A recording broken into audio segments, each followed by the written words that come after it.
One moment, existence ceased abruptly. Everything disintegrated. Structures turned to powder. Individuals started dying one after the other. A plague engulfed the planet. Initially, disbelief overtook all. The financial markets collapsed. Worldwide fear ignited rapidly. Reports circulated everywhere. This was humanity's demise. Conflicts ignited. Countries betrayed each other. Economies fell apart. Hunger devastated the masses. In the midst of deprivation, turmoil escalated. Even a single packet of ramen cost millions of won. Crowds flooded the avenues. They begged. They rioted. It was an apocalypse of incomprehensible proportions. Yet humanity wasn't responsible.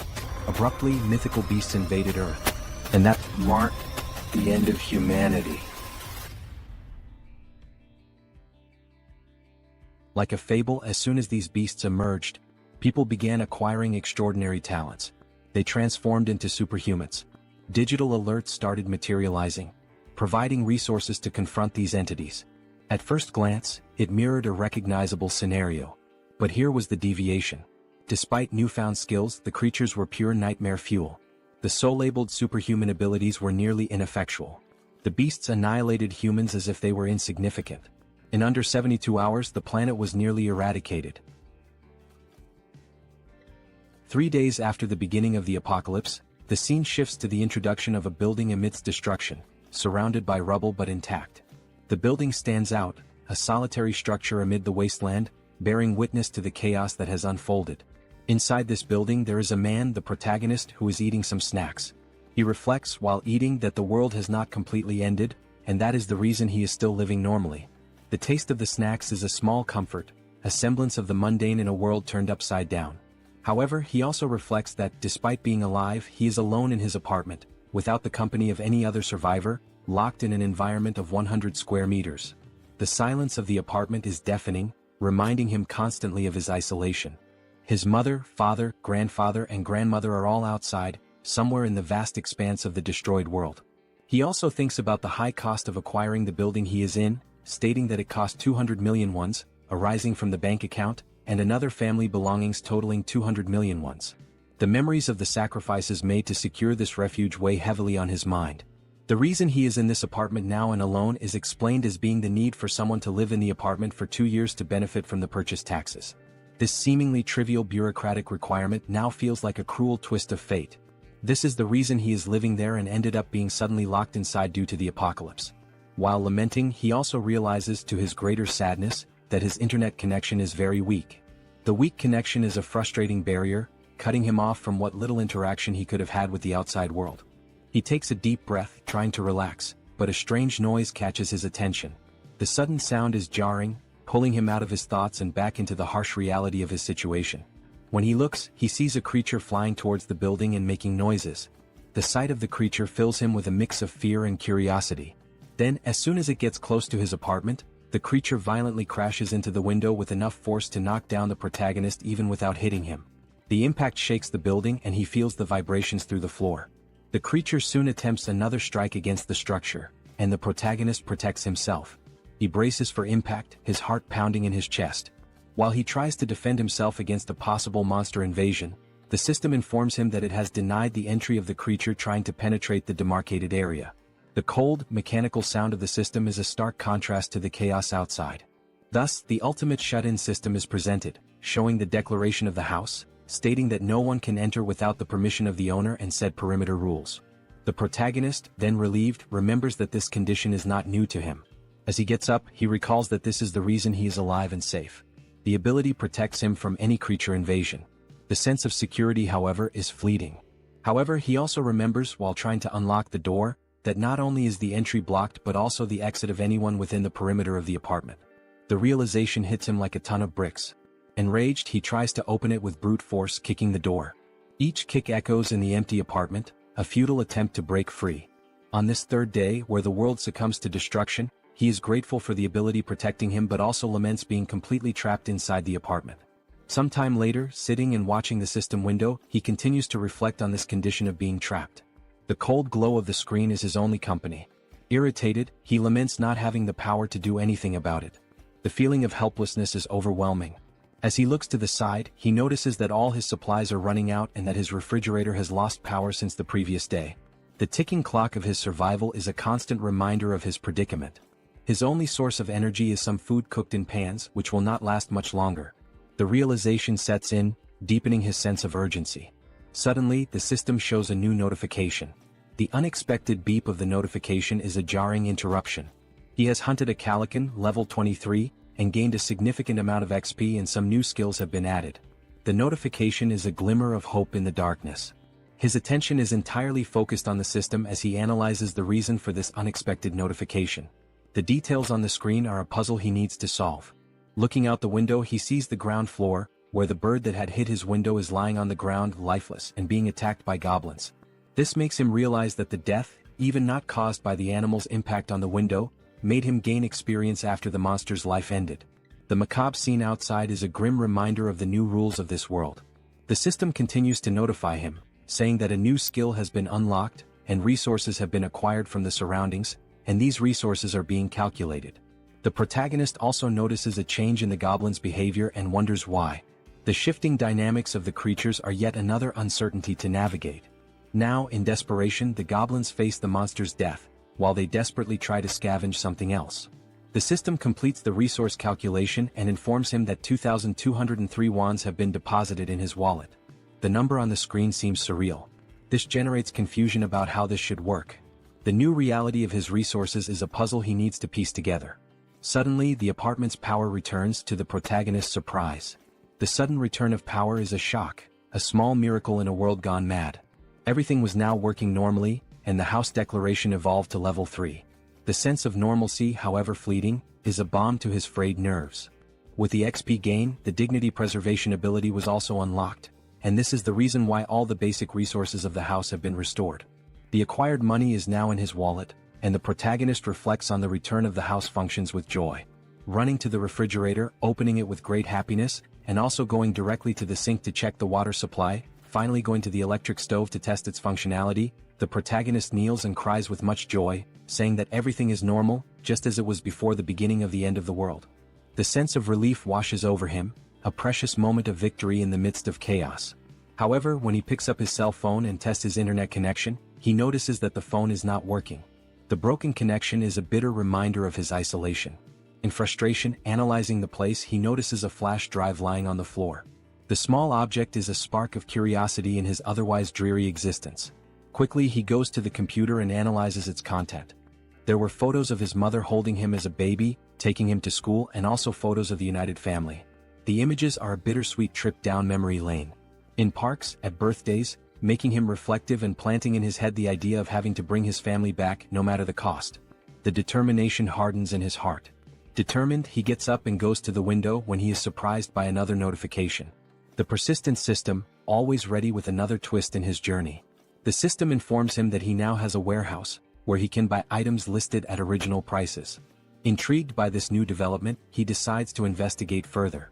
Going to check what this store is about, he sees the acquired values being made available and concludes that the confined wallet is directly linked to the values available for use in this store. This realization brings a glimmer of hope. Perhaps this store could offer a way out, or at least provide better tools for survival. Thinking about some change in his condition, he goes to the window and laments that he is still confined within the apartment. The view outside, a constant reminder of his isolation, deepens his frustration. Nothing has changed regarding the permission to leave the perimeter, even though his skills and levels have increased. The invisible barrier remains as imposing as ever, a prison wall he cannot breach.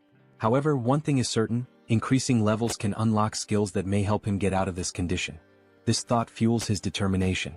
For that, he needs to hunt monsters. But then the question arises, how will he hunt these monsters? The memory of his past struggles makes him doubt.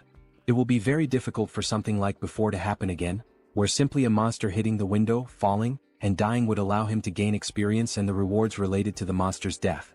Looking once more at the bottom of the building, through the window, he notices that there is a possibility of annihilating some goblins. This discovery ignites a spark of hope. The young man then takes a bottle to test if it will pass through the barrier that prevents him from leaving the apartment. With a mix of anticipation and anxiety, he prepares to throw. As he throws it, he realizes that he succeeded in launching the bottle. The barrier does not impede objects. Thus, he concludes that anything he throws will be useful for his hunt. In this case, he picks up a dumbbell and will try to use it as a weapon. Its weight and solidity give him confidence. Looking through the window searching for potential targets, he notices a bunch of goblins still collecting parts of the previously slain monster. Seeing that some are leaving with parts of the monster, he shouts for them not to go away. His voice is urgent, a command born of desperation. Seeing the urgency, he then throws the first dumbbell through the window. Throwing it and hoping it hits a monster, he watches as the dumbbell falls and accurately hits one of the goblins, killing it. The other goblins around, surprised, cannot comprehend what just happened. The goblin's perception of one of their companions being killed causes the young man to feel frightened, fearing possible retaliation. His heart races, the adrenaline pumping. Realizing that only one dumbbell remains, he reflects on other possible artifacts that can be used in his hunt. He needs to be creative. Artifacts that are strong enough to perform a kill when thrown, even considering throwing the TV or computer. His mind races with possibilities. The goblin screams on the ground floor of the building catch the protagonist's attention, who becomes scared as they howl more and more with the intention of making some kind of counterattack. With the goblins advancing against the building, the protagonist realizes that this may be a good opportunity, as they are now closer, and he will be able to hit his targets more easily. The proximity could be an advantage. To solve the shortage of throwable artifacts, he goes back to the store and activates the function to list items, picking up his last dumbbell and registering it in the store to test the functionality. While scanning the dumbbell, he receives a notification of the artifact's characteristics and also the price registered in the store for the item acquisition. Surprised, he compares the listed price with the price he paid to buy this item online previously, concluding that the price of the items he registers will indeed be the same as normal stores from the period before the end of the world. This realization reassures him. With the item ready and scanned, the system suggests buying the item he just registered. Confirming the purchase, the dumbbell is projected and materialized in front of the young man. He now shouts with joy, considering that everything worked as expected. His plan is coming together.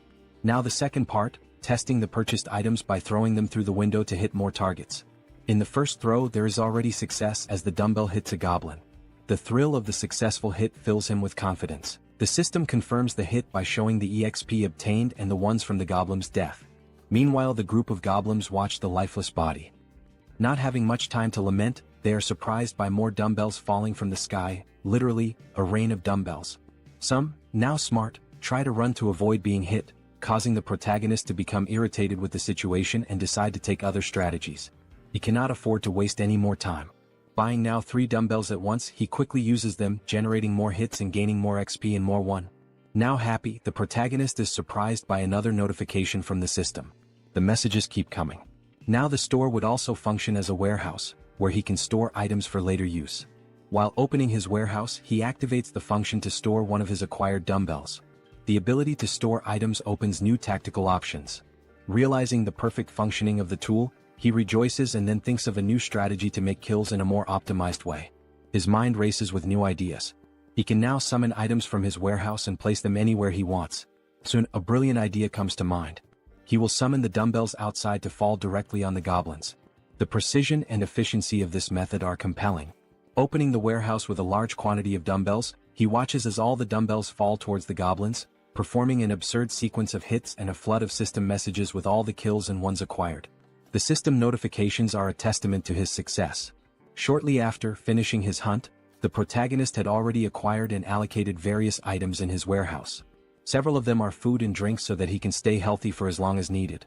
Ensuring his survival is paramount. Additionally, he managed to acquire more one by selling the items he used to hit the goblins. The influx of resources is a welcome relief. Suddenly, he realizes that there was a reduction of 1 unit of one. Thus, he begins to reflect on the preservation of dignity ability, questioning if it is responsible for the reduction of someone. He then starts to scan his apartment, meticulously observing the electricity, gas and water expenses. He realizes, with a growing sense of frustration, that the only active thing at the moment is his refrigerator. The thought nags at him, why just the refrigerator? Could it be this is what's consuming the precious resources he so desperately needs? In frustration, he recalls his hunt against the goblins, a memory that brings a fresh wave of irritation. He reflects on how later several goblins fled, abandoning their former home, and since then he had managed to hit only 2. His efforts had yielded such meager results, leaving him to wonder if all this exertion was worth it. His mind races as he then wonders if there are other creatures he can hunt out there. Remembering the previous flying monster, a formidable foe that had tested his mettle, he recalls that no similar creature appeared near the apartment since then. This reflection leads him to ponder seeking other methods for his hunt, different strategies that could yield better results. He also wishes to be lucky enough for another flying monster whose name is Calican to fly nearby.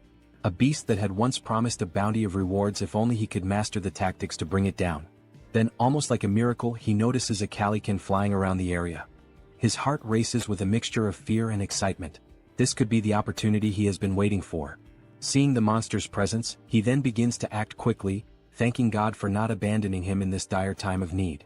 With a metal structure and a mirror attached to it, he uses this makeshift tool he created to attract the Calican's attention. He focuses, aiming carefully, hitting the monster's vision with a precise beam of light. His strategy works, drawing the monster's attention, which advances toward him fiercely. The beast's sudden violent approach, hitting the barrier and knocking him down with a gust of wind, reminds him all too clearly of the previous attack. Happy with the success of his plan to attract the monster's attention, he contemplates the gain of another level with the Calican's kill. The monster, undeterred, then launches an attack with its powerful wings, hitting the protagonist with another gust of wind. With some effort, he manages to remain standing, his resolve unwavering. At the end of the attack, the protagonist looks to where the monster was and realizes with a sinking feeling that it is no longer there. Quickly, the monster reveals its position as if playing a cruel game of hide and seek. It was attacking the building structure, seeking an opportunity to strike the protagonist once more. While the system alerts that an unauthorized entity is trying to enter the zone, the protagonist observes, his mind racing. He wonders if the creature will be strong enough to break the ability's barrier. Opening his storage, he knows the urgency of taking some action. Each second feels like an eternity as he methodically scans his list, reflecting on the calculation of the spoils. He understands that if the spoils are not close enough, they will not be counted. This critical understanding dawns on him, as he recalls how several of the spoils that would come from goblins were not counted. The surviving goblins had removed the bodies of the slain ones to an area beyond where the system could make an accurate count. Leaving the young man extremely frustrated with the thought that this cannot happen again, he makes a determined decision.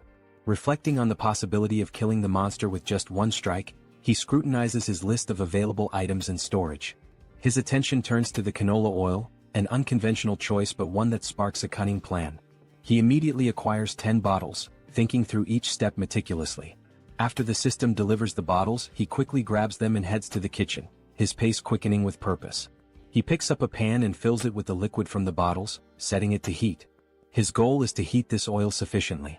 While that happens, he ties a cloth to a stick, improvising a tool that will serve as part of his plan.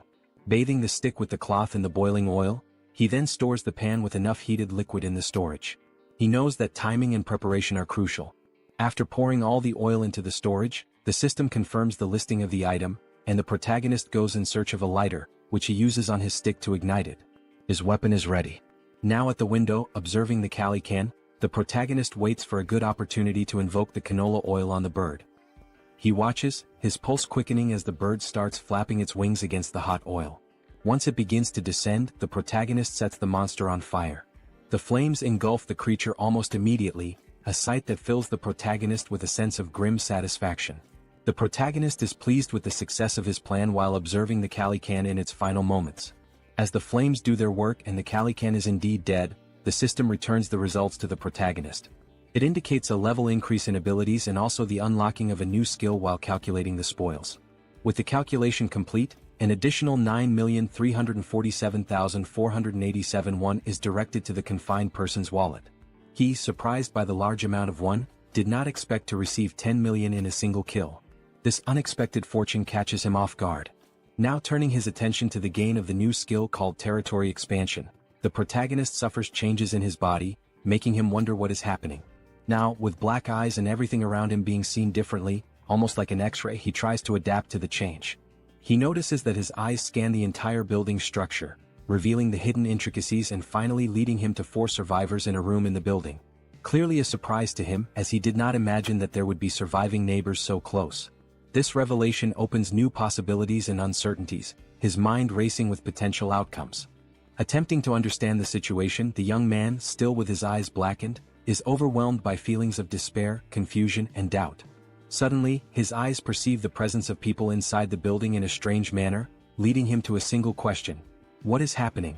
How is it possible that there are other survivors inside this building? And how does this ability work? As the effects of the ability fade, and while recovering from the changes it caused, the system emits several notifications. These inform that these individuals meet the requirements to become citizens and present a proposal for their acceptance within his jurisdiction. The individuals introduced are Choi Hyung-jun, referred to as Chubby, a 30-year-old husband, Park Hae-won, his wife, also 30, and their daughters Choi Na-yeon and Choi Seo-yeon, aged 3 and 6. Turning to the system, confused, the protagonist questions what would happen if they were not accepted as citizens. He quickly discovers the answer to the doubt. Those who are not accepted as citizens will be expelled from the residential zone. This would inevitably result in their certain death, as they would have no chance against the monstrous threats outside. With this realization, the young man makes the most obvious decision for someone with a good heart. He accepts these individuals as citizens of his zone. The system then confirms the addition of each inhabitant one by one, and the protagonist speculates about the possibility of unlocking new abilities related to managing these people. Consulting the system, more details are gathered, not only regarding these speculations but also about the ability that allowed the detection of the presence of these other beings. The ability is called Ultimate Eyes, and at level 1, it ensures that nothing within his home escapes detection. Learning about this ability, he explores skills related to citizens and finds an option within the system for citizen management. There, a list of all their names is displayed, alongside their current levels and trust scores. Below the list, a population counter shows 4 out of 600. The number is surprising. 600 people is a lot. Diving into the details about Chubby, information is found about awakened skills. Currently none, XP distribution at 0%, and money distribution also at 0%, with options to assign a mission to Chubby or remove him from the citizen list. Data such as XP and money distribution rates raise questions about the possibility of sharing gains with the host of the house, sparking curiosity about how much control there might be over these rates. Could this also be a way to grow stronger? Returning to the system, under the option to assign a mission to Chubby, the system presents a form requesting details such as description, time limit, mission rewards, and penalties for failure. This detail is surprising, especially the need to specify all these elements. In this case, the mission is described as Goblin Hunt, giving Chubby 168 hours to complete it. The reward is a small amount of XP with no penalties for failure. When confirming the mission, considerations are made to alter the form's details, balancing penalties for failure with the mission's complexity and its rewards, even contemplating imposing elimination as a failure penalty. However, back at the confirmation screen, the assignment is cancelled, deemed too dangerous and unfair to arbitrarily decide the lives of citizens. Reflective, the protagonist wonders what should be done with this ability. Then, an idea arises: use Ultimate Eyes again to check what is happening in the room where the citizens are. Observing everything, the family, sitting around a table, seemingly desolate, begins a dialogue with the wife questioning what they can do now. The reasoning behind her question soon becomes clear. Chubby intends to leave the safe zone to search for basic supplies such as water. Though he wishes to stay with his family and daughters, he knows the necessity of obtaining essentials for their survival. The wife shouts that he cannot do this, emphasizing the extreme danger involved. Chubby understands but, given their circumstances, fears they have no other choice.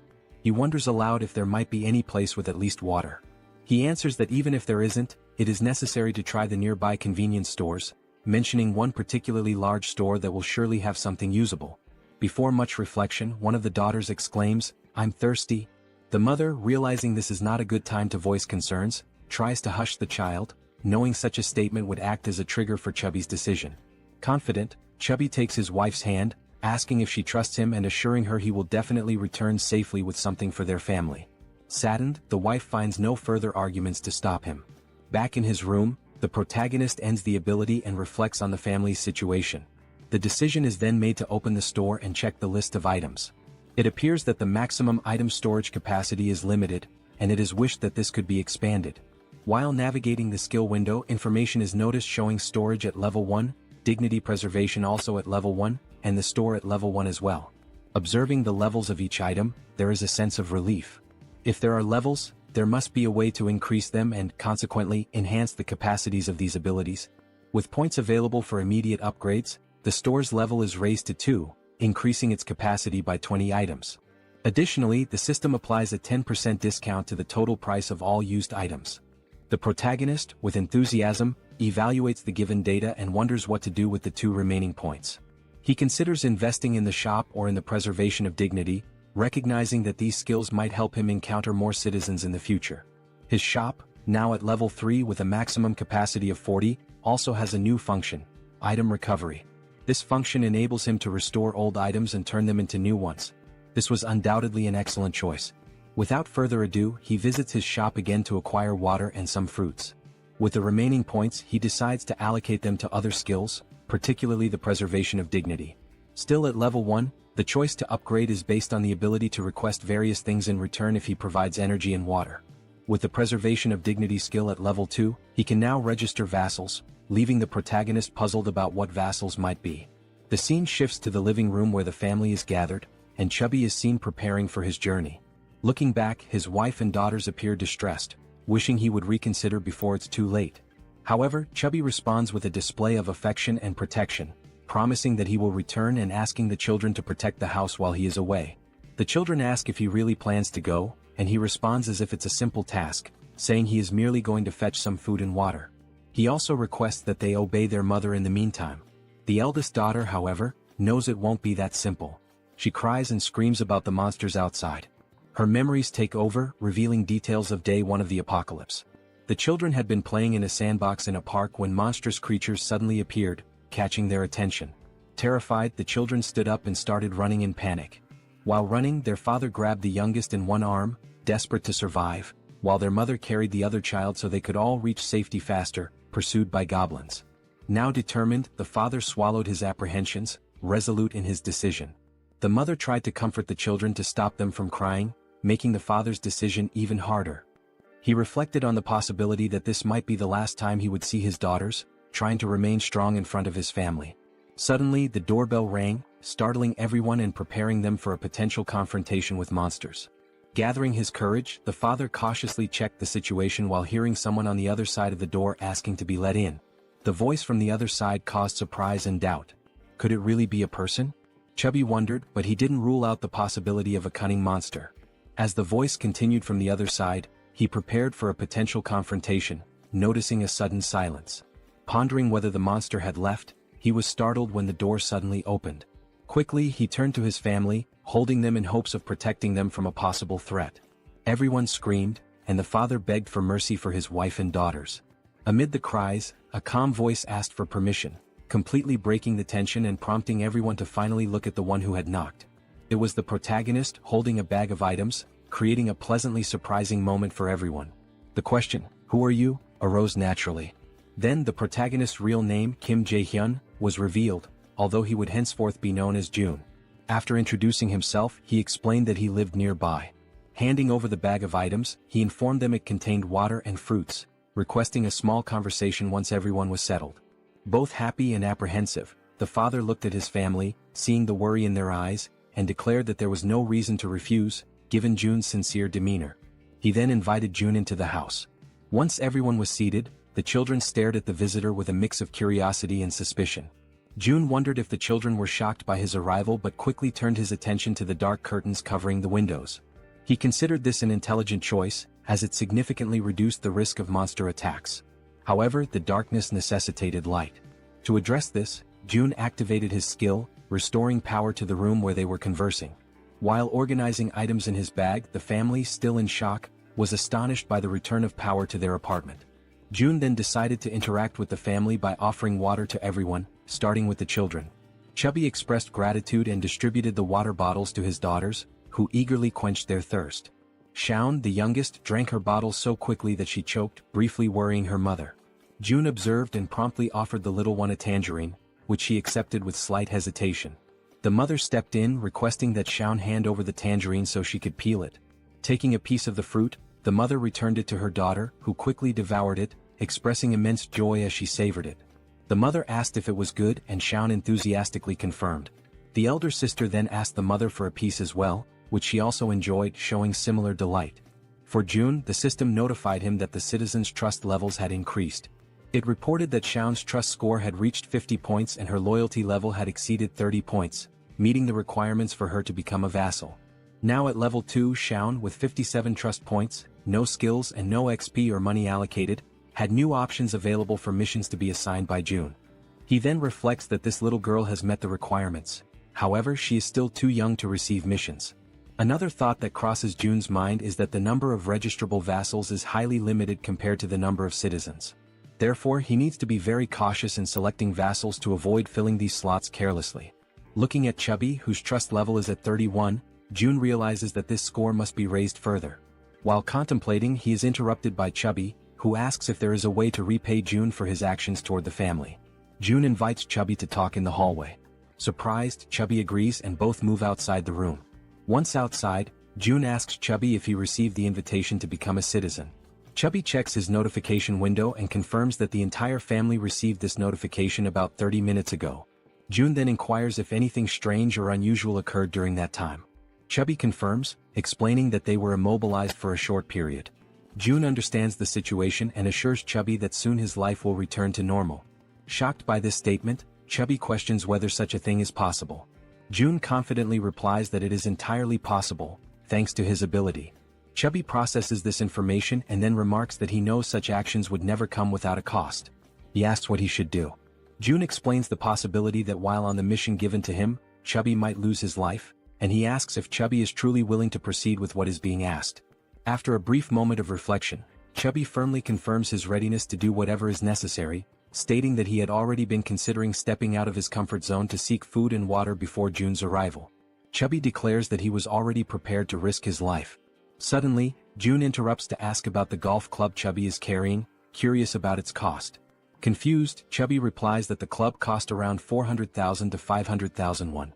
Reflecting on this price, June considers it expensive and realizes the importance of saving money for future acquisitions.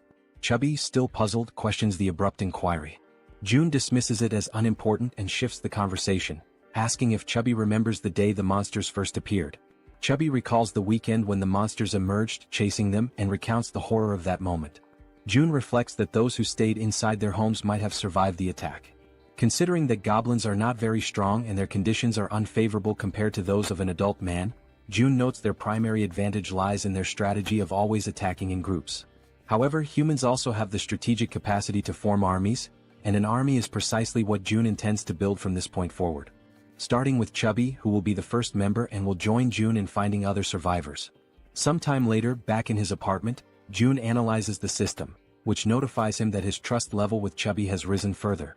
Checking his list of citizens, the system displays Chubby's trust level at 40 points. Reflecting on having an entire family as citizens, June considers the possibility of his own family being added to this list as he continues to develop the system. Suddenly, a goblin screech catches June's attention. He gets up and goes to the window to investigate the commotion. Looking down, he is surprised to see other people fighting against a large number of goblins. Contemplating how he could assist and how challenging it would be, June formulates a plan while observing the goblins' assault on the group of humans. One individual, armed with a baseball, prepares a powerful throw at one of the attacking goblins. The ball strikes the goblin's face, knocking it out instantly. The attack's force sends the goblin flying, its skull bursting into a fountain of kaiju-like blood. The sheer power of the blow leaves June, watching from above, utterly astonished. Meanwhile, another member of the human group, a young woman, fires 2 arrows simultaneously from her bow, each striking the chest of a different goblin. Beside her, another man wields a baseball bat, targeting the goblin standing between the two struck by the young woman. The man leaps and smashes the goblin, reducing its body to a green pulp. The remaining goblins, fearing for their safety, decide to flee, realizing the group's overwhelming strength. The archer, still on alert after the battle, notices something strange moving and quickly aims her bow at the object. She soon realizes it is a food package, causing her confusion. June, shouting from the building's top floor, finally catches her attention. She looks up, noticing the man frantically gesturing and yelling to attract the group's notice. Suddenly, someone knocks on June's door. Looking through the peephole, he sees that it is Chubby carrying a box. June invites Chubby to enter the apartment with the box. Following June's instructions, Chubby approaches the entrance but discovers that the system's barrier prevents him from entering. The system makes it clear that Chubby is not qualified and therefore cannot access the apartment. Chubby questioned what it meant to be not qualified. June wondered if the system would prevent anyone from entering his apartment at that moment. He also speculated whether registering Chubby as a vassal might resolve the issue. However, he decided to postpone addressing the matter of entry and instead focused on receiving the box, which contained items that could be used as weapons. Upon receiving the box, June placed it on the floor, opened it and examined its contents. Inside there was a toolbox and several knives. June activated the system, accessed the store, and ordered 5 bottles of water and 5 packs of instant noodles. As the store projected June's order, Chubby watched in disbelief, amazed at how such a thing was even possible. Without dwelling too much on the situation, June packed all the requested items into the box and handed it back to Shubi, instructing him to take the box to the building's entrance on the first floor. Shubi accepted the box but questioned whether this task might be too dangerous. June replied that, based on his brief observations, the goblin's behavior became more active during daylight hours. He also thought to himself that the people fighting downstairs could be vital additions to his group of citizens. The food box would serve as the primary tool for earning their trust and loyalty. Speaking aloud to Shubi, June revealed that he had a plan and emphasized the importance of delivering the box to the first floor. Shubi questioned the simplicity of the plan, asking if it really was just about leaving the box on the first floor and returning. June confirmed that it was indeed that simple. Relieved, Shubi agreed to carry out the task, bidding June farewell as he left with the box. June thanked him as he departed. Opening the system's interface, June reflected on the need to reward Shubi's trust generously. The mission menu described the task: delivering the box containing water bottles and instant noodles to the first floor and returning within 24 hours. The mission offered a small amount of XP as a reward, with no penalties for failure. Shubi received the notification and realized he would gain experience upon completing the mission. He wondered aloud if this was somehow related to a leveling system like in a game. June confirmed this and revealed that Shubi's current level was 9. If Shubi leveled up, he would receive rewards. June assured Shubi that he was relying on him, and Shubi, understanding his task, promptly made his way toward the first floor. Armed with the box and a golf club for protection, he cautiously descended the stairs. Finally reaching the first floor, his mission was to place the box on the ground. However, before he could act, he noticed movement nearby. The sudden motion startled him. He suspected it was goblins and grew alarmed as darkness was beginning to set in. Panicked, he decided to flee. Yet, in his haste, he twisted his ankle and fell, causing the box of supplies to spill across the floor. Items scattered everywhere, and Shubi, now lying on the ground, desperately tried to regain his composure. As the creatures drew closer, Shubi instinctively shielded himself with his arms and shut his eyes tightly. Suddenly, a voice called out to him. Opening his eyes, he saw a group of humans approaching, asking if he was okay. While in June's apartment, the system issued an alert about an unauthorized attempt to enter. June began to wonder what it could be, speculating that it might involve an invasion by the group. Activating his ultimate eyes ability, he scanned the building and noticed Chubby with a group of people, leading them as they conversed among themselves. The group questioned how it was possible for someone in the building to throw a package of noodles. This raised their hopes, thinking the building might have an abundance of food while they were on the brink of exhaustion. Deactivating his observational ability, June recognized everyone in the group. The system then notified him that they met the requirements to become citizens and proposed adding them. However, June realized the risks of accepting outsiders as members of his group. He also considered the possibility that these people might reject his offer to join, which made him anxious and stressed. While contemplating the best course of action, June was interrupted by Chubby's voice calling out from nearby, trying to communicate with him. Responding to Chubby, June received a system notification indicating that this citizen had an ongoing mission. The system suggested editing the current mission, which June confirmed. The updated mission now included delivering meals to the newcomers.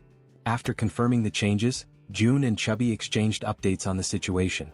June instructed Chubby to immediately gift the newcomers some food, as June had a plan in mind.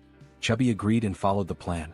When the group reached the barrier of June's safe zone, they had to wait while Chubby explained the situation. Reporting back to June, Chubby detailed the group's status, which June received positively.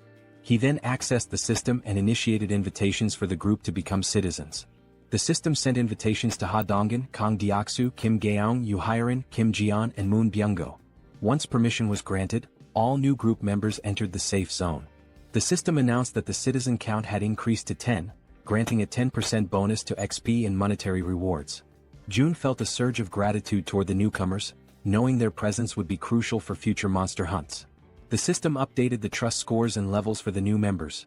Dong with 19 trust and level 23, Kong with 28 trust and level 13, Young with 17 trust and level 17, Yu with 30 trust and level 10, Kim with 15 trust and level 15, and Moon with 11 trust and level 10. June noticed Dong's higher level and speculated that he might be stronger than Calican, a foe June had recently defeated. Examining Dong's stats further, the system highlighted a skill called Baseball Throw, ranked at D. This ability consumes stamina to triple the power of thrown objects like baseballs. June concluded that Dong was a metahuman capable of turning baseballs into lethal weapons. He recognized Dong's potential as an indispensable ally for monster hunting. To strengthen their bond, June planned to gradually build Dong's trust. June instructed the system to set the group's XP sharing to 70%, which the system confirmed. He then began assigning hunting missions to help the newcomers gain XP and resources. June likened his strategy to an auto-hunting system in games. Beyond logistics, June acknowledged the importance of establishing personal relationships with the group. He believed a good rapport was essential to eventually locating and reuniting with his family. Unexpectedly, the system notified him that the trust scores of Dong, Young, and Yu had increased, leaving June surprised and curious about the cause. The scene shifted to Chubby's apartment, where he invited the group inside. The archer, Gaeong, expressed her gratitude. Chubby's wife, confused by the situation, questioned what was happening. Chubby reassured her to stay calm and promised to explain soon. He also requested that she prepare food for everyone. Initially startled, Chubby's wife pointed out that there was no food ready and that everything would need to be made from scratch. Chubby urged her to proceed, explaining it was part of June's plan. After some hesitation, she agreed and began cooking. Han, previously referred to as Dong, expressed his gratitude and shifted his focus to Chubby, asking about June. Chubby admitted he didn't know much about June, except that he was their neighbor. Surprised, Han listened as Chubby described June as someone mysterious yet immensely resourceful, providing them with everything they needed. Han concluded that June must be a metahuman, possessing the extraordinary ability to solve everyone's problems with essentials like food and water. Determined to make a good impression on June, Han believed that June's abilities were almost miraculous. Chubby informed the group that they could take a shower while waiting for the food.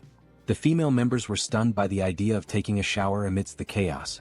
Han observed that, given the building's functional resources, such luxuries were indeed possible. Chubby elaborated, mentioning the availability of hot showers, leaving the women speechless. Chubby added that there were 2 showers available for simultaneous use. Another group member, who bore a resemblance to Toji, jokingly suggested challenging June to a fight. Han immediately dismissed the idea, calling it absurd and emphasizing the importance of impressing June instead. The group agreed on the need to prioritize securing food, recognizing this as a rare opportunity that couldn't be wasted. They turned their attention to Moon, who appeared lost in thought. Han gently touched Moon's shoulder, snapping him back to reality. When Han apologized for potentially upsetting him, Moon reassured him that nothing was wrong. Han began expressing regret over a past decision, but Moon interrupted, affirming that every choice had been consensual and there was no need for remorse. The group collectively strategized about obtaining supplies for Moon's grandmother. However, Moon internally lamented that it might already be too late for her. As Han discussed their plan further, the sound of the door opening startled everyone. Han readied a baseball in his hand, prepared for confrontation, but quickly realized it was June. June's presence radiated warmth and reassurance, instilling hope in the group. They felt certain that June was the key to lifting them out of their despair. A few minutes went by and they sat in silence around the table. The atmosphere was tense until Haiwan, a fatty's wife, feeling the strain, finally spoke. She apologized for how cramped the room was. Han, striving to be courteous, replied that it was fine. Since they had arrived unannounced, it didn't bother them. Just then, Fatty entered the room and announced that the food was ready. One by one, Fatty placed bowls of rice before them. They could hardly believe they were about to enjoy a real meal and began to wonder when they had last eaten something proper. Haiwan, feeling slightly awkward, hesitated before admitting she wasn't sure if the food she had prepared would match their tastes. What seemed like a simple meal to Haiwan left the group's archer stunned with admiration. As she stared at the dishes laid out before her, she couldn't contain her amazement. She told Haiwan that the food was incredible, confessing it had been a long time since she had eaten something so delicious. Haiwan, shyly brushing off the compliments, explained that it was all thanks to the ingredients Seo Jun had provided. She admitted that, without Seo Jun's help, she would have only been able to serve rice and tangerines. Meanwhile, Seo Jun noticed that Haiwan's trust level had reached 50. He smiled quietly to himself, reminded of his mother, who always beamed with joy when guests praised her cooking. But as the thought lingered, he realized with some surprise that Haiwan's trust had surpassed Jun's. Later on, they all started eating, expressing their gratitude to Haiwan for the meal. Haiwan and Fatty watched as their guests eagerly enjoyed the food, eating as though they hadn't had a proper meal in ages.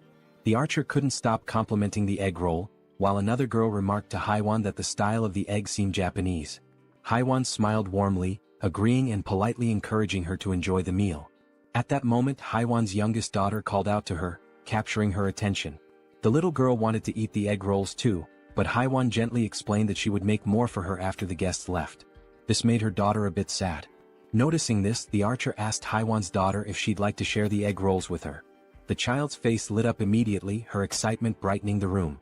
She quickly ran over and climbed onto the archer's lap, her happiness obvious.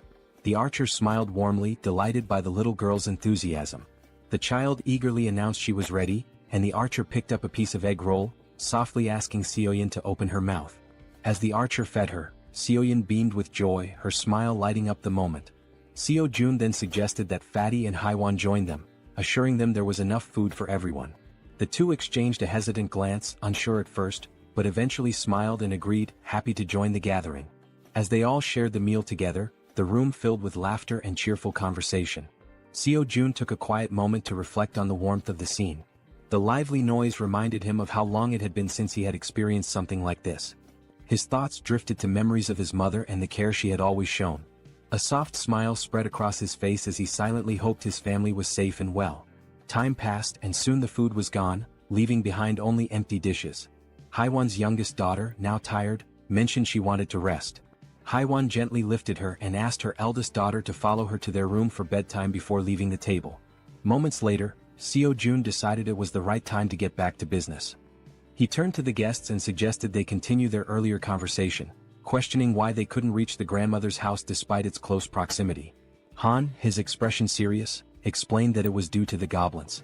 Seo Jun raised an eyebrow, doubting whether it was truly goblins, recalling his own struggles when he had first encountered them. Han nodded, affirming it was true. He elaborated that the goblins had discovered an underground parking lot and had turned it into their base, hiding there. Seo Jun's curiosity deepened, and he asked if they had any idea how many goblins were down there. Han, with a somber look, answered that there were several thousand goblins in the underground area. Seo Jun paused, thinking carefully. He realized that his abilities only worked effectively from ground level to level 30, meaning they wouldn't be as useful in the underground parking lot beneath the building. Suddenly, it all made sense to him. This was how the goblins had infiltrated the area. Han continued, explaining that the underground parking lot was connected directly to the entrance of the apartment building they needed to reach. The goblins had turned it into their stronghold and rarely ventured outside. Seo Jun, remembering the nearby side roads, asked Han about them, recalling there were alternative paths they could have taken. Han nodded, admitting that their initial plan was to use the side roads to escape, but they had encountered something far worse than the goblins. Intrigued, Seo Jun pressed Han to explain what could possibly be more dangerous than an army of goblins. Han recounted seeing a massive shadow, describing it as resembling a bear. He explained that they had managed to escape the apartment building because the bear had been fighting the goblins, providing a brief window for their escape. Seo Jun, considering how to deal with such a large creature, asked Han for more details. Han confessed that he wasn't entirely sure it was a bear, as the darkness had obscured his view. Seo Jun stated decisively that eventually, they would have to face both the goblins and the shadowy figure. Han agreed but looked down, acknowledging that their group had limitations and wasn't equipped to handle both threats simultaneously. Seo Jun, curious about these limitations, asked for clarification. The archer spoke up, explaining that both she and Han relied on items like arrows and baseballs for combat, but they were running low and couldn't replenish their supplies easily. Despite the challenges, Han remained composed and suggested he could find a solution. He asked to inspect their current weapons, the arrow and baseball. Without hesitation, the archer handed over her equipment.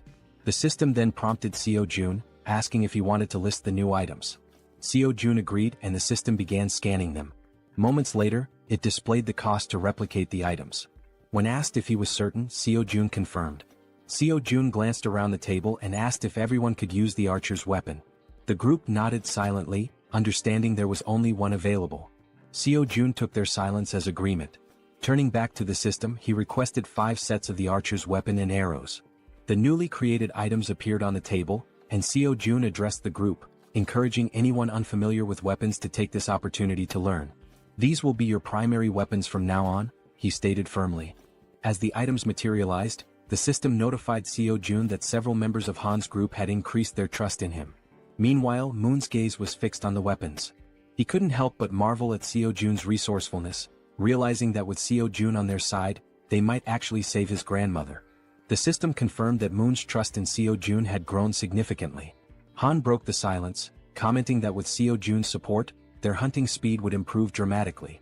Another girl chimed in, noting that Seo Jun's assistance would make their tasks safer, as they wouldn't have to risk themselves to collect arrows anymore. Seo Jun then gathered everyone's attention and announced that before they could move forward, They needed to reduce the number of goblins in the area. Han agreed and asked when they would begin hunting. Seo Jun replied decisively, "Tomorrow?" Han seemed hesitant, questioning the urgency, but Seo Jun explained that the sooner they acted, the better their chances of success. Han eventually nodded, though he still appeared uncertain. Seo Jun turned to Moon and assured him, "Tomorrow we're going to rescue your grandmother." Moon's face lit up with hope and excitement at the thought of seeing his grandmother again. Han, still wary, voiced his concerns about how they would manage with so many obstacles in their way. Seo Jun smiled confidently and revealed his plan.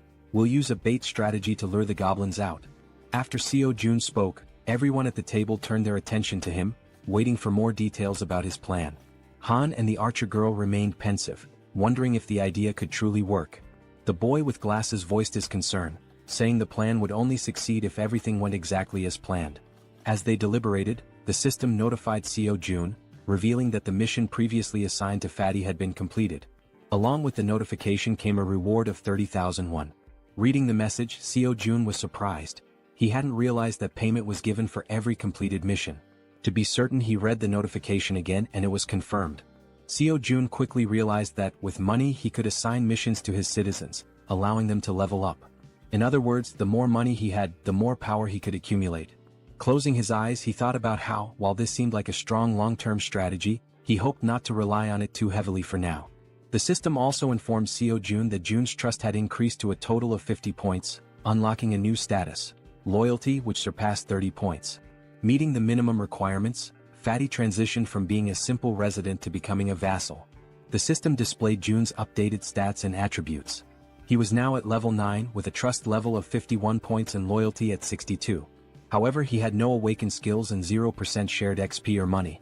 After carefully analyzing the information, Seo Jun decided to register Fatty as his first vassal. As a result, a blue aura began to emanate from Jun, who started feeling sudden changes in his body and broke into a sweat. The system notified that the first vassal registration was successful, unlocking a new skill for Seo Jun called Summon Vassal. This skill allowed Seo Jun to summon the vassal within his house, although it came with a cooldown of 2 hours after use. The system updated Jun's stats again, revealing that he had reached level 20 and gained the title of First Servant. Additionally, he awakened his first skill, Gorilla Strength, a Tier C passive ability that granted him superhuman strength. The system further explained that, thanks to the First Servant title, all XP and gold earned by Fatty through hunting would be shared. Lastly, the system revealed that Seo Jun could use the Ultimate Eyes skill to summon the vassal within a 5-meter radius of his house. Seo Jun noticed a plus symbol beside Jun's level and wondered what it did. Upon pressing it, he discovered it was a feature to increase the vassal's level at the cost of 1 million won. Shocked by the exorbitant cost, Seo Jun exclaimed that it was far too expensive for a single vassal skill. Seeing his expression, the woman at the table asked what was wrong. Seo Jun brushed it off, saying it was nothing, and turned his attention back to Jun, asking how he was feeling. The focus shifted to Jun, who stated that his strength was overflowing, with his veins visibly pulsing. He asked if this transformation was Seo Jun's doing. Seo Jun confirmed with a nod. Jun, looking at his hands, remarked that it felt as though his body had become 10 years younger. Seo Jun smiled proudly and suggested that Fatty join the rescue mission team, handing him a bow.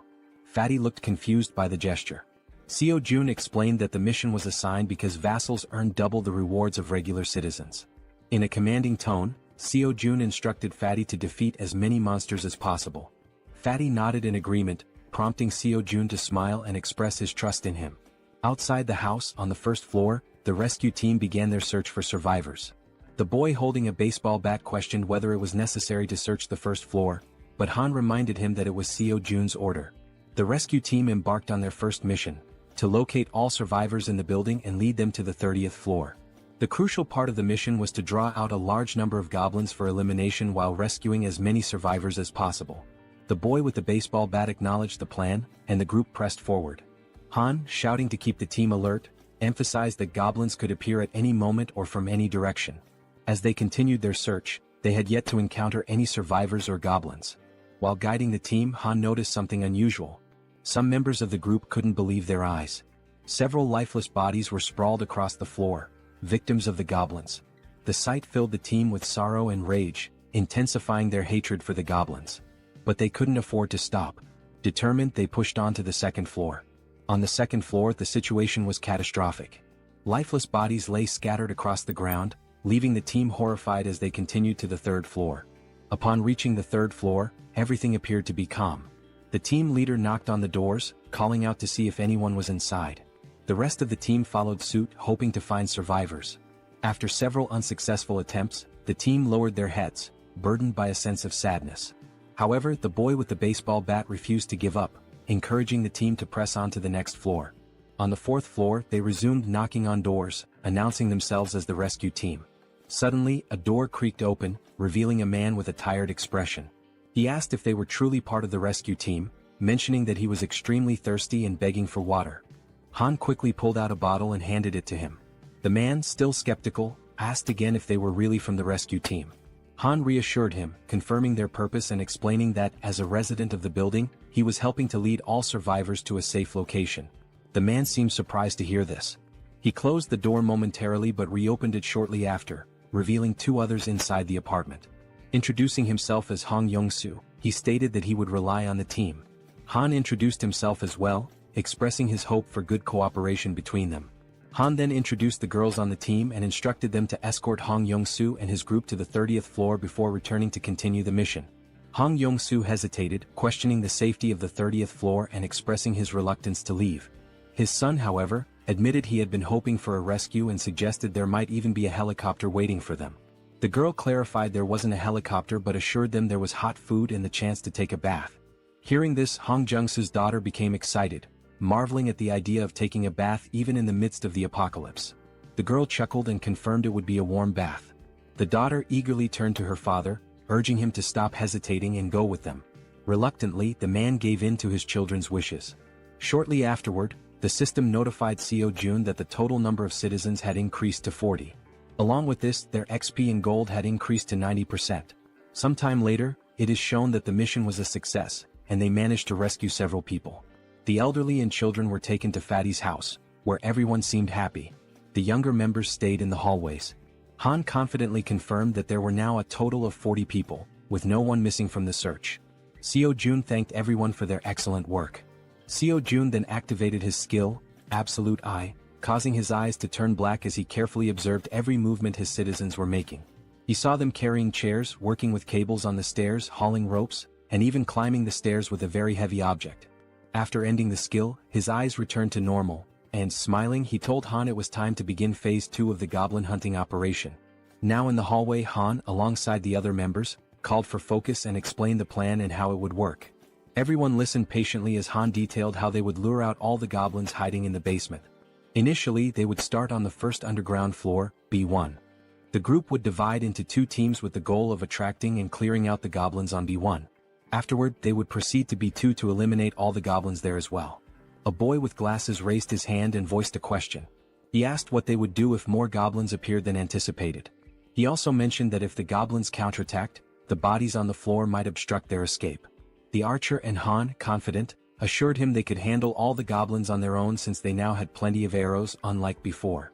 The boy with glasses nodded in agreement and said he trusted them. Suddenly they heard a strange noise. Turning toward the source of the sound, they noticed a small group of 3 goblins ready to attack. Without giving the goblins a chance to make the first move, the archer drew her bow and with 2 quick shots hit the heads of 2 goblins, leaving only one alive. Without hesitation, the man with the bat charged forward and, with a single blow, smashed the remaining goblin's head. The 3 goblins now lay lifeless on the ground. The boy with glasses questioned the man with the bat, asking why he was using the bat when he had previously said he would need a bow to defeat goblins. The senior admitted they were right. Meanwhile, the archer pointed to the goblin bodies, noting that they were disappearing shortly after being defeated. The newcomer wondered if this phenomenon was also a skill of Seo-jun. Han declared the mission on that floor complete and announced they would now proceed to B1. The newcomer, still lost in thought, remarked that he had expected Seo-jun to have a solution for dealing with the goblin bodies. The system then alerted the group that the citizens' trust was increasing. The scene shifted to Seo-jun, sitting calmly and opening a bottle while a series of system windows appeared in front of him. He found the moment quite enjoyable. He remarked that it wasn't intentional but reassured himself that he was still keeping an eye on everyone. The system sent another notification showing that Moon's trust had reached 50, unlocking loyalty. The loyalty stat had surpassed 30, meeting the conditions for registration. Seo-jun was surprised by how quickly he had achieved these stats. However, he noted that the faster this happened, the better it would be in the long run. Sitting on the floor and staring thoughtfully at the system window, Seo-jun reviewed Moon's stats: 55 in trust and an impressive 88 in loyalty, along with other attributes. Seo-jun was surprised by the 88 loyalty but remained calm, considering it a positive outcome. With an ironic smile, he pressed a button on the system window, declaring that the time for retention registration was complete. Back in the basement on B1, the entire group was fighting fiercely against the goblins. Suddenly, the newcomer began to emit a blue light, similar to what Fatty had done before. Holding his bow, Moon, the newcomer, was stunned as lightning surrounded him. The other group members were equally shocked, questioning what was happening. Even the goblins were confused, unable to see due to the intense glow radiating from Moon. After revealing his red eyes in the darkness, it was also shown that the goblins couldn't withstand the brightness emitted by the newcomer, leaving them momentarily blinded. Han shouted that he didn't know what was happening, but it was an opportunity they couldn't afford to miss. Part of the group quickly ran to create distance, while others stayed behind to eliminate the goblins using their bows from a long distance. Both archers had deadly accuracy, aiming only for the goblins' heads. The archer, visibly furious, performed a swift maneuver that took down several more goblins. Seeing what had just unfolded before them, the goblins became enraged and charged forward to attack. Despite the number of goblins they had already killed, their numbers only seemed to increase. While running, the group realized the sheer aggressiveness of their opponents and remarked how they hadn't expected them to be so relentless. The archer shouted, ordering everyone to retreat to the emergency stairwell, while the man with the baseball bat speculated that all the goblins from the B2 floor had likely converged on their current location. Reaching the emergency stairs, the group ascended frantically without daring to look back. To slow the goblins' advance, Han held the door shut. One of the goblins managed to wedge its hand through the gap and sarcastically asked if Han was holding the door by himself. Hearing this, the boy with glasses and the man with the bat joined Han to push the door shut. The goblins, however, were slowly forcing the door open. While the group struggled, they admitted it was getting increasingly difficult to hold it shut due to the overwhelming number of goblins. Suddenly, a voice from behind reassured them of help. It was Fatty, using the gorilla strength ability Seo-jun had granted him earlier. As he channeled the ability, Fatty single-handedly held the door and managed to block the goblins' advance. Han asked if he would be okay and Fatty urged them to hurry up the stairs. Despite his superhuman strength, Fatty was sweating and straining to hold the door with all his might. He focused and declared that it was his duty, one he had to fulfill. Finally, Han called out to him, letting him know everyone was safe and telling him to come up the stairs as well. Without hesitation, Fatty turned his back to the door and began running up the stairs. However, midway up, he tripped on a step and fell to the ground, just as the goblins were about to catch up to him. Lying on the ground and almost within the goblins' reach, Fatty shouted at his friends to leave him behind and continue the evacuation. While Han hesitated, trying to decide what to do, someone suddenly and without hesitation rushed down the stairs to help. It was the boy with the baseball bat who, with a single powerful swing, smashed the goblin threatening Fatty. He called out to June, urging him to hurry and extended a hand to help. Still on the ground, Fatty tried to crawl closer to his rescuer, but one of the goblins managed to grab his leg. Before he could even react, Fatty vanished without a trace, leaving his savior stunned and speechless, unable to comprehend what had just happened. Looking ahead, however, the goblins continued advancing in an unrelenting horde. Suddenly, one of them leaped toward the boy with the bat, but he swung his weapon and struck it down mid-air. Meanwhile, the other group members provided support with their bows, urging Deok-su, the boy with the bat, to move faster. Running in desperation as the goblins closed in, Han and the archer shouted frantically, pleading with him to hurry. Clutching his bat and without looking back, Deok-su pushed forward, racing up the stairs. Meanwhile, outside, under a full moon, the scene unfolds. A monstrous bear-like creature with glowing red eyes effortlessly devours a goblin, whose agonized screams pierce the night. With every passing second, the creature exudes a sinister aura, finishing its gruesome meal of the small goblin.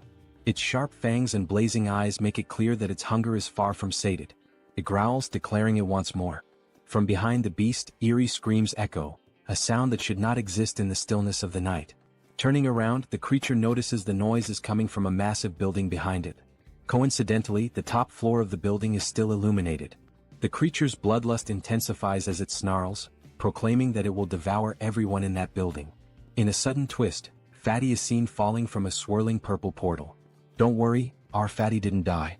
Instead, he was teleported to safety using Seo-jun's ability. Seo-jun, who had been observing from afar, pulled Fatty out of danger just in time.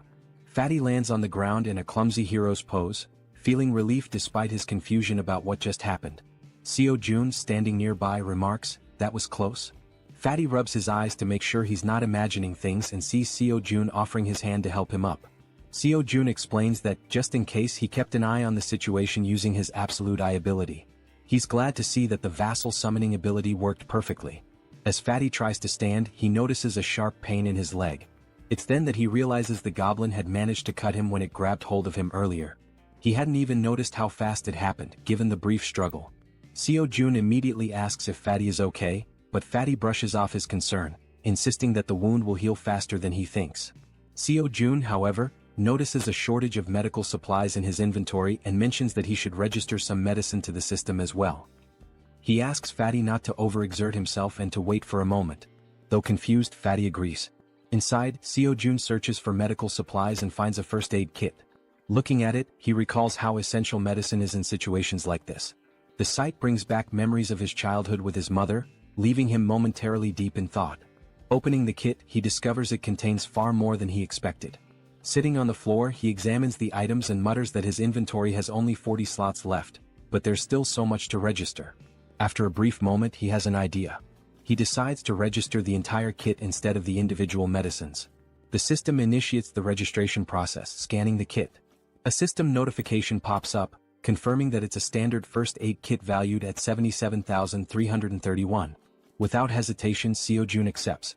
Back in the corridor, Seo Jun brings the first aid kit to Fatty, who notices Seo Jun's genuine concern for someone he barely knows. Kneeling down, Seo Jun asks to examine the goblin-inflicted wound. Fatty rolls up his pant leg, revealing a cut near his calf. With a pair of tweezers and a cotton ball in hand, Seo Jun warns that he's going to disinfect the wound first. Carefully dabbing the cotton onto the cut, Seo Jun works meticulously, though Fatty winces in pain. Despite this, Fatty reassures Seo Jun that he can endure it. The system promptly notifies Seo Jun that Choi Hyung Jun's, Fatty's, trust level has increased, along with his loyalty.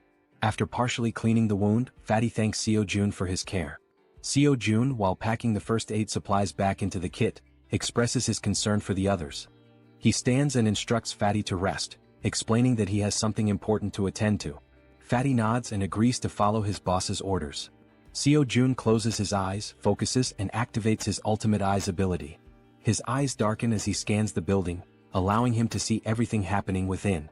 Back at the emergency stairs, Deoksu, also known as Toji the baseball bat wielder, is desperately fleeing from the relentless goblins.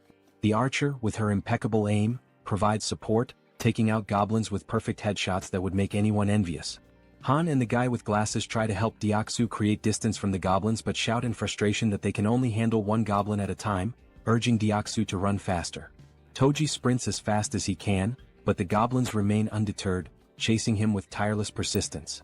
From behind an improvised barricade, the support team fires arrows that was dangerously close to Deoksu, but every shot lands perfectly on the pursuing goblins. Deoksu finally reaches the end of the staircase and, with a leap, crosses the barricade. However, in a moment of carelessness, two goblins manage to jump and lunge at his back, catching him off guard. Instinctively, the rookie Moon charges forward with a shout, determined to protect his comrade. With a single, powerful blow from his bow at close range, he takes down the two goblins that had pounced. Moon stands with a serious expression, his eyes glowing blue and filled with determination. Without hesitation, he leaps back into the stairwell, plunging straight into the swarm of goblins. Han is left speechless. Delivering rapid, precise strikes, Moon significantly thins the goblin horde as Han and Toji watch in awe. The rest of the group, witnessing the scene, asks in disbelief if Byung-go Moon had always been this skilled in combat, remarking that his actions are utterly insane. From afar, Seo Jun observes everything and comments that the rookie is doing exceptionally well. The system screen appears, displaying Moon's status. For reference, his full name is Moon Byung-go, and he holds the title of second vassal. His confidence level is 55, and his loyalty is 88. He possesses a teleportation ability that consumes mental energy to move within his line of sight. The mental energy cost increases with the number of companions and the distance traveled. With a sly smile and darkened eyes, Seo Jun remarks that registering Moon as a vassal was a brilliant decision. Back at the stairwell, goblins are being decimated by Moon, each of his blows striking their heads with deadly accuracy. Han asks Jiana, the guy with glasses, if the extension cord is ready. Jiana, holding it firmly, replies that it is. Han then checks if the water tank is prepared. The archer and the baseball bat wielder confirm its readiness. Moon, realizing he has to retreat, sprints toward the barricade as Han yells at him to hurry up. With a swift jump, Moon lands safely behind the barricade. For a brief moment, the goblins believe the group has simply fled. But moments later, a massive water tank appears above the barricade. The tank is tipped over, drenching the goblins and flooding the emergency stairwell with water. The goblins, initially confused, think it's merely a stalling tactic. Han shouts that this is the perfect opportunity, and Jiana flips the switch. An electrical surge travels down the now-soaked stairwell through the wires they had previously laid, electrocuting all the goblins that had been pursuing them. Seo Jun's system screen notifies him that he has hunted numerous goblins of varying levels, including some at levels 6 and 7. Another notification pops up, showing that Seo Jun has gained significant XP and earned a total of 334,464 won, which has been deposited into his account. Additionally, his skill level has increased, and a new ability has been unlocked. While using his Ultimate Eyes ability, Seo Jun suddenly feels a strange pressure.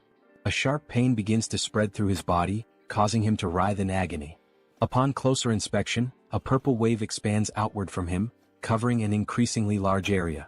The purple energy travels through the building, the stairwell, the parking lot, and even the goblins chasing his friends. The purple wave appears to function as a scanning mechanism because Seo Jun's ability screen indicates that hostile entities have been detected. After the scan, the system declares that the hostiles will be eliminated. As the energy wave dissipates, the goblins begin to deform, screaming in agony. In an instant, their bodies explode, vanishing in the blink of an eye. The system notifies Seo Jun once again, confirming that he has defeated numerous goblins, including several at levels 6 and 7. Not long ago, some goblins still hadn't given up chasing the group and continued climbing the emergency staircase. One of the goblins sensed something was amiss. A chill ran down its spine as it realized something was following them as well. Turning around slowly, it was greeted by an enormous shadow, its reaction one of pure shock.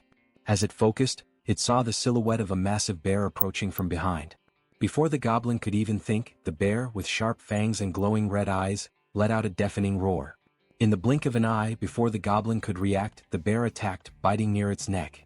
The goblin screamed in pain, drawing the attention of all the other goblins, who stopped and turned to see what was happening to their comrade. By then, the bear had already eliminated the first goblin and had begun attacking the others with its enormous claws. The first goblin was struck down, followed by another and then two more. The bear was making effective use of both its claws and teeth. Despite the bear's massive size, the goblins noticed they outnumbered it and decided to fight back. They surrounded the bear and launched their attack. Some jumped onto its back while others distracted it from the front. Quickly, the bear used its claws to knock off the goblins clinging to its back, but this left it vulnerable to more attacks. The goblins lunged at the bear, biting it with their sharp teeth. One managed to grip near its eyes while another bit into its back. The enormous beast tried to resist, striking nearby goblins with heavy blows, but their sheer numbers overwhelmed it, allowing them to attack from all sides. Using their sharp claws, they aimed for the bear's eyes, and just as they were about to blind it, all the goblins' heads suddenly exploded in an instant, likely due to Seo Jun's domain expansion. Now terrified and confused, the bear realized it was safe. At the same time, a system notification appeared, indicating citizenship had been granted. Exhausted from the grueling battle, the bear seemed to shrink in size. It began twisting its neck in an unnatural way, its body contorting strangely. Then it started to transform, revealing a human face emerging from its furry body. Finally, the bear's true form was revealed, a stunning woman with brown hair and eyes. Weakened from the intense fight, she collapsed in the parking lot, surrounded by the bodies of the goblins. Meanwhile, as Seo Jun writhed in pain while using his Ultimate Eyes ability, like a surveillance camera, he noticed the woman's unconscious body on the ground. He wondered who she was. A system notification identified her as Yanju, level 33, with 9 trust points and an awakened A-rank ability called Werbear. This ability allowed her to transform into a beast, enhancing all her physical capabilities and granting powerful regenerative properties. Seo Jun's eyes widened as he realized this woman possessed an A-rank ability. Additionally, the system revealed that both Dongan and Harem had reached 50 trust points, unlocking their loyalty. The notification also stated that Deoksu's loyalty had reached 30, meeting the requirement to be registered as a vassal. Seo Jun quickly decided to register Deoksu as a vassal. Deoksu, now at level 25 and holding the title of third vassal, had 52 trust points and 31 ability points. Upon awakening he gained a B-tier ability called Iron Knight, which allowed him to summon full steel armor and a halberd. Seo Jun, deep in thought, deduced that a vassal's level is determined by the rank of their awakened ability. He recalled that Fatty had awakened the strength of the gorilla, a C-rank ability, and was at level 20. Deoksu's Iron Knight was a B-rank ability, placing him at level 25. Moon's A-rank teleportation ability had placed him at level 30. Seo Jun concluded that when a vassal is registered, their level corresponds to the rank of their awakened ability. Yet, one question lingered: is the ability selection random like a roll of the dice? He wonders if Moon received an A-rank ability due to his loyalty. If that's the case, then Fatty, who has higher loyalty, should have awakened a B-rank ability instead of a C-rank one. This thought becomes even more puzzling considering that Deoksu, the baseball bat wielder, has only 31 loyalty yet already possesses a B-tier ability. Still deep in thought, Seo Jun remarks that understanding the conditions for obtaining higher-ranked abilities is crucial. It's an important question to answer. Since the number of vassals is limited to just 10, it's advantageous to select individuals with the highest potential rankings. He then reflects on whether there are any differences in accepting someone who has already awakened as a vassal. The system displays that an awakened individual can move freely through staircases, hallways, and elevators. Seo Jun decides to take action and walks toward the elevator. As he approaches, he activates his ultimate eyes, his gaze darkening. Meanwhile, the woman remains unconscious on the parking lot floor, near the goblins' lifeless bodies. Seo Jun calls Fatty, who arrives quickly, and instructs him to head to the parking lot. He asks Fatty to bring the woman from the second level of the parking structure back to their floor. While this unfolds, the team on the emergency staircase is dismantling and recovering the materials used for the electric trap.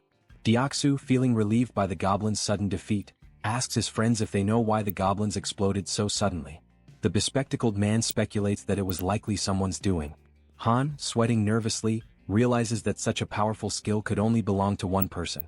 The way the goblins were dealt with so effortlessly leaves no doubt in his mind. It must have been Seo Jun. He recalls that when he first met Fatty mentioned that Seo Jun was a bit of an enigma. Han also remembers Fatty talking about hot baths, which amazed the girls, and how the ingredients for their meals had also been thanks to Seo Jun's ability. Reflecting on all this, Han grows more unsettled by Seo Jun's overwhelming power, convinced that the mysterious skill must be his. As Han coils the wires around his arm, he glances at Moon and recalls how he used to be an introvert, someone who changed drastically after meeting Seo Jun. Realizing the terrifying scope of Seo Jun's abilities, Han thinks to himself that being saved by Seo Jun means being chosen by him.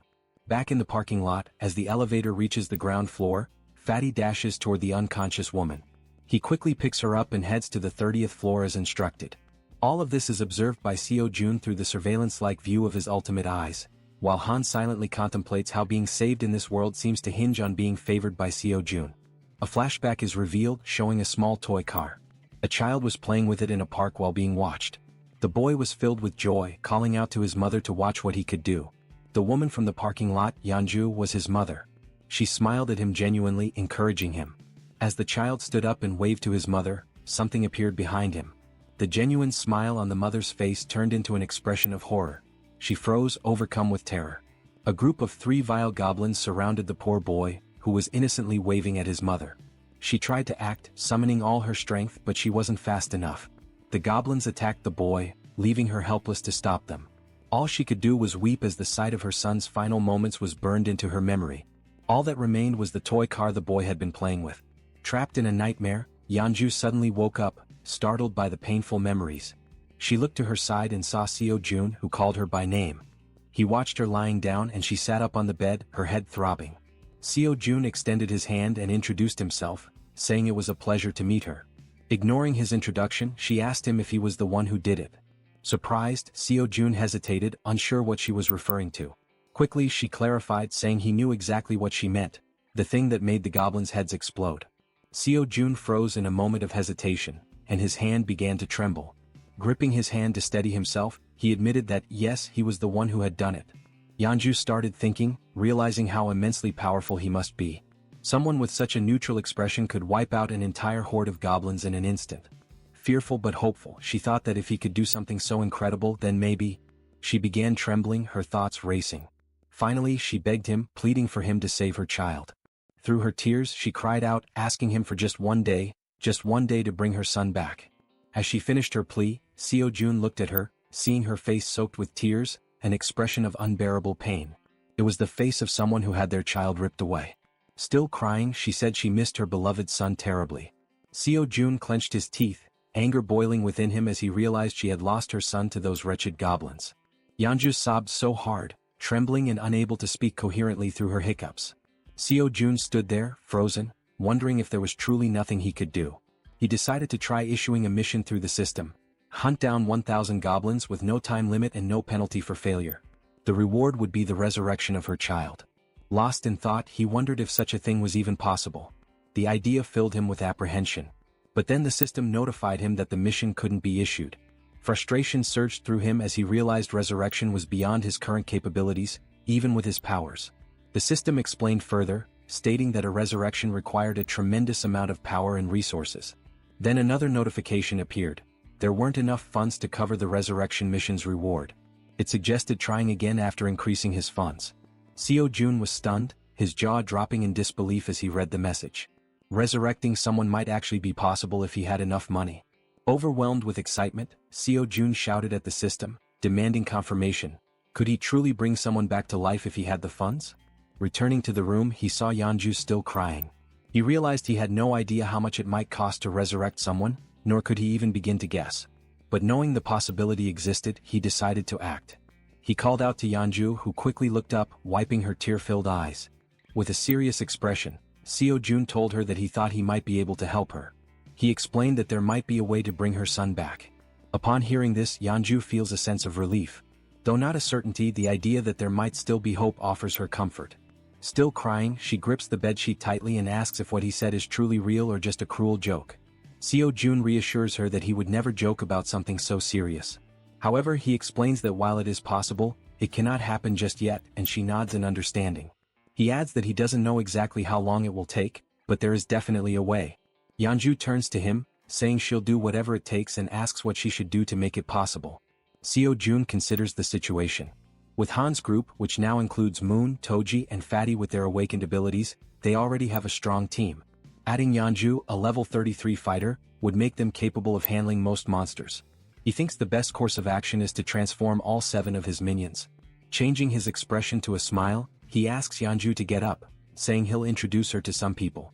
Shortly after, Han introduces himself, and Yeonju politely returns the greeting. She then asks if he's the one who was throwing baseballs to hunt goblins, which startles Han that she knows about that. Yeonju also turns to the archer, saying she recognizes her too since she was shooting arrows at the goblins, leaving the archer equally surprised. Nervous, the archer asks how Yeonju knows her. Yeonju, growling and mimicking claws with her hands and sharp teeth, asks if they really don't recognize her, saying they've met before. Toji, the archer, and Han look confused about her growling while cute bears appear in the background. Deciding to clarify, Yeonju begins transforming. Gradually, fur starts appearing on her body as she focuses. Her bear form becomes evident, complete with a snout and brown fur. The archer, shocked, points at her and asks if this is actually happening. Now a massive bear stands in the room before the group. Still pointing, the archer exclaims that it's the beast they saw in the alley earlier. Yeonju, laughing awkwardly, corrects her, saying it's actually a bear, not a beast, leaving the archer dumbfounded. The bear woman explains that she had helped them deal with the goblins a few times before, though they hadn't realized it until now. Looking at the giant bear in front of him, Han remarks that their meeting wasn't a coincidence after all. The bear woman confirms this, saying that anyone who opposes the goblins is a friend of hers. At that moment, Seo Jun arrives and interrupts their conversation, stating that it's good they're already acquainted. With a serious expression, he says he has something important to announce. Seo Jun explains that after thinking it through, they'll execute the plan to rescue Moon's grandmother tomorrow. The group listens intently as he informs them that the number of goblins has drastically decreased, making this the perfect opportunity for the mission. He adds that Fatty will sit out this mission due to his injuries and mentions that he borrowed Fatty's room, as Fatty lost his bed to the bear woman. Seo Jun then announces that Yeonju, the bear woman, will join them on the mission.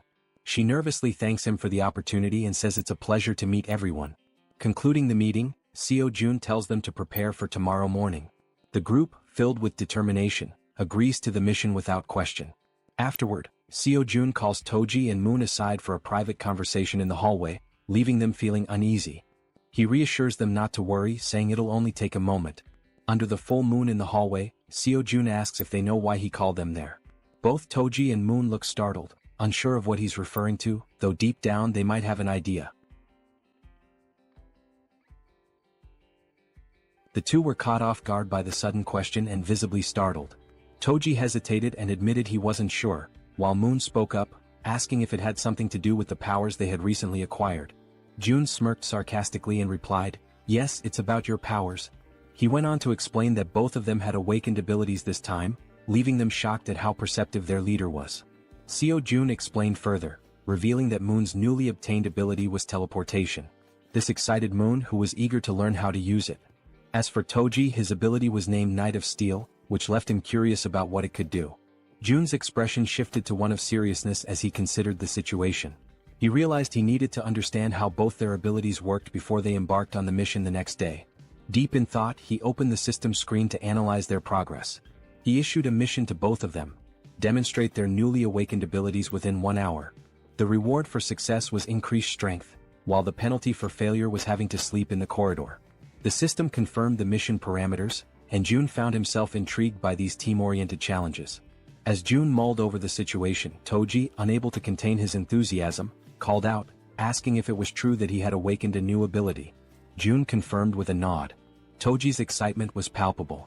Snorting with exhilaration, he exclaimed how great it was, but then asked about the Knight of Steel ability, curious about its specific capabilities. Jun explained that it allowed Toji to summon a steel suit of armor and a halberd. Before Toji could ask further questions, since he was used to wielding a baseball bat, a blue light suddenly materialized beside him. The light was Moon's teleportation ability activating.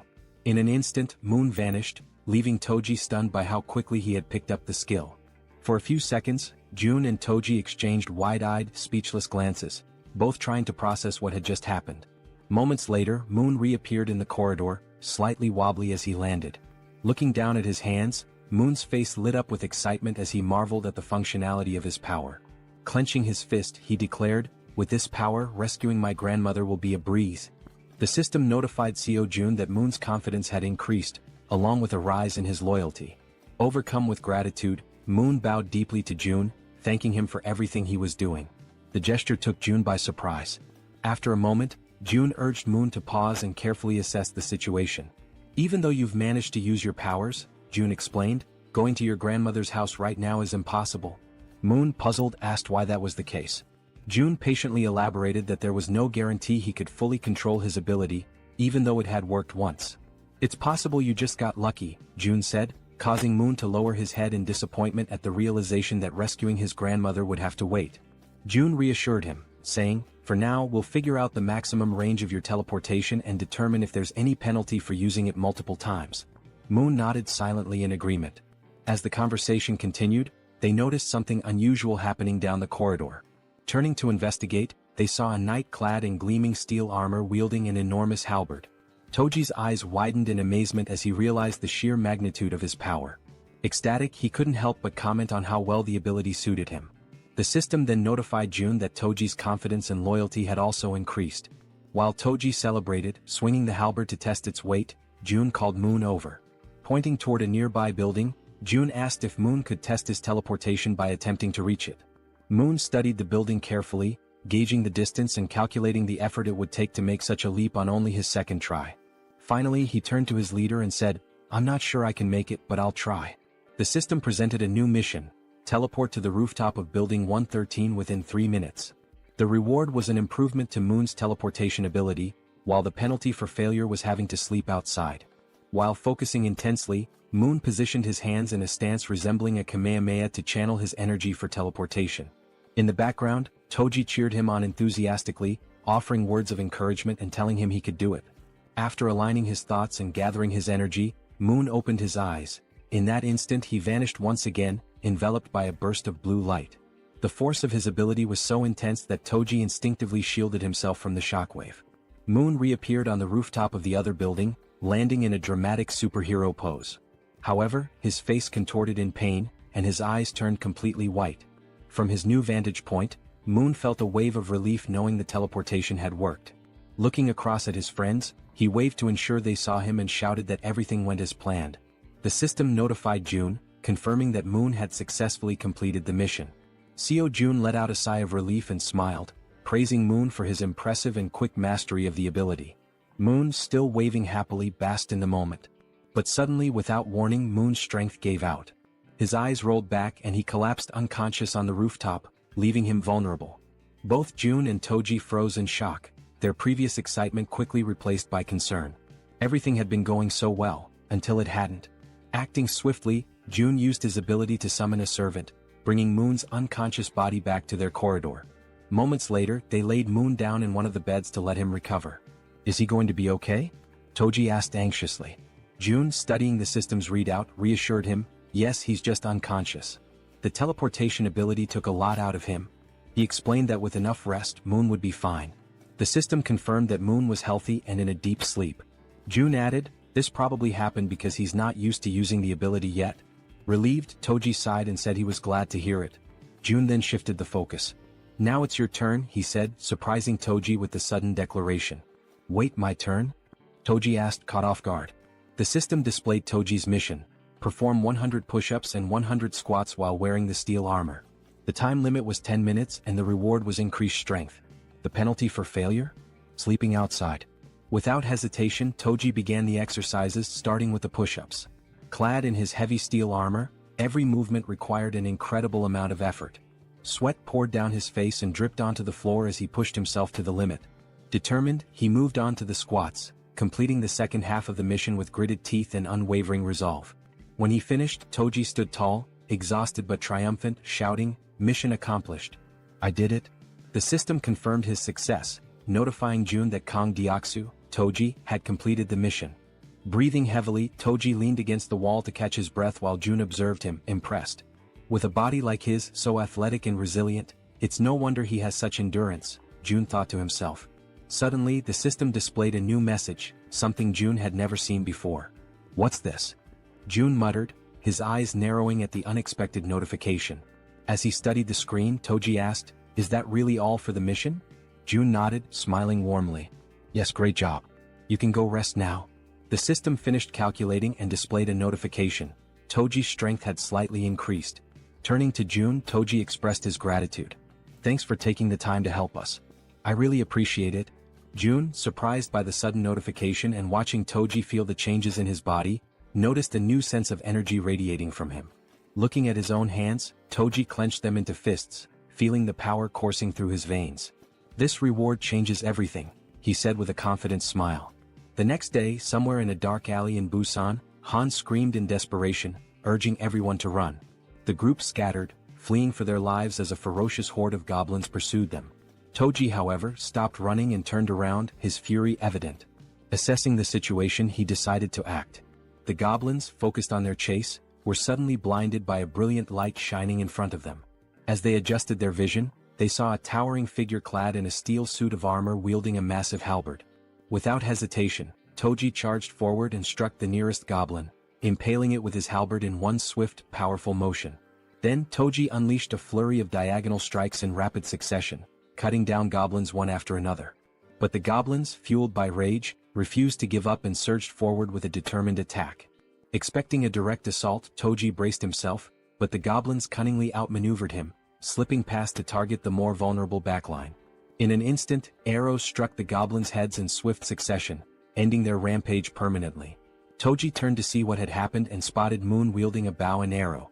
"Don't worry," Moon called out confidently. "I'll handle any goblins that get past you. Focus on the ones ahead." Gripping his halberd tightly, Toji turned back to the remaining goblins. A smirk spread across his face as he responded, "Got it?" Seeing Toji's renewed focus, the goblins froze, hesitating in their attack. One by one they began to retreat, turning back to where they came from. Frustrated, Toji yelled at them to come back and face him. As the goblins retreated, terror gripped them when a massive shadow appeared before them. It was the bear girl, her glowing red eyes piercing through the chaos. This was her dramatic first appearance, emerging from an ambush prepared for the retreating goblins. The goblins had no choice but to surrender to their fate, collapsing in despair and lamenting their past misdeeds. The group showed no mercy. Moon's arrows flew with precision, Toji's halberd struck powerfully, and the bear girl slashed through the goblins with her razor-sharp claws. Together they defeated the goblins one by one. Seizing the opportunity, Han shouted to Moon, "Now's your chance. Go." Moon, understanding the urgency, broke into a sprint toward his grandmother's house. "Thank you, Han," he called back as he ran, grateful for the opening created by his comrades. Meanwhile, the system notified Seo Jun that the citizen Moon had completed his mission. A pop-up appeared, stating that it was now evaluating the missions Moon had completed. Back in the comfort of his room, Seo Jun sat with his Ultimate Eyes ability activated, observing the system screen while slurping on cup noodles. The system pinged again, declaring the evaluation complete and awarding him 132,966 won, which was deposited into his Shutin's wallet. Jun paused mid-bite, stunned by the reward. This time it was actual money. Returning to his meal, Jun reflected on the situation. When Toji completed his mission, the reward had been strength, suggesting that additional rewards were now randomized. It makes sense, Jun thought. The missions are getting harder, so the rewards should scale with the difficulty. The system chimed again, confirming that Moon had completed all the missions available to him for the day. It also announced it would begin evaluating the rewards for Moon's completed tasks. The assessment concluded instantly. Still savoring his noodles, Jun grinned and said, "Alright, let's see what the reward is." The system congratulated him for hitting the jackpot. For those unfamiliar, it clarified that a jackpot is the maximum prize accumulated in games of chance like slot machines or lotteries. Reading this, Seo Jun froze, momentarily stunned. Paralyzed with anticipation, he stared at the screen, waiting to see what incredible reward the jackpot would bring. Still staring at the system notification, Jun remained frozen in shock, his cup noodles stuck in his throat as he tried to process what the jackpot could possibly be. Then the system displayed the reward, a skill point granted as part of the jackpot. Upon reading this, Seo Jun's lips curled into a satisfied smile. This was perfect. He could choose exactly where to use the point. Back on the streets, Moon sprinted toward his grandmother's house at such an incredible speed that a faint blue aura trailed behind him. As he drew closer, exhaustion crept in, sweat dripping down his forehead. His mind raced with anxious thoughts. What if something had happened to her? Upon arrival, the house came into view, a small, simple home, completely unprotected against monster attacks. There were no barriers, no fortifications, just an ordinary house standing vulnerably amidst the chaos. Moon didn't hesitate. He rushed to the door and pushed it open, but a deep fear clawed at his chest.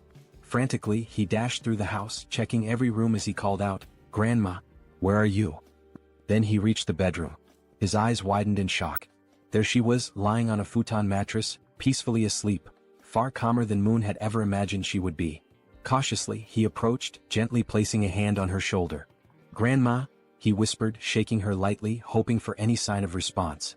Slowly, her eyelids fluttered open. Her voice was faint and drowsy as she murmured, "Who is there?" She reached out, her frail fingers brushing against his hand. "Moon, is that you?" And at that moment, ninjas cutting onions must have passed through the room, because Moon's vision blurred as he choked up, his chest tightening with overwhelming relief. Tears streamed down his face. His body trembled as he sobbed uncontrollably, overwhelmed by the sheer relief that she was still alive. Unable to hold back, he threw his arms around her in a warm, desperate embrace, whispering apologies between his sobs. "I'm sorry, Grandma. I'm so sorry it took me so long to come back for you." Despite his tears, the old woman smiled kindly and patted his back. "You're such a brave and kind boy, Moon. I knew you would come for me." At that exact moment, a system notification appeared in front of Seo Jun. Moon's loyalty had reached 100. Moon was now officially registered as a vassal. The number of available vassal slots had increased. Jun squinted at the system window in confusion. What's this? Apparently, reaching a certain level of trust unlocked an additional vassal slot. The system then displayed his current vassals. Choi Hyungjin aka Fatty, level 20, Moon level 30, and Kang Deoksu aka Toji level 25. Scratching his chin, Jun was taken aback. Wait, so I can level them up too? Curious, he decided to check how much it would cost to upgrade Moon's level. He tapped the plus symbol next to Moon's name. A new notification popped up. Insufficient funds to level up. Then another window appeared, showing the required amount. 100 million won is needed to upgrade Vassal Moon to the next level. Jun's jaw nearly hit the floor. His hands clenched into fists. 100 million won? His face twisted in frustration as he rubbed his temples. That's insane. Just for one vassal? With a sigh, he ran a hand through his hair and lightly punched the table. "I'm sorry, Moon," he muttered under his breath. I'll make it up to you by assigning you missions every single day. At that moment, a noise snapped June out of his thoughts, his senses going on high alert. The elevator was moving. His brow furrowed. Who the hell could that be? His comrades were still out in the streets, fighting goblins. Narrowing his eyes, he activated Ultimate Eyes. His pupils darkened as his vision extended, scanning the entire building. Two people stood outside one of the apartment doors. A man and a woman. The man carried a box on his shoulder, while the woman knocked on the door, asking if anyone was inside. Something felt off. Their expressions weren't exactly friendly, and their dark under-eye circles hinted at exhaustion or something more sinister. June immediately recognized the apartment. Inside was Fatty's wife. From the other side of the door, she hesitated. Hearing the knocking and voices, she called out cautiously, "Who is it?" Assuming it was urgent, she made a quick decision and opened the door. Standing there was the young woman, who greeted her with a bright smile. "Hello," she said cheerfully. "I'm Kim Dabin." Then she gestured toward the man beside her. "And this is my younger brother, Kim Miho." She continues, mentioning that they live in unit number 1701. Intrigued, Fatty's wife asks what brings them there. The girl sighs, explaining that she only came because she desperately needed help, leaving Fatty's wife wondering what kind of help she could possibly need. Then, with a sudden burst of desperation, the girl blurts out, practically shouting, "Would it be possible for you to let me take a shower?" Fatty's wife is completely caught off guard. Her jaw drops. Of all the things she had expected to hear, this was the absolute last. Still trying to process it, she blinks in disbelief and asks if she heard correctly. "Did you really just ask to take a shower? And that's all you need?" The girl nods eagerly. "Yes, that's all. I just want a shower." Relieved that the request wasn't anything too complicated, Fatty's wife lets out a small chuckle and waves them inside. "Well, that's easy enough. Come in." The two enter, expressing their gratitude. The man, still carrying the box on his shoulder, also thanks her before asking where he should put it. Curious, Fatty's wife asks what's inside. As he places it down on the floor, the girl, still grateful, explains that it's just canned food and some miscellaneous supplies. The man opens the box, revealing various types of canned goods, exactly as she had said. Seeing this, Fatty's wife smiles and thanks them, mentioning that they really didn't have to go through all that trouble. The girl waves it off. "It's nothing really. If you think about it, I just walked into a stranger's house and made a pretty weird request." Just as she finishes speaking, something catches her attention from the corner of her eye. She turns her head slightly, her gaze landing on the collection of bows lined up against the wall, alongside Toji's baseball bat. Curious, she can't help but ask, "Do these bows and that bat belong to the owner of this apartment?" Fatty's wife wasn't expecting that question. Still, after a brief pause, she shakes her head. "No, actually. These don't belong to the apartment's owner. The real owners live in another unit, but it's kind of a complicated situation to explain in just a few words." The girl nods in understanding. "I see." Watching everything unfold, Seo Jun deactivates his ability and thinks to himself that so far they don't seem like bad people. He then shifts his gaze toward the window and murmurs to himself, "I'll go check it out later." After a brief moment of thought, he adds, "I also need to talk to them. I want to ask if they'd be willing to help rescue other survivors from the nearby apartments." Before he can dwell on it further, a sudden system notification pops up. June blinks in surprise as the message appears before him. "You have successfully hunted a red tiger." A second notification follows immediately after. "You have gained a large amount of XP." Then another. 39,783,201 has been deposited into the Ultimate Shutin's wallet. And finally, one last message. "Your skill level has increased and you have acquired a new ability." June stares at the notifications, his eyes widening in shock. What just happened out there? He hadn't even been paying attention for that long. How could so much have changed in such a short time? Without hesitation, he forces himself to reactivate Ultimate Eyes, pushing his abilities to their limit despite the strain. Outside, the battlefield is far from calm. Han, the archer, and the guy with glasses are both lightly wounded. In front of them, the corpse of a massive red tiger lies motionless on the ground, and next to it, the werbear is also severely injured, struggling to move. The rest of the group stands frozen, unsure of what to do next. June observes everything, but a strange feeling creeps up on him. His stomach twists, and his chest tightens as a wave of unease washes over him. What the hell just happened? Suddenly, a sharp pain shoots through his body. His muscles spasm, cold sweat dripping down his face as an overwhelming pressure grips his chest. He groans in agony, barely able to keep himself upright. Then, the system sends another notification. "You have discovered individuals who are eligible to receive citizenship." Through the pain, June barely manages to process the message. There are still people who aren't citizens yet? His breathing is ragged, but he forces himself to speak. System, grant them citizenship. A new notification appears instantly. A list of names flashes across the screen. Citizenship has been granted. And then, another alert. You have officially reached 50 citizens. An additional message follows.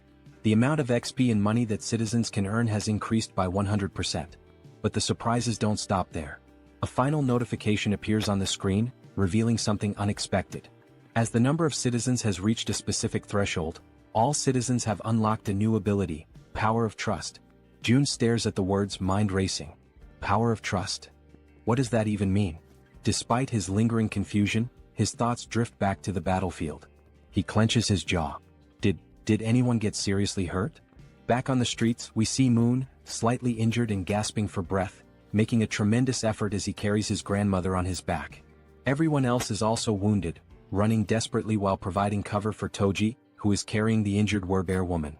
Observing this, June quickly realizes that the situation outside is far worse than he had imagined. And of all people to be seriously hurt, it had to be the werbear. As the group races to escape, a horde of goblins suddenly appears right in front of the two carrying the wounded. The team members covering them from behind immediately let loose a volley of arrows, striking down goblins to clear a path. The archer, watching closely, is startled by the precision of the man with glasses. How the hell did you pull that off with a single shot? She asks, eyes wide. The man looks just as confused. I honestly have no idea. As they continue running, the archer suddenly realizes something. For some reason, my body feels lighter. Han, running beside her, nods in agreement. Yeah. And I just noticed, I'm not even out of breath anymore. Meanwhile, back with June, the system finally provides an explanation. The ability Power of Trust is a passive skill that increases all stats by X%, where X equals the trust level of each citizen. Seo Jun stares at the message in disbelief. This skill didn't even exist before. How the hell is it so strong? Then, another realization hits him. Every single member of his group has at least 50 trust points or more. This means that all their stats, including stamina, strength, reflexes, and more, have naturally increased by 50%.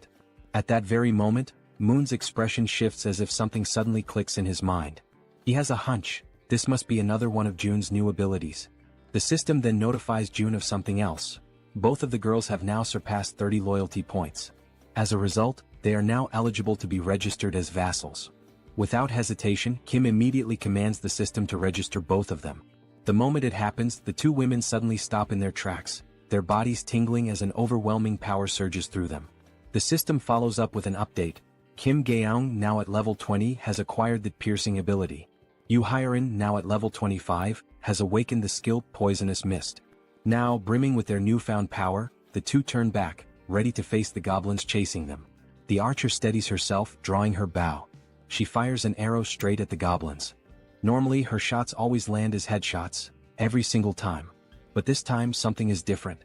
The arrow doesn't just pierce through one goblin, it ricochets off and strikes several others, piercing through them effortlessly. Confused, the archer furrows her brows. What the hell? What just happened? The system promptly provides an answer.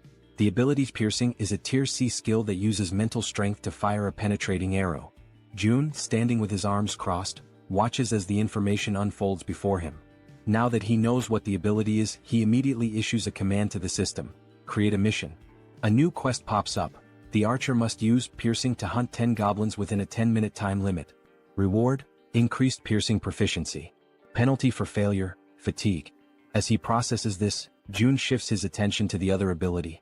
Unlike piercing, this one seems far trickier. Poisonous Mist is a deadly attack, and while it's classified as a B-rank skill, using it incorrectly could endanger the entire team. June exhales sharply, deciding to deal with it later. I'll figure it out when the time comes.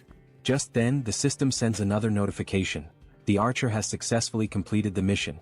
10 goblins eliminated. A new message follows. The maximum number of missions available for today has been reached. Evaluating. June sighs, unimpressed. The rewards weren't that great this time. But now that the battle outside has settled, he decides it's time to check on the citizens living on the lower floors. Activating Ultimate Eyes, he scans the corridors. His gaze locks onto the silhouette of a man walking calmly through the halls, his hands tucked into his pockets. June watches as the man heads toward the bathroom, likely to collect water. Smart. June notes that this man has good survival instincts. He's gathering water before supplies run low. Shifting his focus elsewhere, June spots another pair, a man and a woman sitting together, preparing to eat. He observes them for a moment, realizing something important. They're already capable of gathering food and water on their own. Then, in another part of the building, something unexpected catches his eye. A woman. She's lying motionless on the floor inside a room. Without a second thought, June bolts toward her. The system immediately provides an update. Kim De-jung. Trust level, 18. Ability, healing, awakened. June's heart pounds in his chest. Healing? His eyes dart between the system message and the unconscious woman on the floor. He reads the ability description. She can heal wounds. A surge of urgency floods through him. She's the first healer they've found, and they desperately need her. Without hesitation, June sprints forward. He has to help her, no matter what. After sprinting through the hallways, June finally arrives in front of the door to the room where the woman had collapsed. His breathing is still heavy from the run, but he quickly composes himself and reaches for the doorknob. Slowly he tries to turn it, hoping to gain access without any trouble. However, to his surprise, the door is locked from the inside. A deep frown settles on his face as he realizes there is no way for him to open it from the outside. The sudden obstacle causes his shoulders to slump slightly, and he takes a step back, frustration creeping into his thoughts. But just as he starts to contemplate another course of action, something unexpected happens. His eyes widen momentarily as a new notification from the system appears before him. By sheer coincidence, or perhaps fate itself, he has just acquired a new skill. The system promptly displays its details. The ability is called Invisible Hand, and it is currently at level 1. According to the description, it allows him to summon and control an invisible hand at will. Reading the notification, a surge of newfound determination fills his chest. His grip tightens into fists as he mentally acknowledges the absurd but undeniable reality of his newfound power. Silently, he expresses his gratitude for this sudden stroke of fortune. Closing his eyes for a brief moment, June focuses his thoughts entirely on the locked door before him. He visualizes himself breaking the lock, willing it to yield under his command. When he finally opens his eyes, he is met with an unexpected yet welcome sight.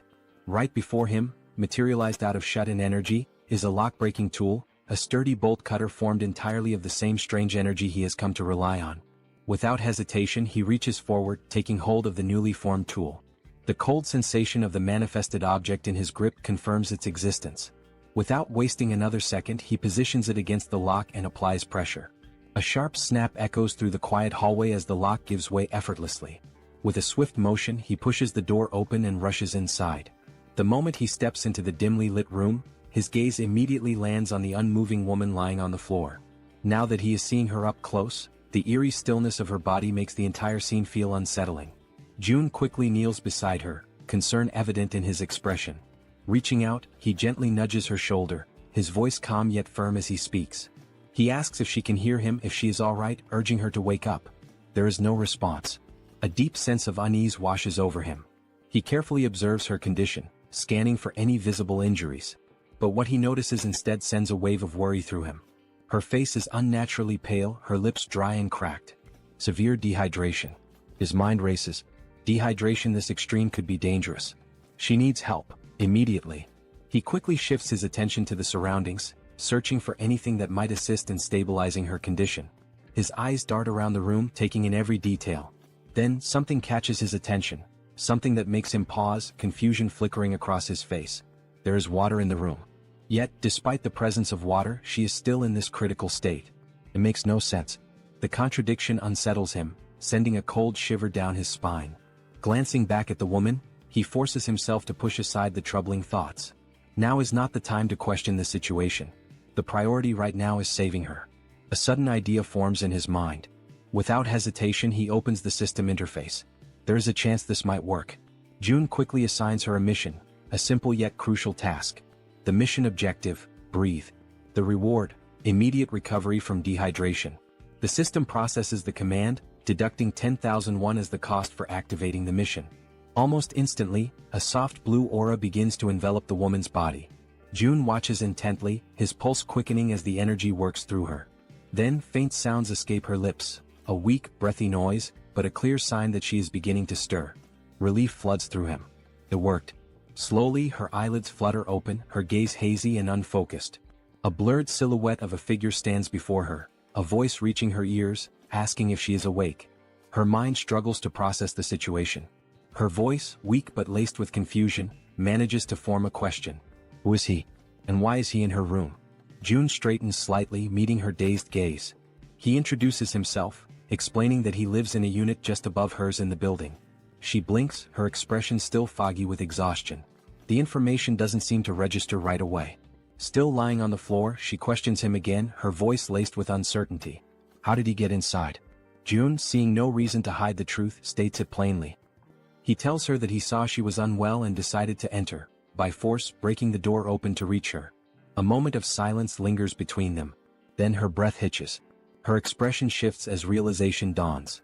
Without warning, tears begin streaming down her face. And yet she does not say a word. She simply cries as if the weight of everything she had been enduring had finally caught up with her. She raises her hands to her face, wiping away the tears in an attempt to hide her crying. Her shoulders tremble slightly as she struggles to compose herself. June, watching her closely, immediately senses that something is wrong. There is an uneasiness in the way she reacts, something beyond just exhaustion or confusion. Taking a deep breath, he calls her name, Kim De-jung, his voice firm yet gentle. As she slowly pushes herself up from the floor, still visibly shaken, he speaks again. He apologizes for being so abrupt, for barging into her life so suddenly, but he makes it clear that he needs her help. There is urgency in his tone, something that makes her pause despite her lingering distress. Now sitting upright, her tear-filled eyes meet his, though her expression remains guarded. Her lips, still cracked from dehydration, barely part as she listens to him speak. June wastes no time in explaining, one of his allies is severely injured. The words seem to take a moment to register. De-jung slowly turns her body toward him, staring as if trying to process what he just said.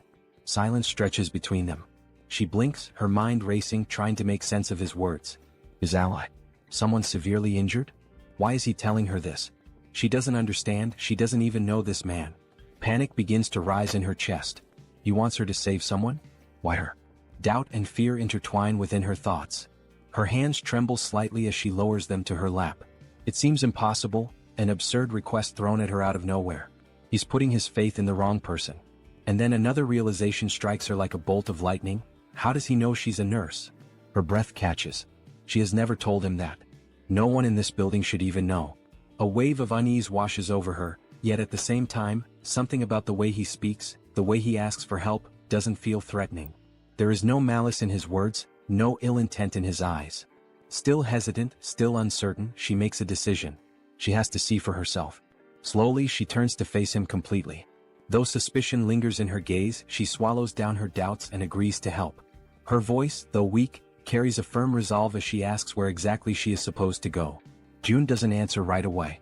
Instead, he opens the system interface, his fingers moving swiftly across the translucent screen in front of him. He asks her to wait just a moment. He assigns her a mission, one that instructs her to use healing magic to cure the wounded werbear. The mission comes with a 1-hour time limit, a reward labeled as improved, and to his relief, no penalties. His eyes flicker with determination as he reads the details. He must save the werbear no matter what. Turning back to De-jung, he tells her that for now she should rest. He will personally bring the injured person to her. He then instructs her to find something to help with her own dehydration. But De-jung, already overwhelmed, barely has time to process his words before something utterly impossible happens. From seemingly nowhere, oranges begin to materialize in midair. Her eyes widen in pure shock, her breath hitching as she watches several bright oranges fall from the void and land in front of her. For a long moment, she simply stares, her mouth slightly open, completely stunned. Then, snapping out of her daze, she frantically raises a shaking finger, pointing at the fruit on the floor. What is this? Her voice trembles as she demands an answer. June, realizing how bizarre this must seem to her, quickly apologizes. But De-jung isn't satisfied. Her heartbeat pounds in her ears as she watches more oranges drop into existence. Where are these coming from? How is this happening? What kind of person is this man? Before she can demand further explanations, June simply turns his back to her. A slight smirk plays on his lips as he tells her, he'll explain everything later, once things have calmed down. And with that he walks away. Leaving her still kneeling on the floor, still staring in disbelief, he exits the room with a final request. He reminds her that she is still weak, that her body needs to recover, and he asks, no, insists, that she prioritize her own rest. As soon as June is gone, De-jung lowers her gaze to the scattered oranges. Slowly she reaches out, picking one up. The texture, the weight, the coolness against her fingertips. It all feels real. She squeezes the fruit gently, expecting it to vanish like an illusion, but it remains solid in her grasp. A shiver runs down her spine. What is this? Still overwhelmed, she hesitantly mutters to herself, wondering if she's dreaming. Because never, in her life has she seen anything like this before. Meanwhile, June wastes no time. He rushes back to his shut-in apartment, moving with quick, determined strides. His mind is already focused on helping his allies outside as fast as possible. The system chimes with a notification. The healer's trust level has increased. He stops for a brief moment, narrowing his eyes at the message. She hadn't trusted him before. That much was obvious. But now, it seems like her perception of him has changed, even if only slightly. Still, it isn't enough for him to let his guard down. Trust takes time. And honestly, he can't blame her. If someone broke into his home out of nowhere, he wouldn't trust them either. Shaking his head, he steps onto the balcony, his gaze drifting downward.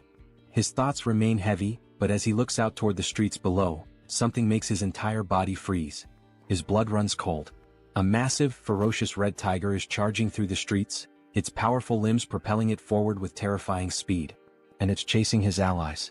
June's breath catches as he sees his companions below, running for their lives. Desperation is evident in the way they scramble to escape, but the monstrous beast closes in on them, its deadly fangs gleaming under the dim light. Then, as if things couldn't get any worse, its piercing eyes fixed on its targets, its muscular body moving in perfect synchrony as it hunts his team. A wave of panic washes over June. This isn't just a dangerous situation. This is a massacre waiting to happen. June stood frozen in shock as he took in the sight before him. There wasn't just one red tiger. Another had appeared, a second ferocious beast, separate from the one that had already fought the Werbear woman and left her gravely wounded. Down below, chaos continued to unfold. The massive red tiger prowled menacingly, striking fear into the hearts of the remaining group members, who were now running desperately, not daring to look back. Fear gripped them entirely, their survival instincts pushing them forward. Amidst the frantic escape, Harem, the girl who had received the power of poison, misstepped. Her foot twisted unnaturally, and pain exploded through her leg as she collapsed onto the hard ground. A sharp, involuntary cry of agony tore from her throat. Both the archer woman and Han immediately stopped in their tracks, their faces contorted with panic. Their eyes darted back to her, calling out her name with pure desperation. Gritting her teeth, Harem struggled to push herself up, trying to fight through the pain. But her body was already beyond exhaustion, her limbs heavy, refusing to obey her will. No matter how much she willed herself to move, she couldn't. The archer's voice rang out through the air, a raw scream of distress. Because the enormous red tiger was already preparing to strike. Its muscles coiled, eyes locked onto Harem like a predator savoring its helpless prey. It was ready to devour her, its powerful body lunging forward just as she finally managed to stagger back onto her feet. But she had yet to realize how dangerously close the beast truly was. Her mind was occupied by something else, perhaps a last-ditch plan or sheer disbelief at her predicament. Then at last she turned her head. And in that instant she understood. The beast was right there. The realization hit her like a tidal wave, crashing down and swallowing her whole. A cruel truth settled into her bones: there was no escape. For a brief, soul-crushing moment she stopped resisting. The fight drained from her eyes and she surrendered to the inevitable. She stood still, bracing for the end, waiting for the red tiger's jaws to clamp down and rip her apart. And then, in a sudden flash of light and violet smoke, she was gone. The tiger's gaping maw snapped shut on empty air. A growl rumbled deep in its throat, confusion flickering through its burning eyes. It didn't understand what had just happened. A heartbeat ago, its prey had been right there. And now, vanished. The frustration of the failed kill sent the beast into a deeper fury. At the same moment, Harem reappeared, disoriented, drenched in sweat, her breath ragged and uneven. Her mind reeled as she tried to comprehend what had just occurred. Had she died? Was this the afterlife? Pain surged through her limbs, sharp and unrelenting, reminding her that she was still very much alive. That was when she saw him. June. He was standing there watching her closely. It had been too close. A fraction of a second later and she wouldn't have survived. The weight of that realization pressed down on him. Harem, still trembling, looked up at him, but no words came. She was too exhausted, too overwhelmed to speak. Meanwhile, outside, the others were still running for their lives. June took a deep breath, his mind racing. At the very least he had bought them some time. One less person in immediate danger meant the group below had a slightly better chance of escaping. Then his system screen flashed with a new notification. He had discovered individuals who met the criteria to be granted citizenship. The system prompted him, did he wish to approve their citizenship? Before he could process this, another sudden movement caught his eye. Moon appeared, using his teleportation ability to warp into the apartment, carrying his grandmother in his arms. As soon as he landed, he turned to June, his expression frantic. His breathing was unsteady, but his grip on the elderly woman remained firm as he pleaded for June to take care of her. June glanced at Moon, then at the frail woman in his arms. The concern in Moon's eyes was unmistakable, but June's mind was already occupied with something far more urgent. Raising a hand, he told Moon to wait.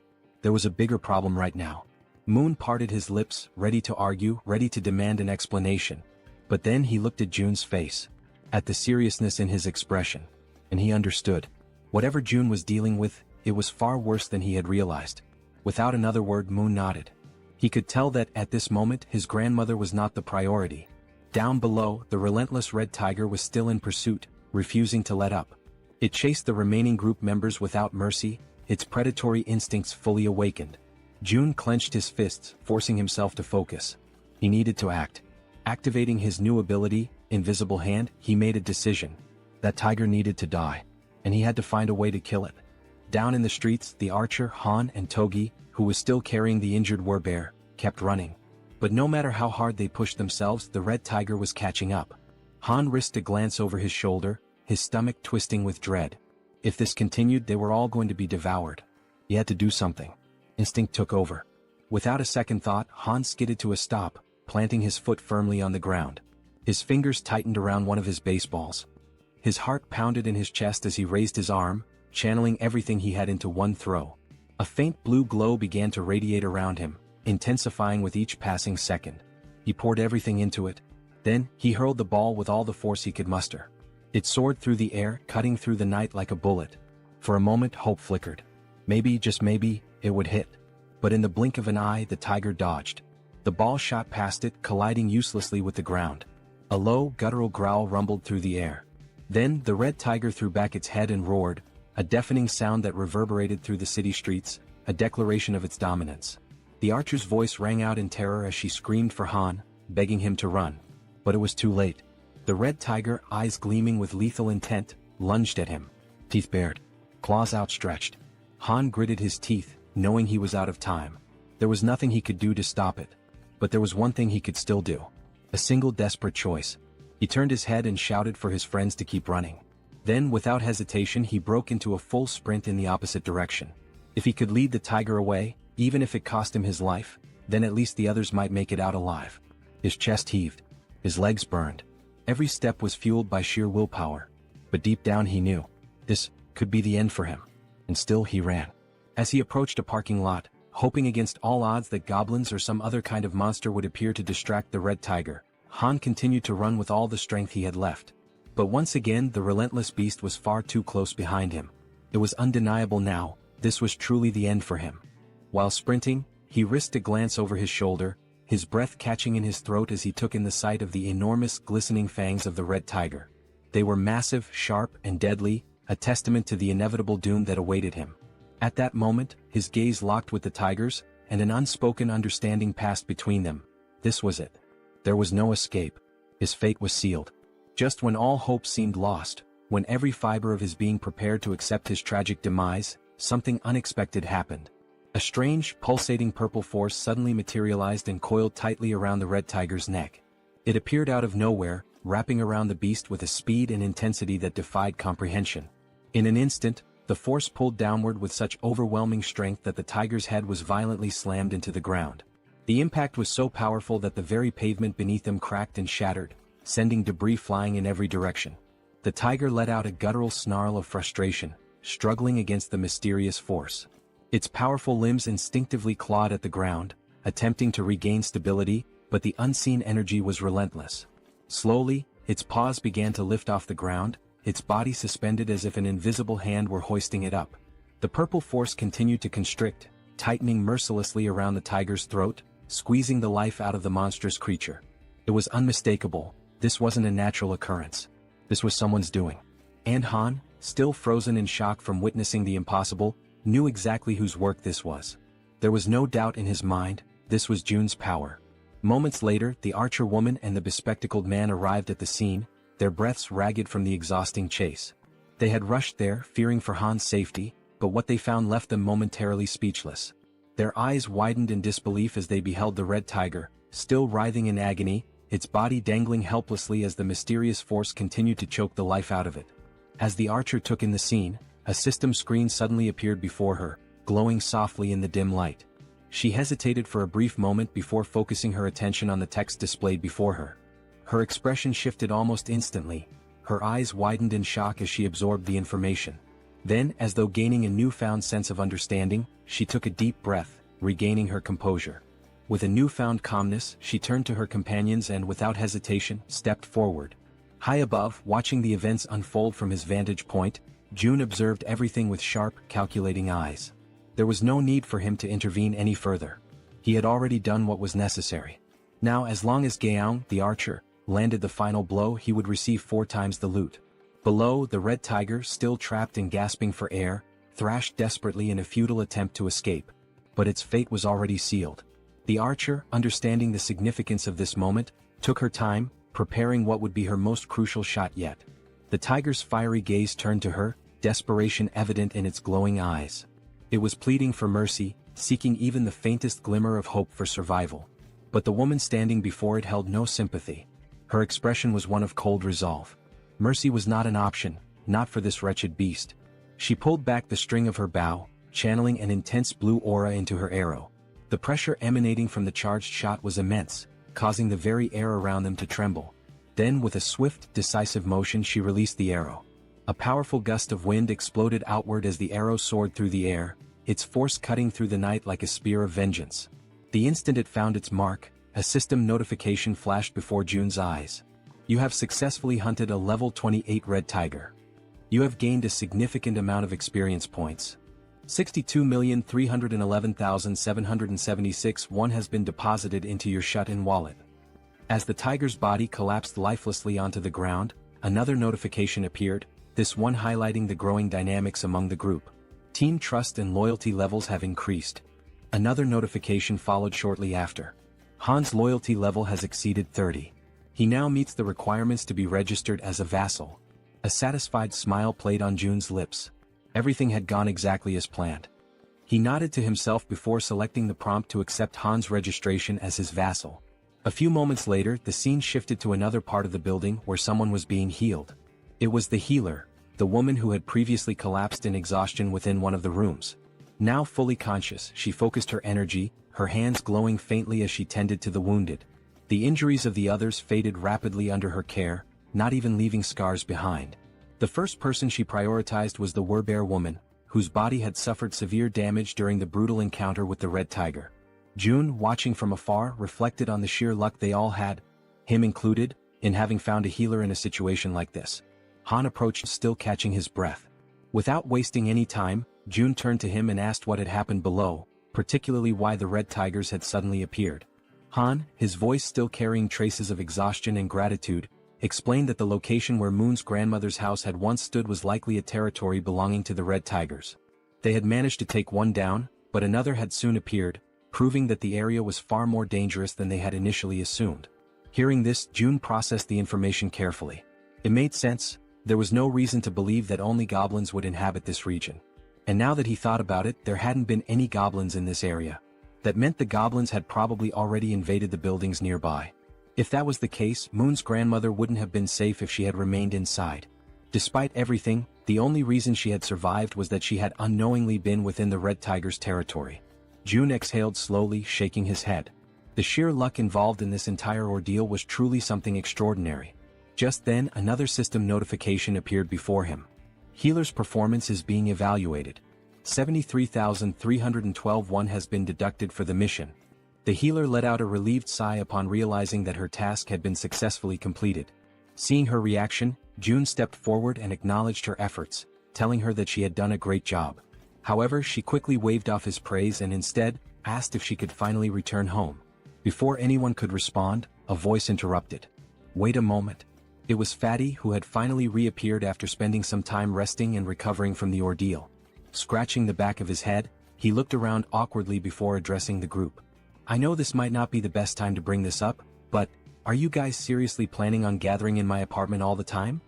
June turned his attention to Fatty and, for the first time, truly took in the number of people currently occupying the space. The realization dawned on him, and at that moment, everyone around them wore equally amused and sheepish expressions. With a small chuckle, June reassured him. There was no need to worry, he had already made arrangements. Unit 2901 was currently unoccupied. Electricity, water, and every other necessity for daily life would be provided, and they were free to live there. Upon hearing this, the entire group erupted in joy. He also calls out to Dabin and informs her that Units 2101 and 2102 are currently unoccupied as well.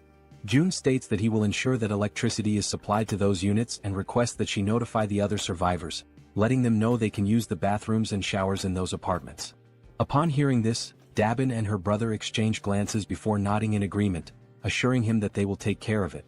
June then adds that out of the 2 available units, Dabin and her brother are welcome to claim one for themselves. The unexpected offer leaves both of them stunned, their jaws practically dropping in disbelief. June, however, remains composed and instructs them to inform the other survivors that they may take the remaining unit. After settling that, June shifts the conversation to another matter, saying that he has a favor to ask. Dabin, still somewhat taken aback, encourages him to go ahead and say what he needs. Without hesitation, June states that he wants her to become the messenger between himself and the rest of the survivors. The moment those words leave his mouth, Dabin pauses, furrowing her brows in confusion. She repeats his request, asking if she heard him correctly. Did he really mean messenger? June, completely serious, confirms it.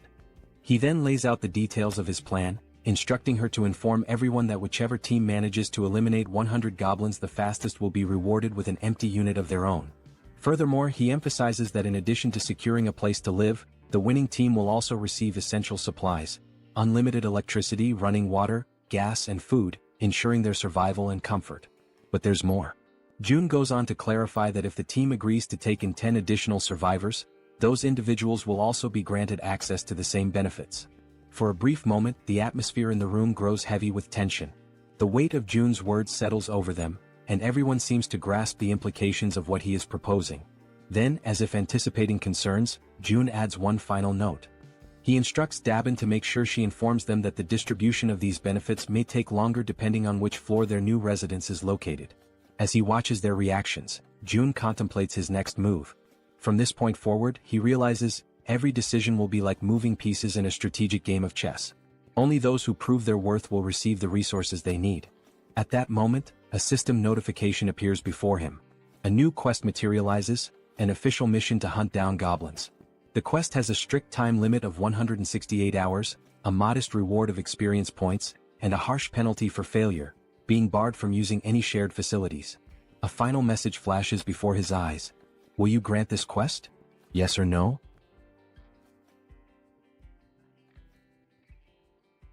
After that, all the residents that June had helped began hunting the goblins. Outside, one of them was desperately running for his life, being chased by an enormous horde of goblins. His breath was ragged and his legs burned with exhaustion, but he had no choice but to keep moving forward. The goblins were enraged, shrieking as they pursued him, their eyes glowing with a savage hunger. The young man in the red jacket was already drained from all the running, and regret started creeping in. He cursed himself for getting into this situation but kept repeating in his mind that he just needed to endure a little longer. As he continued sprinting, his eyes locked onto a door ahead, leading into the parking lot. His last hope of survival. Behind him, the goblins, with their sharp claws outstretched, were closing in rapidly, almost managing to grasp him. But at the last second, the young man threw himself forward, sliding across the ground as if making a desperate soccer tackle. His body barely squeezed through the doorway just before the goblins could reach him. With whatever breath he had left, he screamed in desperation, urging the others to attack immediately. His voice rang with panic as he warned them that the whole thing had been a trap. 3 other members of the group, armed with spears, stepped forward, assessing the situation with calm determination. They acknowledged the red-jacketed man's efforts, commending him for doing a great job in luring in even more goblins than they had initially expected. Without wasting a second, the spear-wielding men began their assault. Their weapons thrust forward in swift, practiced movements, piercing through the goblins before they could force their way through the door. Some of the goblins, already wounded, stumbled back, while others still fought desperately, pushing forward with wild fury. One by one the goblins were cut down, their bodies being flung backward with every powerful strike. Realizing the overwhelming disadvantage, one of the goblins, seemingly higher in rank, let out a sharp, commanding screech, a call for retreat. Upon hearing it, several goblins turned tail and began fleeing without even looking back. Noticing their retreat, the spear-wielding men shouted for everyone to attack faster before they could escape. One of the men suddenly grinned, a glint of mischief in his eyes, as if he had just come up with something interesting. He turned to the others and asked if they wanted to see something cool. His teammates, unsure of what he was planning but intrigued nonetheless, nodded in agreement. The red-haired man took a deep breath, steadying himself, his focus entirely on his target. Holding his spear tightly, he aimed at the fleeing goblins and, with a force that almost seemed superhuman, hurled it forward. The sheer speed and strength behind the throw made it seem as if he possessed some hidden power. But in reality it was pure brute strength.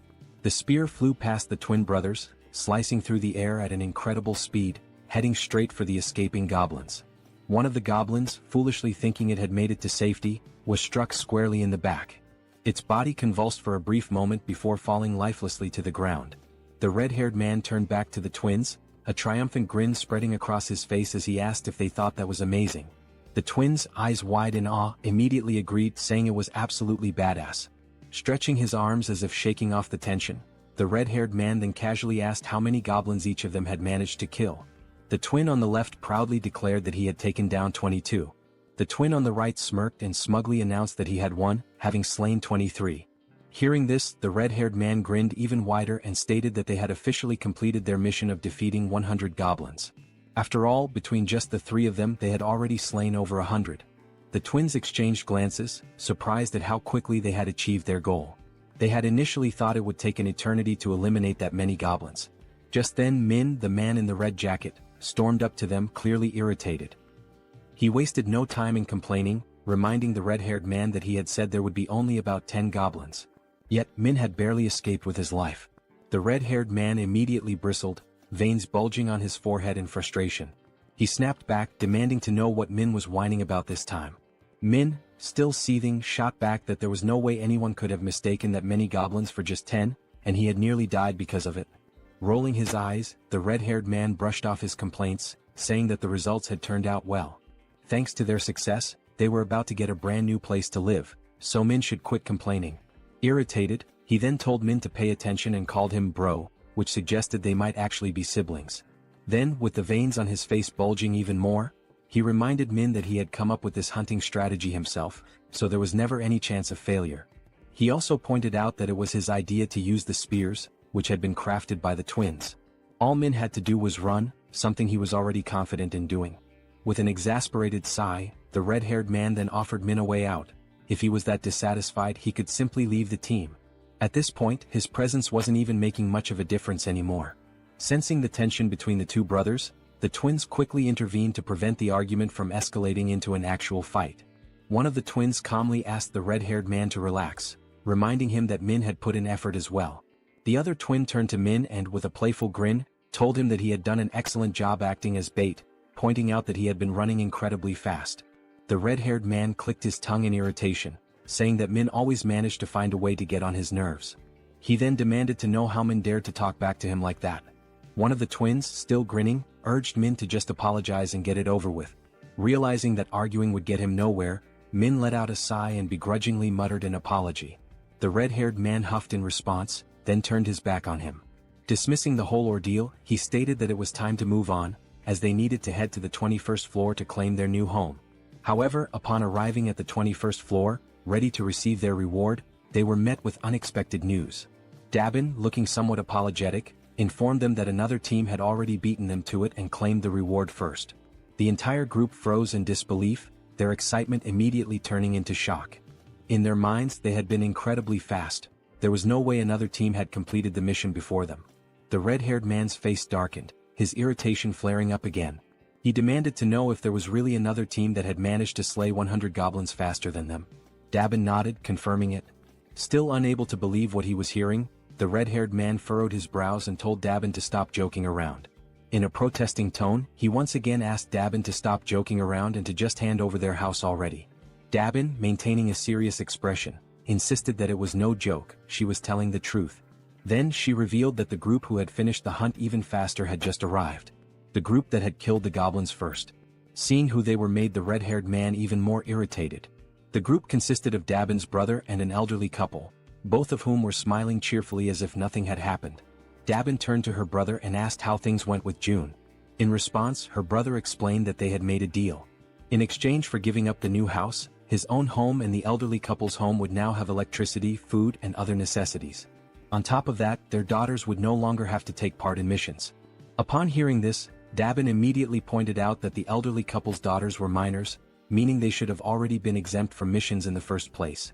The elderly couple continued smiling, unfazed, and corrected her by saying that their daughters were actually adults. Despite their youthful appearance, they were older than they seemed. The elderly woman then added that their daughters were probably quite skilled with bows and arrows, though her husband always worried too much about them. Dabin's brother also mentioned that part of the agreement included providing bows and arrows for their daughters. Dabin frowned, questioning the need for bows and arrows. Were they planning to continue hunting goblins? Her brother nodded, confirming that they were, but specified that June had only requested the goblins in the surrounding areas. Since the goblins were relentless and kept coming no matter how many were killed, it was necessary to keep them under control. Hearing all of this, the red-haired man grew even more irritated and told them to stop with all the useless chatter. Then, in a firm voice, he questioned whether they were giving themselves special privileges simply because they were the ones in charge. Wasn't that unfair? To some extent, Dabin's brother agreed. That's why, to balance things out, he explained that June had ordered the second and third groups to kill 100 goblins and head to the 30th floor to receive their rewards. Upon hearing that, a genuine smile appeared on Dabin's face. She reassured them that everything had worked out and instructed them to head up to the 30th floor. Dabin then added that Seo June would be waiting for them there, while the red-haired man, still visibly irritated, remained bitter about not being the first group. As they ascended in the elevator, the red-haired man suddenly asked if the guy's name was really June, since he looked younger than all of them.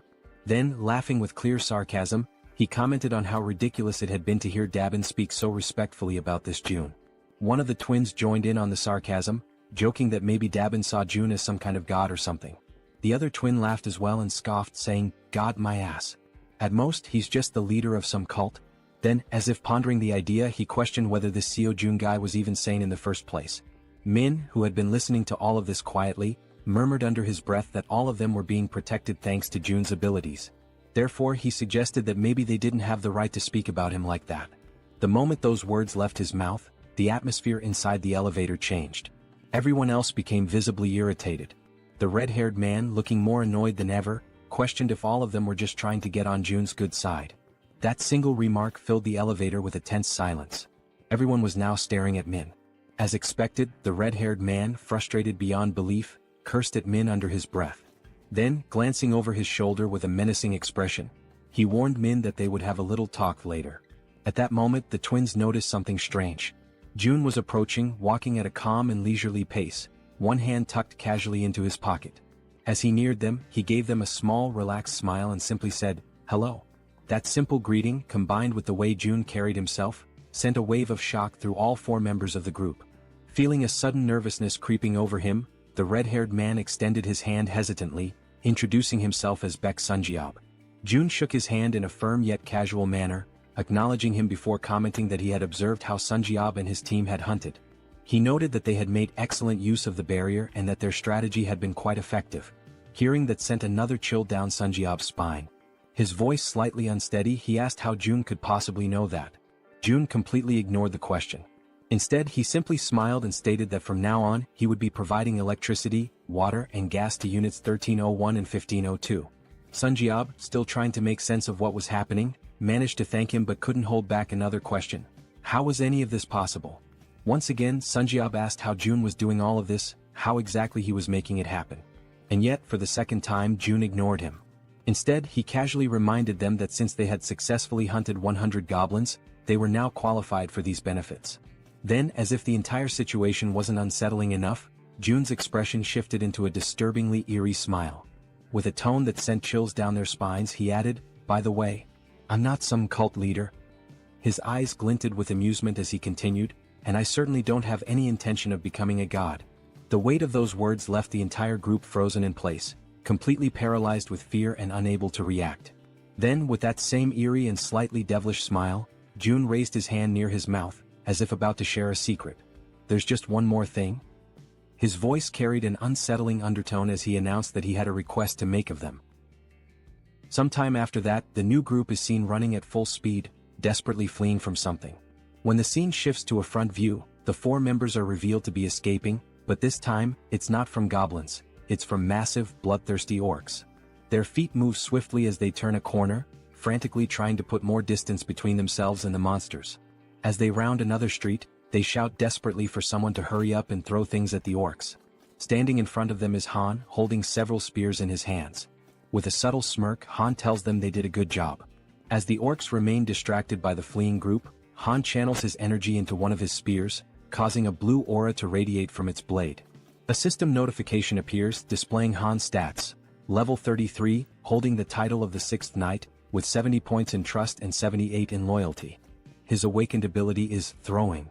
Han's throws were already powerful, but now, by consuming mental energy, he can amplify his attack power up to 5 times. As he focuses on his throw, energy visibly gathers along the blade of his spear. The system further indicates that his physical abilities increase by a percentage based on his loyalty, that the experience points and money dropped by monsters are tripled, and that knights can grow at an accelerated rate. Then, with immense force, Han hurls the spear, striking one of the leading orcs directly. Upon witnessing its companion fall, another orc becomes enraged. Gripping a massive machete, it lunges forward, ready to strike Han with a devastating blow. Despite facing such a formidable enemy, Han remains completely calm. That's because, from the back line, a well-aimed arrow infused with energy is already soaring toward the orc. The arrow pierces the orc's head, and with that, it's clear who fired the shot.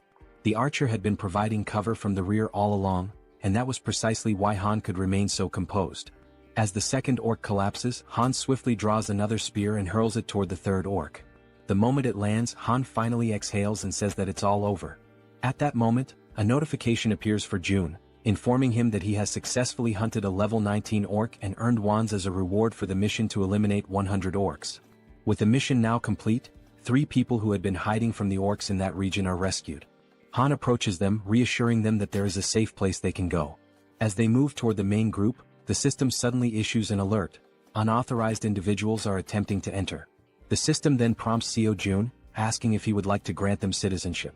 Having just deactivated his Ultimate Eyes ability, Jun notices that this time, there are 3 new individuals.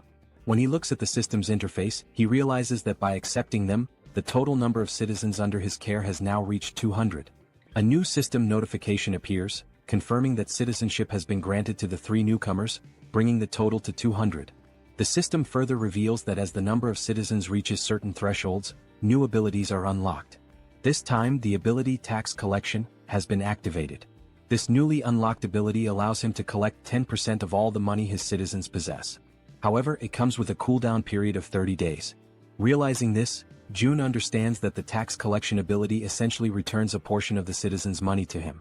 As he contemplates it, he notes that these kinds of actions are not something he can freely reverse whenever he wants. Biting his finger anxiously, he acknowledges that he will have to wait for a long time before he can actually benefit from it. But time is a luxury he does not have. He is running out of time to save his parents and must send Han's team to where they are as soon as possible. Scrolling through the system, Jun considers redistributing only 30% of the collected funds, seeing it as an investment. Upon executing this command, the system notifies him that the ability's level has increased, reaching level 10 and granting him 3 additional skill points.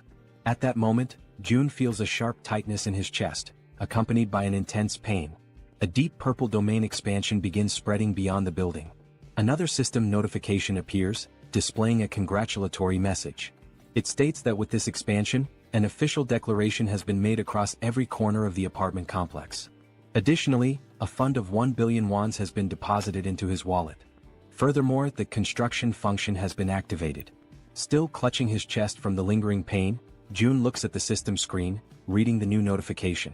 His mind immediately starts racing, questioning what exactly this construction function entails. The system then displays a list of available facilities that can be built, along with their respective costs. It also shows the value of the fund and an annual production revenue of 30 million wands. The available construction options include a solar power generator, a store, and a training facility. As he reads through the details, Jun is visibly shocked. The annual revenue is only 30 million wons, yet installing a solar generator alone costs 130 million wons. That means he would need to maintain the solar power system for nearly 5 years just to break even. Following this realization, the system asks if he would like to proceed with installing the solar generator. For now, Jun declines, stating that his current priority lies elsewhere. The money needs to be allocated toward more immediate necessities, such as increasing the levels of his vassals. At that moment, Jun notices something different, something unusual. The system displays the total amount in the fund, exactly 1 billion wons, the same amount he had received upon leveling up. After investigating further, the system clarifies that this amount is exclusively available for construction purposes. Trying to process what he was reading, it takes Jun a moment for everything to click. But when it finally does, he smiles, realizing just how significant this is. This money is entirely separate from the funds in his personal wallet. Seeing this as an extremely positive thing, Jun quickly understands that there's no reason to hold back from using it all. Without hesitation, he accepts the installation of the solar power system. The system then informs him that the process will take 24 hours to complete and updates his remaining balance, which now stands at 867 million wons. Looking at the cost, Jun realizes that it was surprisingly cheap. This leads him to ask whether the system is capable of installing an additional solar generator. The system responds that only one solar generator can be installed per apartment building. With that in mind, Jun shifts his attention to the store option.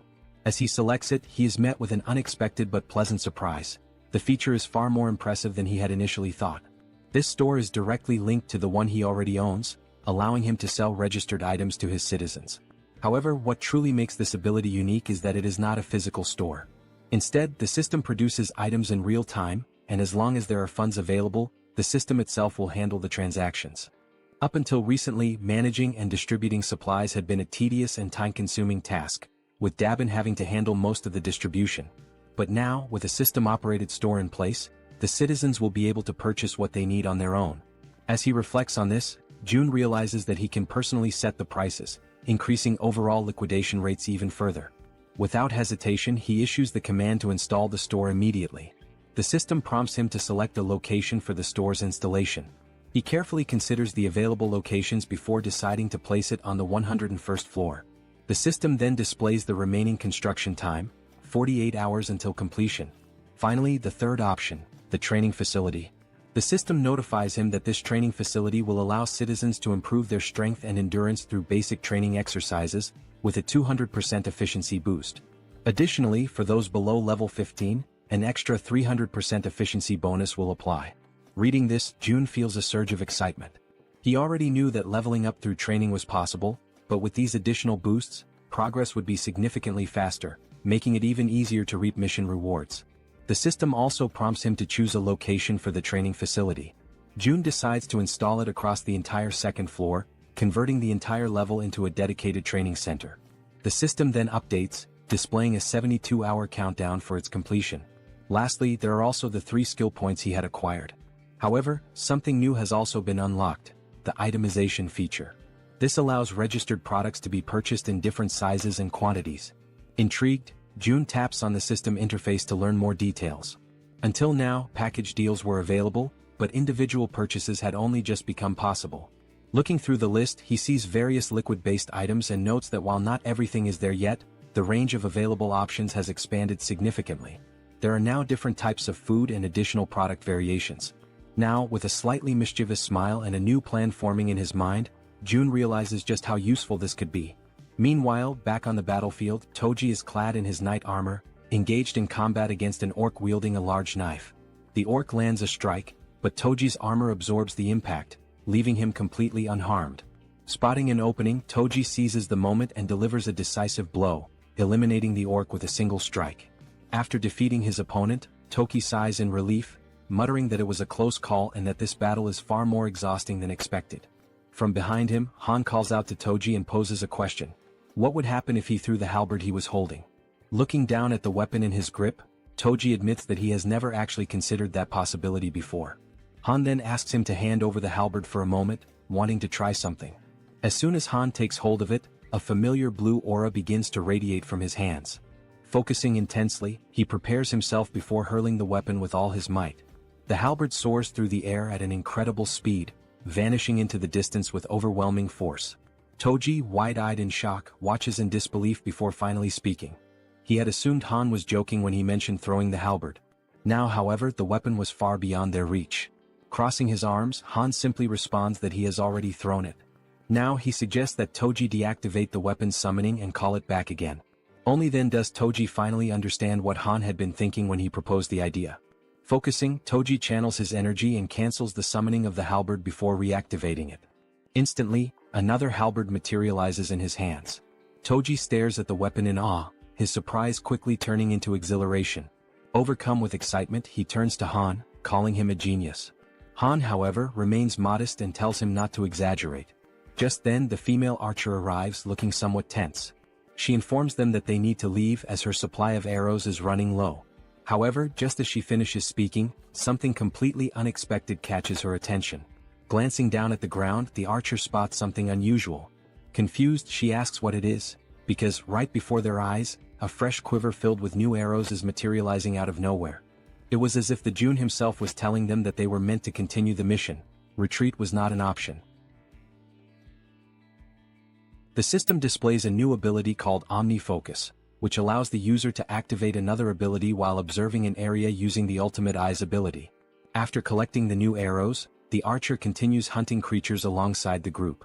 The system keeps notifying them of the orc kills, showing that the last one was level 19 and the amount of one deposited into the shut-in wallet. Additionally, the system indicates that some citizens have completed the mission assigned to them, resulting in more ones being spent. Furthermore, some citizens are leveling up. With his arms crossed, Jun looks at the system and realizes that he has always been right. It is indeed possible to increase attributes through mission rewards as well. A glimmer of hope begins to appear in his thoughts. Staring out the window, he notes that his parents' house is about 10 kilometers away, which would take approximately 3 hours on foot to reach. After considering this, he decides to take a walk around the building and heads toward the elevator. Upon stepping out, he makes his way toward the rooftop, approaching the highest point of the structure. Observing the state of the city in the aftermath of the apocalypse, he takes in the sight of the ruins, every single building reduced to rubble except for his own. The devastation is overwhelming, and he mutters that this is truly horrifying. Thoughts race through Jun's mind and he quickly comes to a realization. He needs to act fast as soon as possible. Opening the system window, he decides to start with Han's group. The first person the system highlights is the bespectacled man Jian. He holds the title of 7th Servant, with a trust level of 59 and a loyalty level of 33, and his awakened ability is the Raven Pact. Seeing this, Jun realizes that as long as Jian's ability is being effectively utilized for reconnaissance, it would be best for him to team up with the Warbear and the healer. The Warbear, Yanju, is at level 33 and has awakened the Warrior Bear ability, but her loyalty remains low at only 12. Meanwhile, the healer, Kim De-jung, is at level 30 and has the awakened abilities of healing, blessing, and magic armor. Examining the details, Jun notes that unlike the healer, who is already registered as a vassal, the Warbear does not yet possess the necessary trust to qualify for vassal status. Beyond her healing ability, the healer also possesses an A-tier blessing, which enhances physical abilities by 70%. Additionally, she has a B-tier magic armor, which generates a magical barrier that protects a chosen target. Kim recognizes that those who had an awakened ability from the beginning hold a tremendous advantage and begins to wonder how he could gain the Warbear woman's trust. Recalling her desperate goal of resurrecting her son, Jun questions whether that might be the only way. He opens the system's resurrection tab and immediately, the system informs him that he does not have enough money to grant the reward, instructing him to acquire more funds. Kim clenches his fists in frustration, irritated that he still lacks the necessary amount. An idea sparks in his mind, to drastically increase the difficulty of the missions to the highest level possible. He then declares that he will set up a mission to hunt a level 40 monster, knowing that such a monster must be incredibly powerful, which in turn would yield a far greater reward. With a serious expression, he sets the time limit to 24 hours. The penalty? Yet, once again the system notifies him that he does not have enough money to provide the resurrection reward. Despite the harsh penalty of death upon failure, Jun is infuriated that the system still deems it insufficient. Then, another notification appears, momentarily catching him off guard. The system announces that he has slain a level 18 orc. An idea suddenly takes root in his mind, perhaps a group mission might work. Without hesitation, he reopens the system and attempts to issue a mission to hunt a level 40 or higher monster, with the same 24-hour time limit and the same penalty of death upon failure. However, this time the reward is modified, the werebear's son will be resurrected, but only for one day. June accepts the mission, determining that for now, he must ensure the werebear woman fully commits to his cause. Back in his room, Seo Jun hears desperate knocking at his door. A frantic voice from the other side pleads for him to open it. Seo Jun moves toward the door, and as he cracks it open, he barely has time to react. The werebear woman barges in without waiting for him to open it fully. She had already been informed of the mission's reward and the possibility of resurrecting her son, which explained why she looked completely exhausted. Her eyes brim with tears as she declares, with a trembling voice, that she will do anything, anything at all, and she is willing to start immediately. June tells her that it is indeed possible, but there is a strict time limit, 24 hours to complete the mission and 24 hours for the resurrection itself. Upon hearing this, the werebear woman collapses into uncontrollable sobs, overwhelmed by the mere possibility of something she had long believed to be impossible. Tears stream down her face as she expresses her heartfelt gratitude to June, telling him that she is truly happy, ecstatic, to have even just one day with her son. With unwavering determination, she promises that she will do whatever it takes to make it happen. After that, the system notifies that she has surpassed 30 loyalty points and can now be registered as a vassal. Sometime later, June is seen lying in his room, staring at the ceiling. And with nothing but the power of his mind, he manages to turn on the light. Realizing that he succeeded, he shifts his focus to the faucet and attempts to do the same. He concentrates, directing his thoughts toward opening the faucet until water begins to flow. At first, only a few droplets trickle out, barely noticeable. He concentrates a little harder, and this time he manages to fully open the faucet, allowing water to gush out at maximum flow. Feeling somewhat relieved, June comments that this is pretty cool, but at the same time he has already grown somewhat accustomed to it. Now he feels as if he has become a mage, like something straight out of Harry Potter, wielding a wand and controlling electricity, water and gas with precise mastery. The system then displays an update, indicating that the store's earnings are being calculated. A total of 320,981 wons has been deposited into the shut-in wallet. Glancing at the system, June does some quick calculations and realizes that a profit of 320,000 wons suggests that today's total sales have exceeded 1.5 million won. He activates the Ultimate Eye's ability to check on the people within the building, observing what they are doing on the different floors. On another floor, a man asks how much they need to save. Another man, holding a bow, responds that the bow itself cost 150,000 won, and today they only earn 10,000 won, meaning it will take roughly 15 days. The first man calls the other an idiot, pointing out that he didn't even factor in the cost of water and food for the next 15 days. Frustrated, the man with the bow turns his back and says that since the other is so smart, he should calculate everything on his own. Observing the interactions and dynamics between the people, June notes how much the atmosphere has shifted ever since he started distributing the reward money.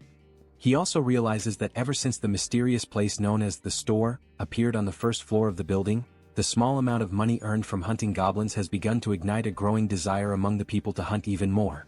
And now that there are no longer enough goblins left within the apartment complex, people are being forced to venture outside in search of prey. Looking at the system, he feels a certain satisfaction, as level-ups are progressing steadily, and the number of new citizens has grown significantly. The system shows that the current population is 789, with XP and money bonuses now at 100%. Fixated on the system screen, Seo Jun realizes that things are about to expand exponentially from this point forward. Then once again another notification appears. Another level 18 orc has been slain. Sometime later, down below, the werebear woman, with her immense superhuman strength, is tearing through wave after wave of goblins, crushing them without hesitation. Now she is emitting a golden aura, striking fear into the goblins before they even have a chance to fight back. Without wasting a single second, her thoughts consumed by the possibility of seeing her son again, she charges forward, completely obliterating the remaining goblins. Once no more goblins are left standing, she begins to revert to her human form. The exhaustion catches up with her, and she breathes heavily, struggling to steady herself. From a distance, the healer calls out to her, asking if she is okay and whether she is injured anywhere. The werebear reassures her that she is fine, stating that even if she were hurt, it wouldn't be enough to stop her. The healer, concerned, urges her not to push herself too hard, mentioning that she is eliminating all the monsters before anyone else even has a chance to fight them. The werebear apologizes, insisting that she isn't trying to steal anyone's kills.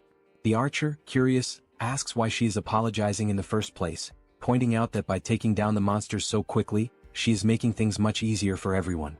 Hearing this, the werebear feels a sense of relief. Her companions are not upset with her after all.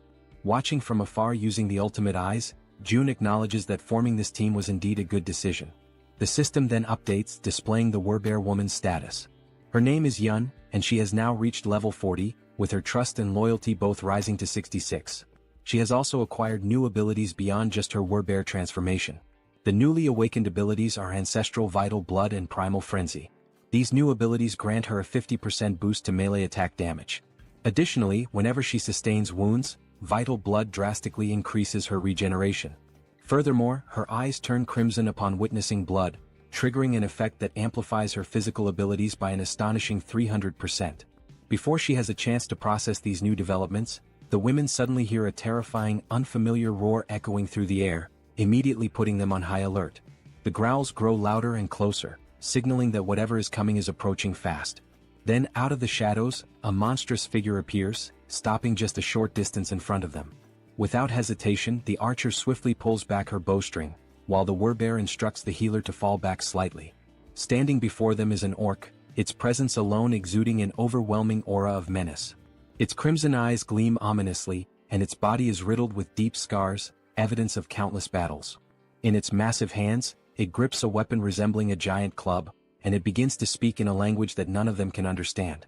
Faced with the imminent threat before her, the Werbear woman does not hesitate for a single second and immediately begins her transformation. In an instant, she completes the shift into her full beastly form, her massive figure standing in a battle stance directly in front of the orc. Now, enveloped by her golden aura, she lunges forward to attack the enemy, while in the background both the archer and the healer call out, urging her to be careful. As she charges, she lets out a deafening roar in an attempt to intimidate the orc, but he remains unfazed, standing his ground and locking eyes with her. With his club firmly in hand, the orc also assumes a battle-ready posture, prepared to engage the Werbear head-on. At that very moment, the Werbear woman unleashes her first strike. However, the orc reacts swiftly, managing to block the attack with his weapon. Without hesitation, she delivers another blow, but the orc remains solely on the defensive, skillfully withstanding the onslaught of her relentless attacks. Noticing an opening, she quickly shifts her angle, launching a strike from a different direction in an effort to land a clean hit on her opponent. Meanwhile, as the fierce exchange of attacks continues, the archer readies her bow. With unwavering determination in her eyes, she focuses intensely on her target, and a brilliant blue aura begins to radiate from the arrow. Observing the battle closely, she notices a brief moment when the orc becomes slightly distracted while fending off the Werbear's strikes. Seizing the opportunity, she releases her powerful shot with impeccable precision. Catching sight of the incoming arrow, the Werbear woman swiftly retreats a few steps to avoid being hit. The orc, displaying impressive reflexes, swiftly swings his club to deflect the projectile, narrowly avoiding the attack. However, this movement momentarily exposes a weakness, and without wasting a second, the Werbear, fueled by raw fury, surges forward with overwhelming force. With the full weight of her massive body behind her charge, she manages to slam into the orc, sending him crashing to the ground. Not allowing him even a moment to recover, she bares her enormous, razor-sharp fangs. The orc's eyes widen in terror as he realizes that this could very well be his end. And with a single devastating bite, she finishes him off, bringing an abrupt end to his life. At that precise moment, the system notifies June that he has successfully hunted a level 28 orc captain, and as a result, a larger sum of wands has been deposited into the shut-in wallet. Additionally, a certain condition has been fulfilled, one that allows for the construction of a new forward outpost. This forward outpost resembles a defense tower, and according to the system, it serves as a safe zone located outside of the main home. When activated, it temporarily exerts the same protective influence as the house itself. There are two conditions for its activation. The first is that it will only be operational if a citizen holding the rank of knight or higher resides there.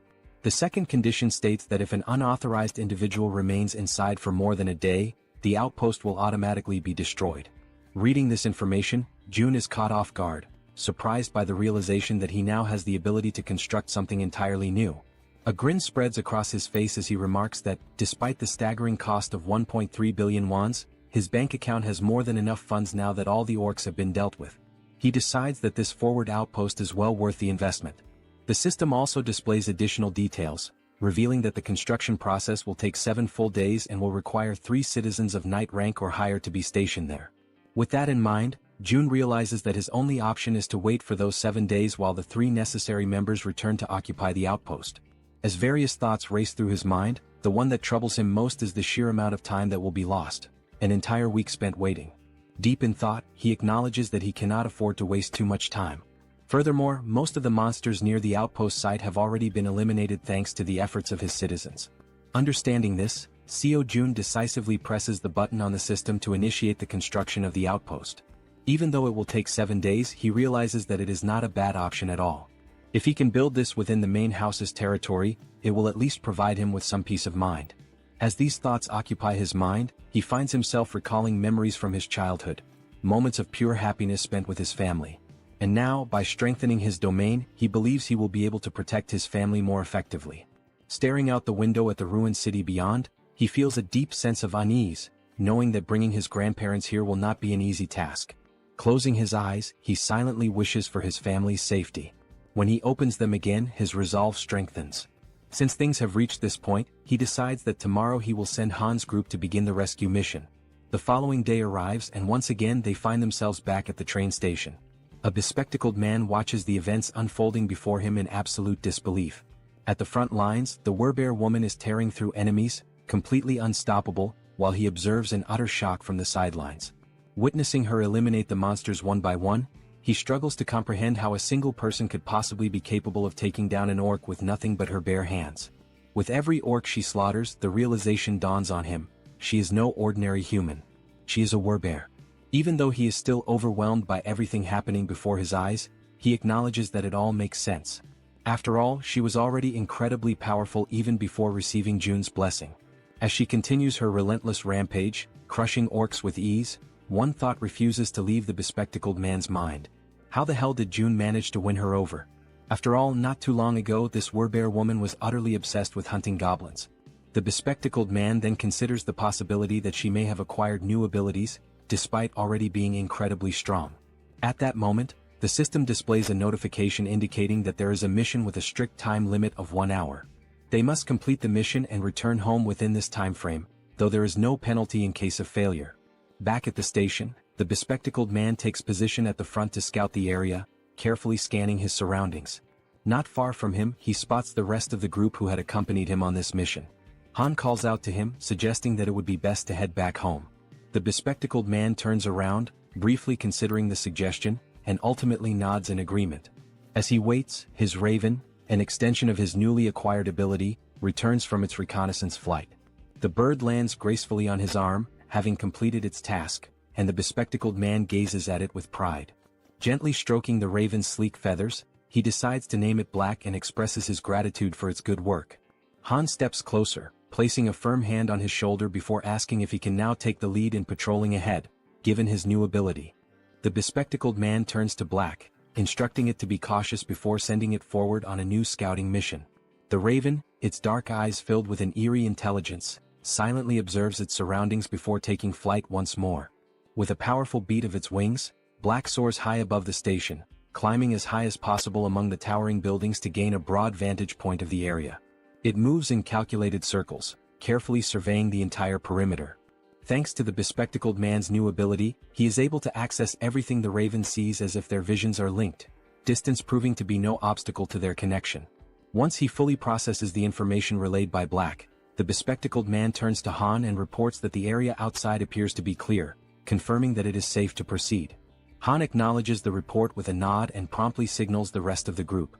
Upon receiving the order, everyone quickly moves into formation, positioning the strongest members at the outer edges while the healer remains securely in the center. As they march forward, the bespectacled man suddenly senses an unusual presence near his back. His instincts kick in and without hesitation he whirls around to check for any threats. A faint rustling sound reaches his ears and after a brief moment he identifies the source, a small rat scurrying along the path. Since he is positioned at the back line, the bespectacled man swiftly climbs onto the platform, stepping away from the train tracks to avoid obstructing the others. His companions continue moving ahead, yet an uneasy feeling lingers. Unable to shake it off, he turns once more to scan the area behind them, double-checking to ensure that they are not being followed. In the dimly lit tunnel, just beyond the tracks, something catches his attention, a pair of gleaming eyes watching from the shadows. The eyes belong to a rat. Without hesitation, the small creature leaps forward, mirroring the group's path with uncanny precision. Relentlessly, despite its diminutive size, the rat pursues them, its glowing eyes locked onto their trail. Carefully and persistently, it follows their every move, all the way to the station's exit.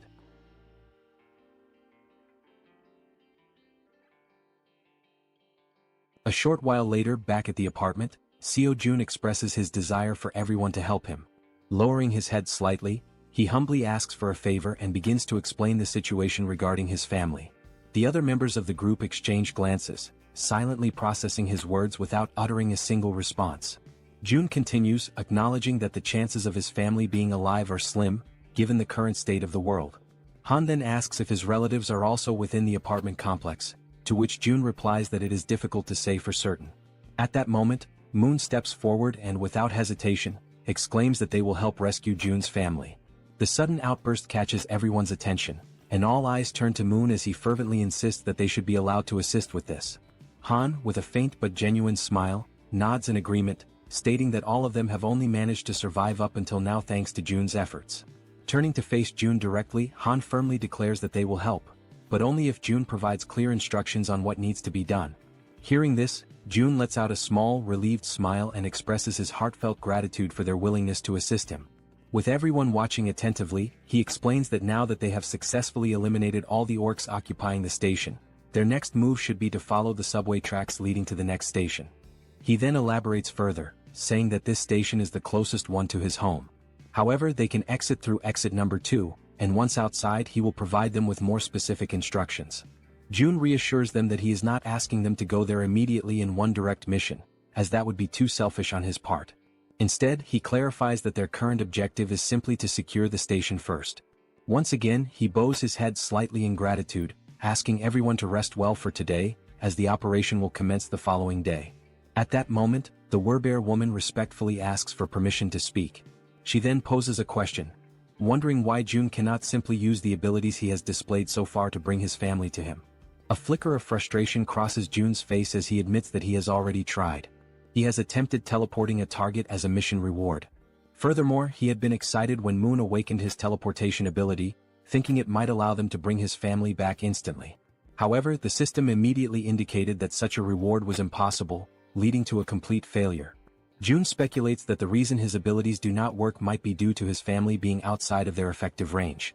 Scratching his head in contemplation, he adds that if this truly is the reason, then even if his parents were to die, there would be absolutely nothing he could do to save them, as they remain beyond his reach.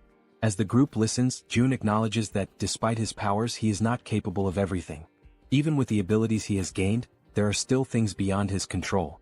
Turning his gaze toward the Werbear woman, he reassures her not to worry, affirming that the promise he made to her before is one he can still fulfill. At that moment, the system displays a notification indicating that her trust in him has increased even further.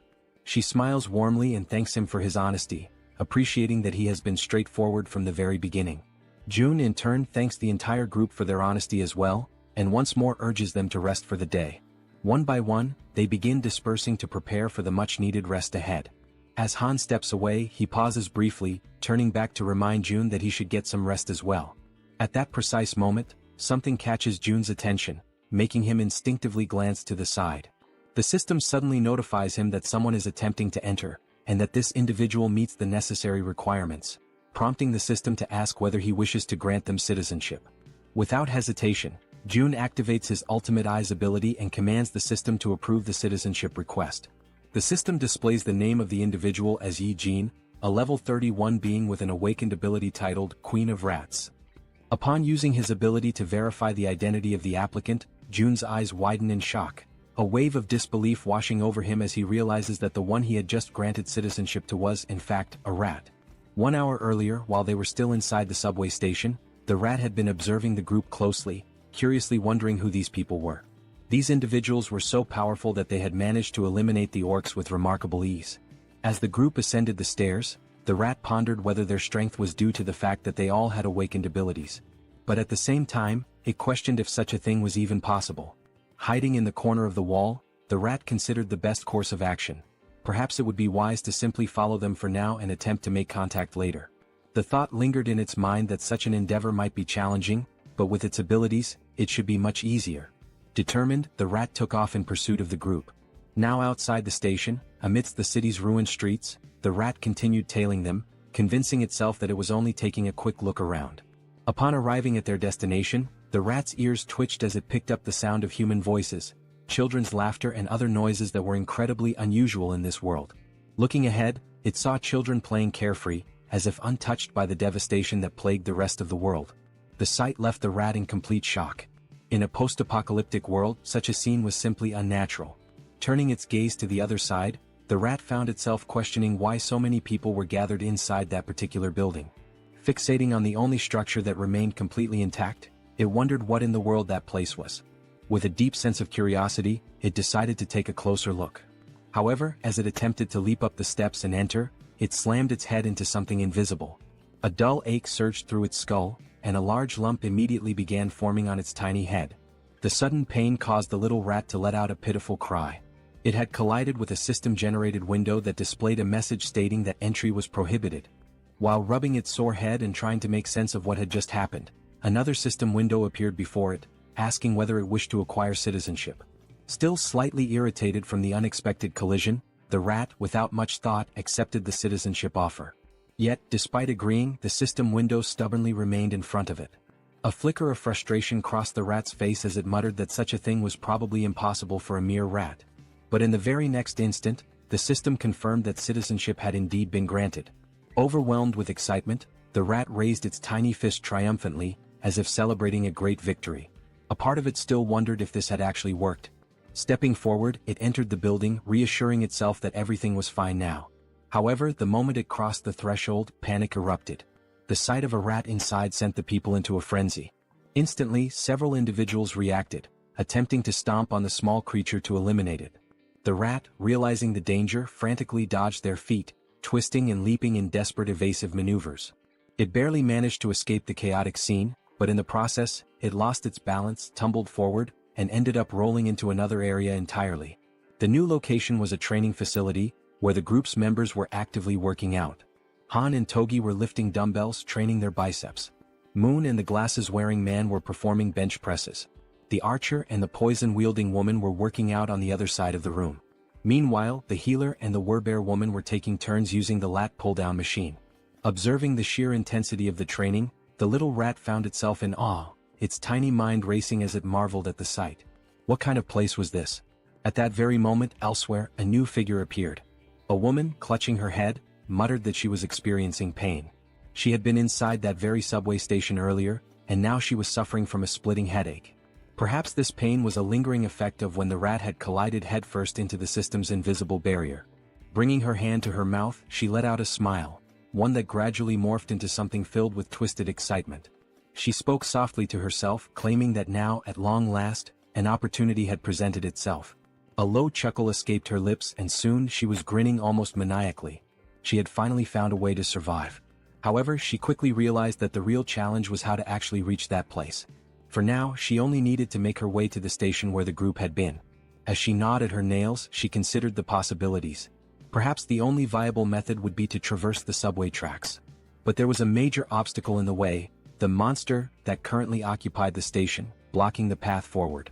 And yet, instead of despairing, she clenched her fists with determination. That was precisely why she still had a chance. There was nowhere in this world that she could not reach.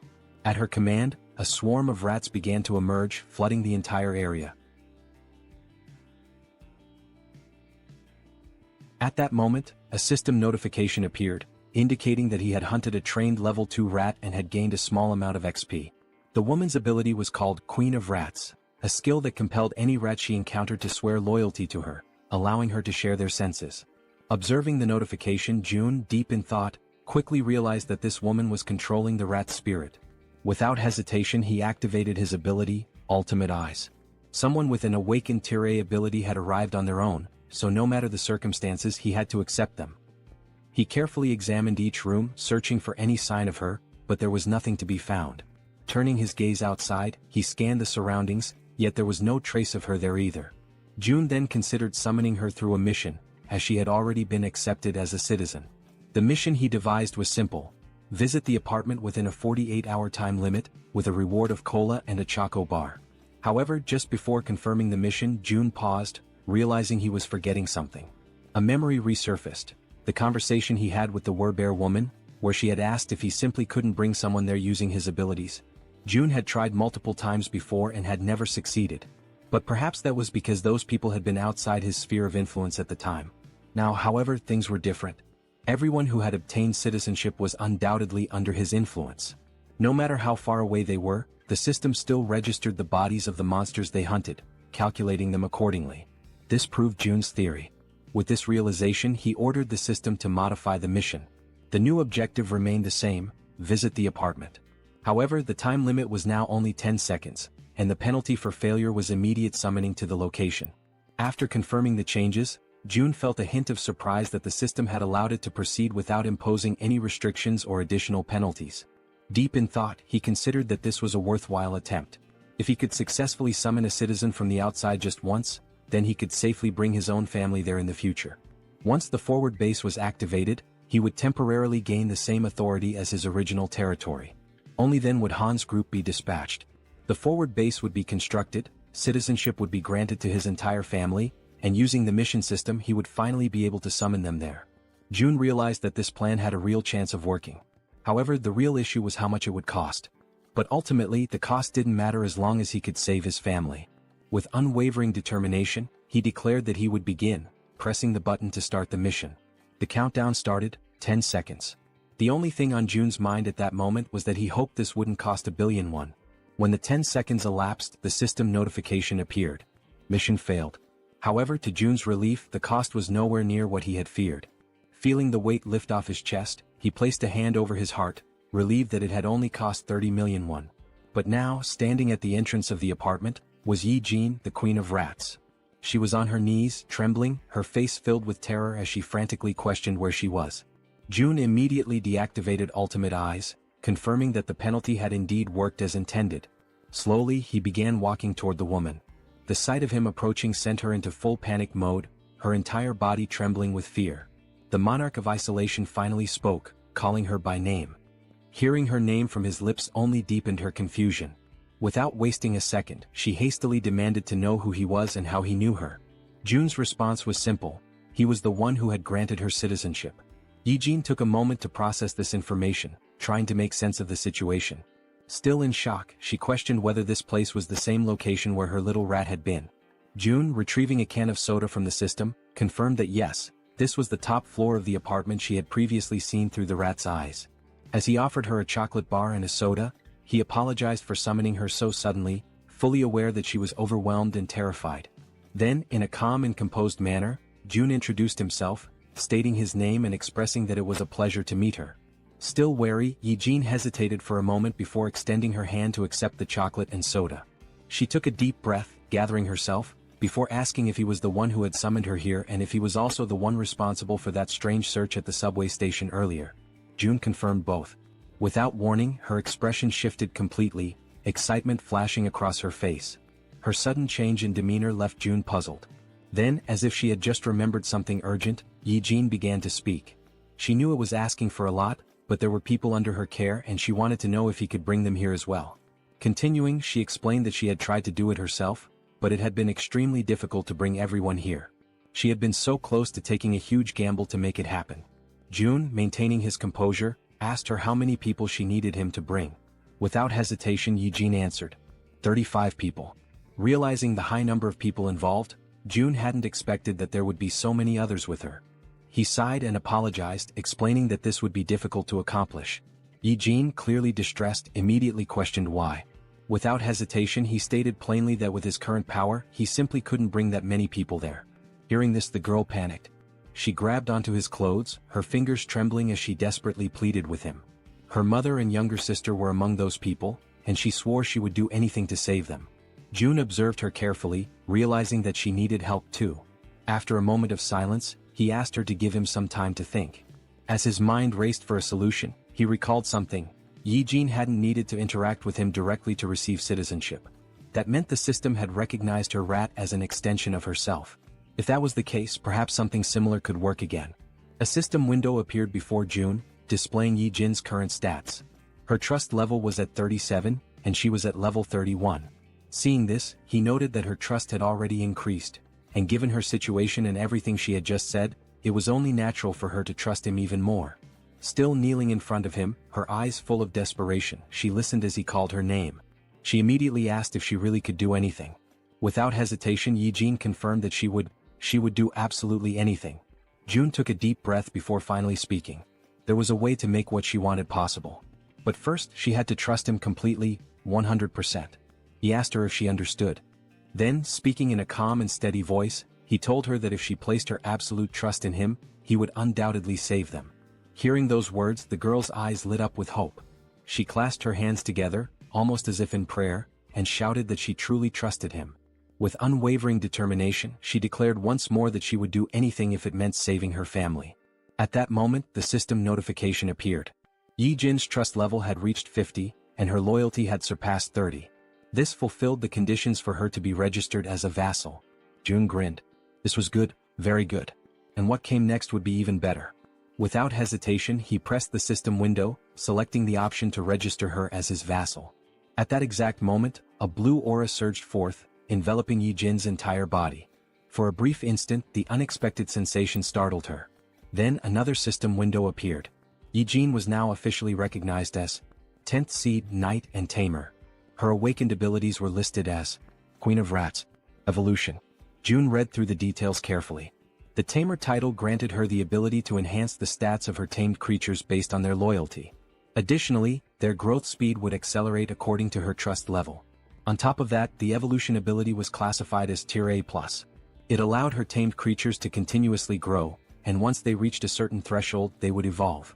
As he watched the glowing energy flow through her body, June asked her a critical question. Were there tamed rats near where her family was located? Yijin, still feeling the power coursing through her, nodded quickly. June immediately issued an order. She was to send those rats to where her family was right now. Without hesitation, the Rat Queen confirmed she would do it. She sat down cross-legged, closing her eyes in deep concentration. She needed to direct her consciousness to her rats, guiding them to her family's location.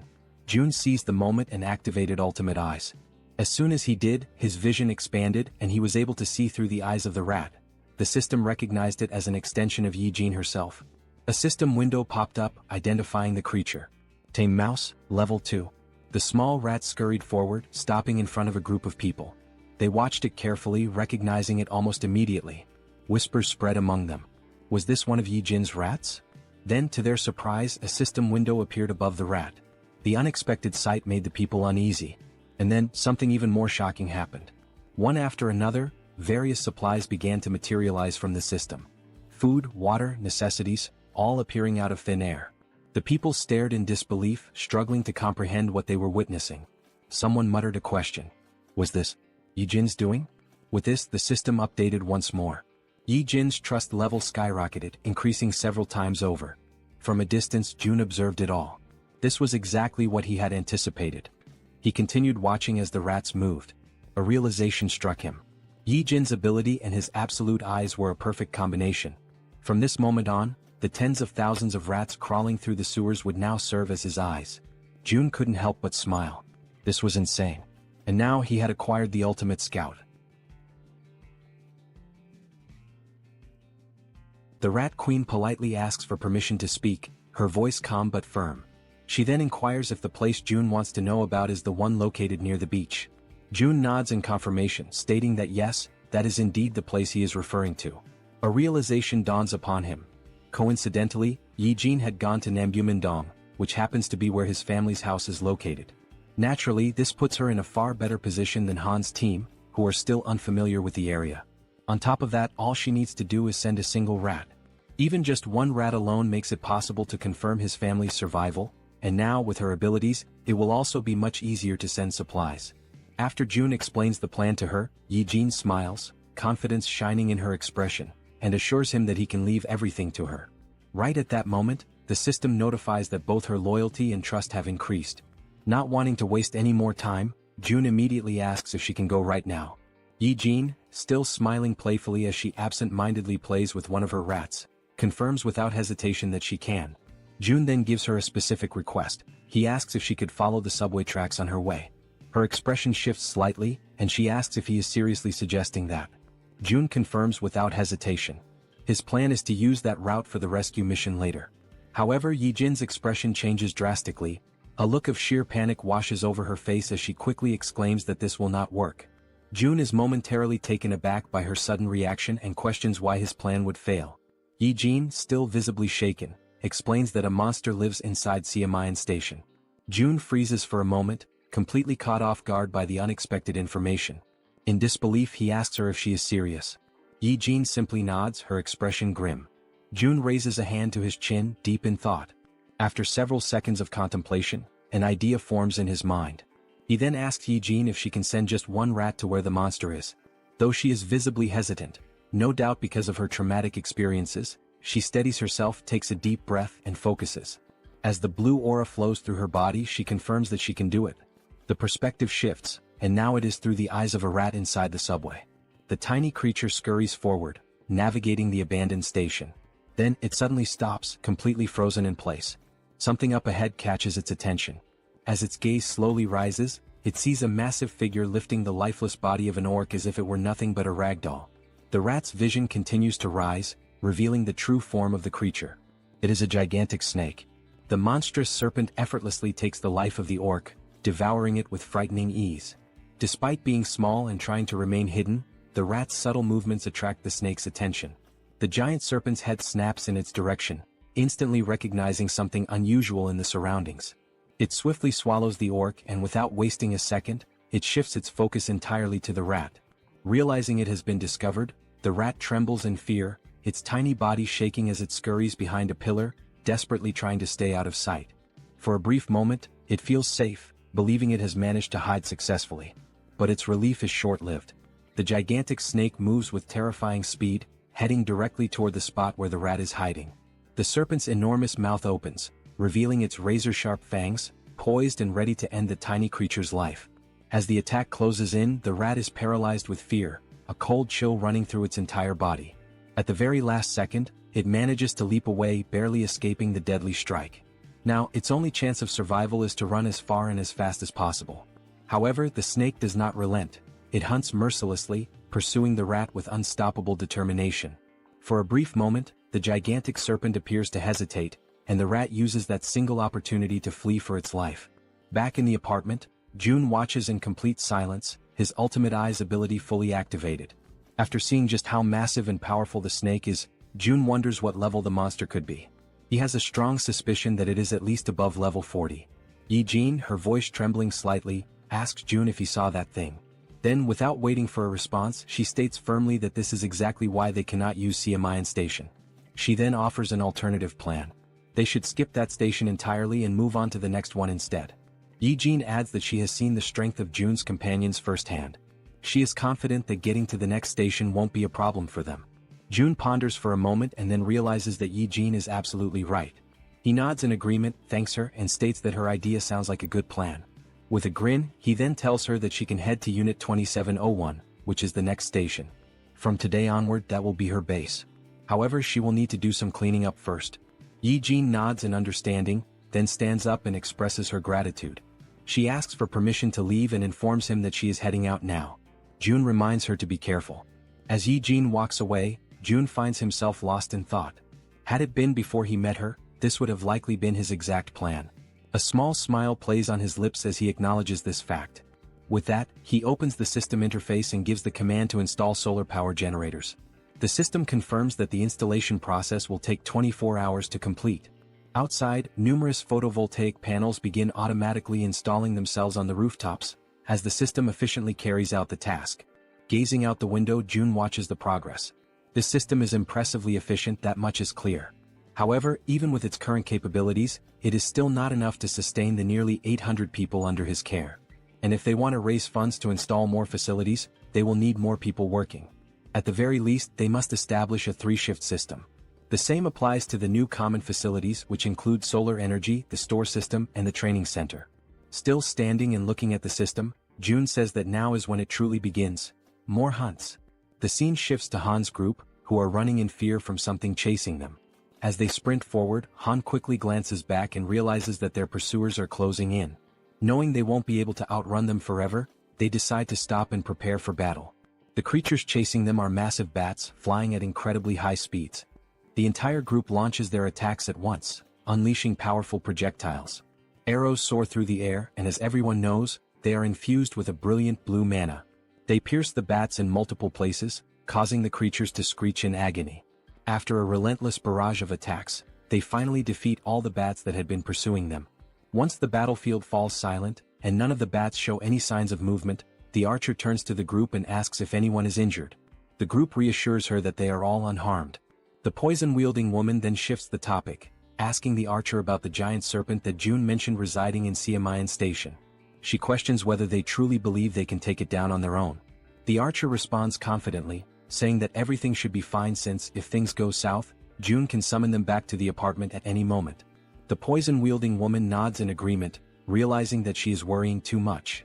Listening to their conversation, Han grins and reassures her, saying that she doesn't need to overthink things since June is monitoring everything from afar. He then issues the order to move forward. After walking for some time, they finally arrive at the station where the giant serpent is lurking. The first sight before them fills them with horror and an overwhelming sense of dread. Scattered across the ground are the lifeless bodies of goblins and orcs, torn apart in a gruesome display. Among the carnage, a train car has been derailed, lying on its side off the tracks. The grotesque sight is enough to make the poison-wielding girl gag, barely able to hold back her nausea. Han orders the rest of the group to proceed while she takes a moment to recover. As they advance slowly, exercising extreme caution, Han suddenly senses something off, an eerie, unsettling feeling, accompanied by the distinct sound of a snake hissing. His instincts scream at him, and he immediately shouts for everyone to stop and be on high alert. The group tenses up, readying themselves for whatever might come next. Being at the front, Han is the first to see it, and his body freezes in terror. Emerging before them is the giant serpent. Its scales shimmer with a deep purple hue, and its golden eyes gleam with an insatiable thirst for blood. Faced with such an overwhelming presence, the entire group trembles in fear, unable to utter a single word as adrenaline surges through their veins. Toji is the first to break the silence, shouting in desperation, asking how they are supposed to fight a monster like this. At that moment, each of them frantically tries to think of a way to survive. Despite his own fear, Han instinctively pulls the archer into his arms as she, too, is frozen in place. With a firm voice, he yells for everyone to drop to the ground immediately. Without hesitation, the group obeys, crouching low as a series of devastatingly fast strikes slice through the air above them. The attacks are so rapid that they can only hear the sharp sound of the wind being cut, followed by the impact of the strikes smashing into the metro walls. At that moment, a system notification appears, revealing a new party quest. The objective: eliminate the giant serpent. Time limit: 10 minutes. The reward: a massive amount of XP. There is no penalty for failure, but everyone knows the truth. Failing this battle will cost them their lives.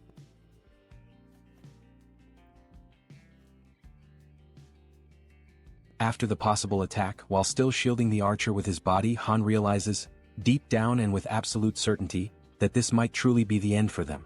As the others begin to recover from the shock, confusion sets in, and they start questioning what exactly just happened. They wonder if that impact could have been an earthquake and whether it really came from the serpent itself. At that precise moment, a system notification appears before Han's eyes, causing them to widen in shock and disbelief. A party quest has been granted. The objective is to finish off the giant serpent. Staring at the notification, Han questions aloud why the system used the term finish off the snake, rather than simply instructing them to fight or defeat it. But when he turns his attention back to the creature, he notices something has changed.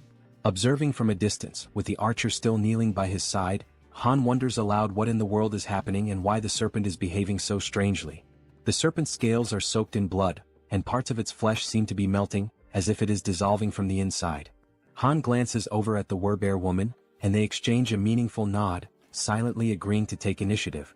Frowning, Han admits he has no idea what's going on. As equipment materializes across his back, he draws a spear and, summoning all his strength, hurls it with great force. The spear strikes the serpent squarely in the center of its massive head, already weakened and writhing, and the beast lets out a final echoing cry of pain. At this point, it is revealed to us that giant serpents have a habit of consuming their prey while it is still alive. And this detail is far from insignificant. A living creature swallowed whole poses a real and serious threat if it manages to act or strike in the final moment.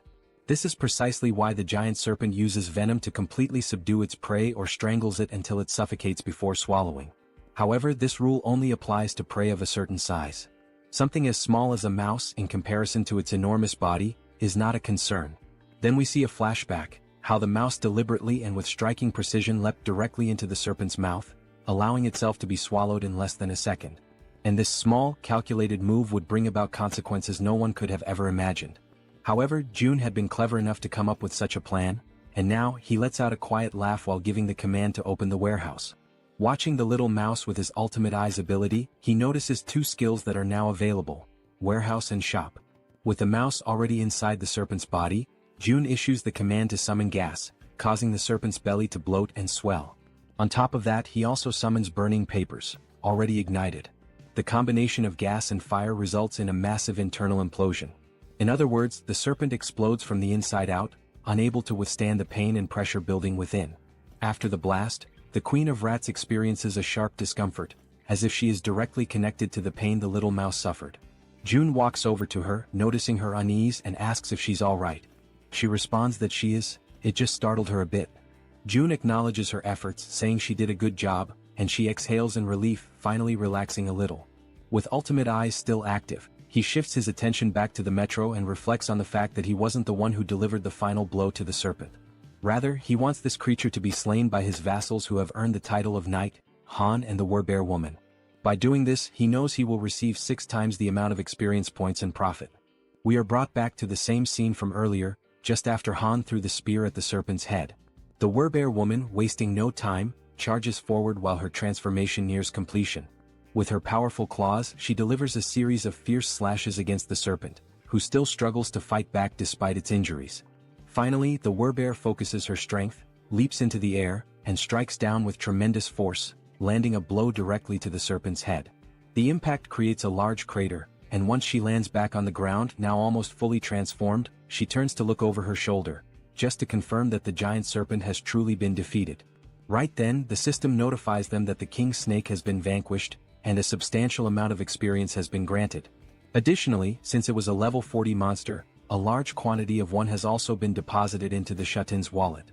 Now that Han and the Werbear Woman have defeated the boss of Siamayan Station, it becomes possible to construct an outpost at that very location.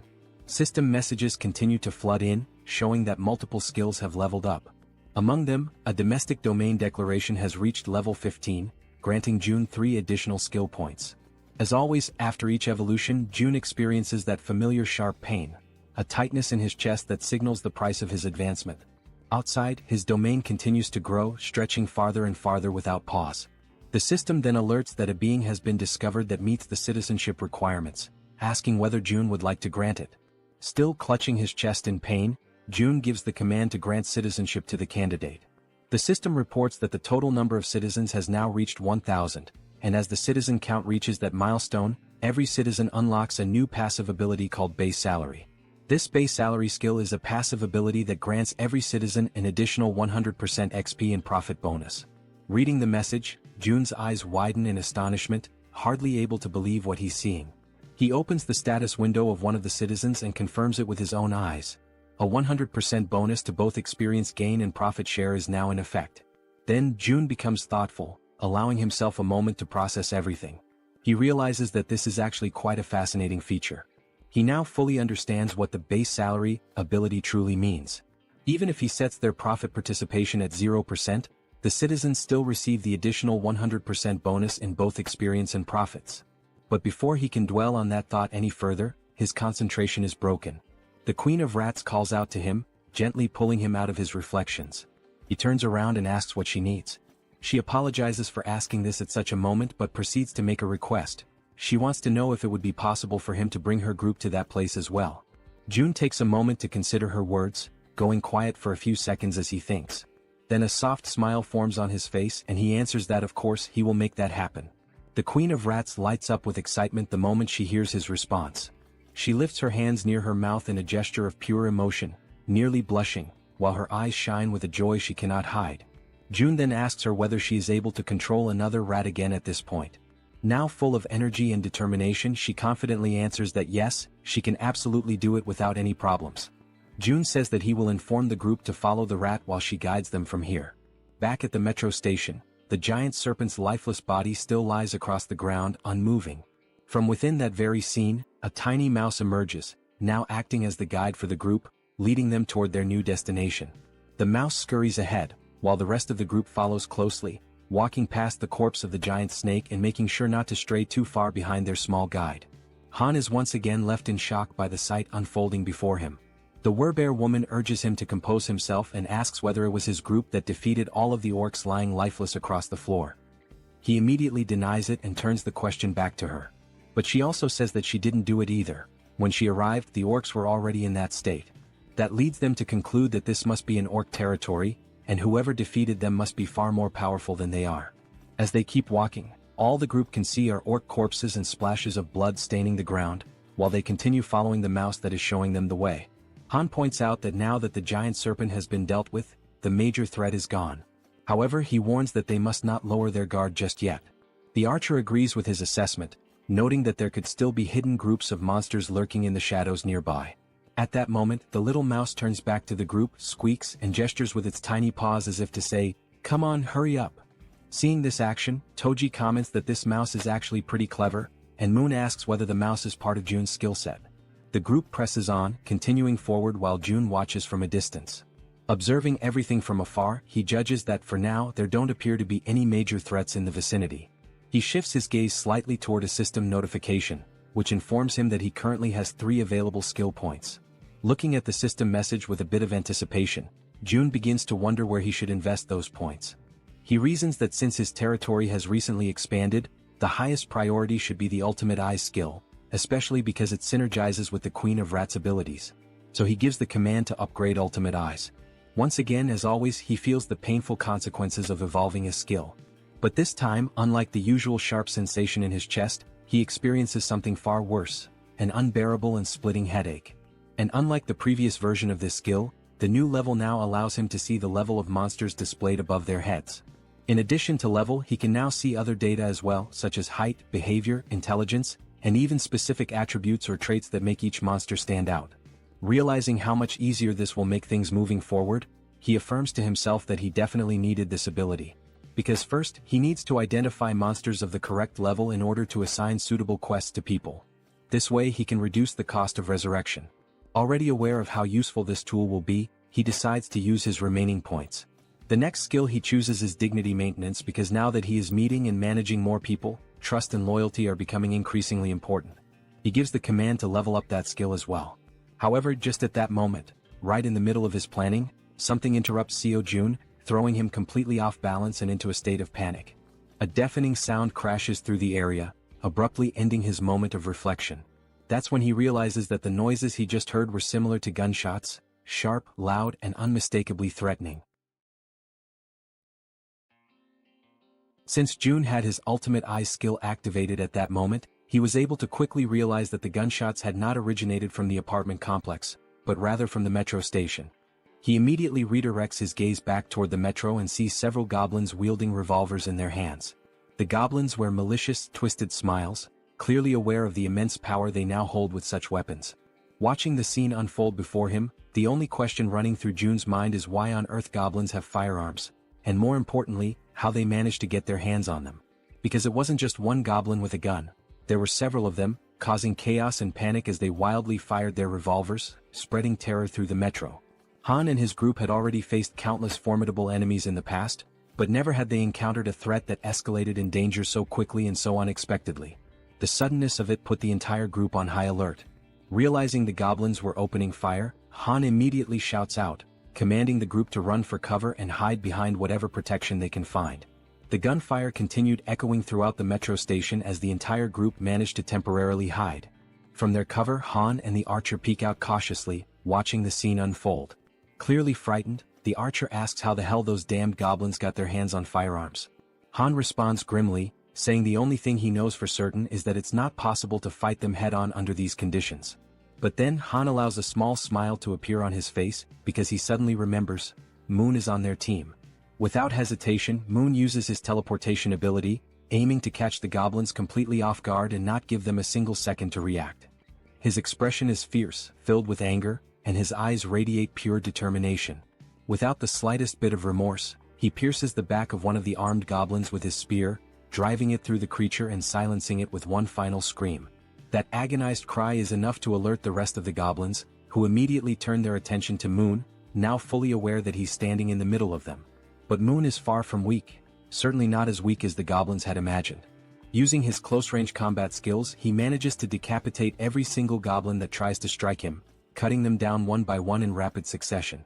Watching this from a distance, the goblins still wielding revolvers quickly realize that this is their best chance to shoot the boy before he closes in. But just as they prepare to pull the trigger, arrows suddenly strike their hands, forcing them to drop their guns in pain. The shots had come from the archer, who had been carefully observing the fight and saw the perfect opportunity to act. And she wasn't the only one. Toji, dressed in his heavy knight's armor, and the Werbear woman also launched themselves into the fray, charging forward to eliminate the remaining goblins. Both of them begin to attack fiercely, not giving the goblins a single moment to breathe or retaliate. From a distance, the man with glasses and the poison-wielding woman watch everything unfold in disbelief, clearly impressed by the strength and coordination of their companions. Toji and the Werbear continue pushing forward, relentlessly attacking the goblins, while in the background the archer and Moon provide cover from a distance to ensure their success. After the battle, Jun shifts his attention back to the revolver and ammunition, inspecting them carefully with the help of his Ultimate Eyes ability. He then gives the system the command to register both items. The system promptly displays a confirmation that the revolver and its specific ammunition have now been successfully registered. Realizing what he just did, Jun stands silent for a moment, stunned by the fact that he has now added a firearm to the system's inventory. He quickly recognizes that he cannot display this item in the store for the general public to purchase.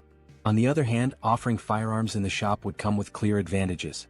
People would instantly become more active in hunting monsters, and even ordinary individuals below level 10 might start regularly hunting orcs. That means the citizens would bring in significantly more XP and profits overall. However, Jun is also aware of one major problem. He cannot trust all the citizens yet. At this point, he's still welcoming people indiscriminately. In other words, there's no real standard, no vetting process.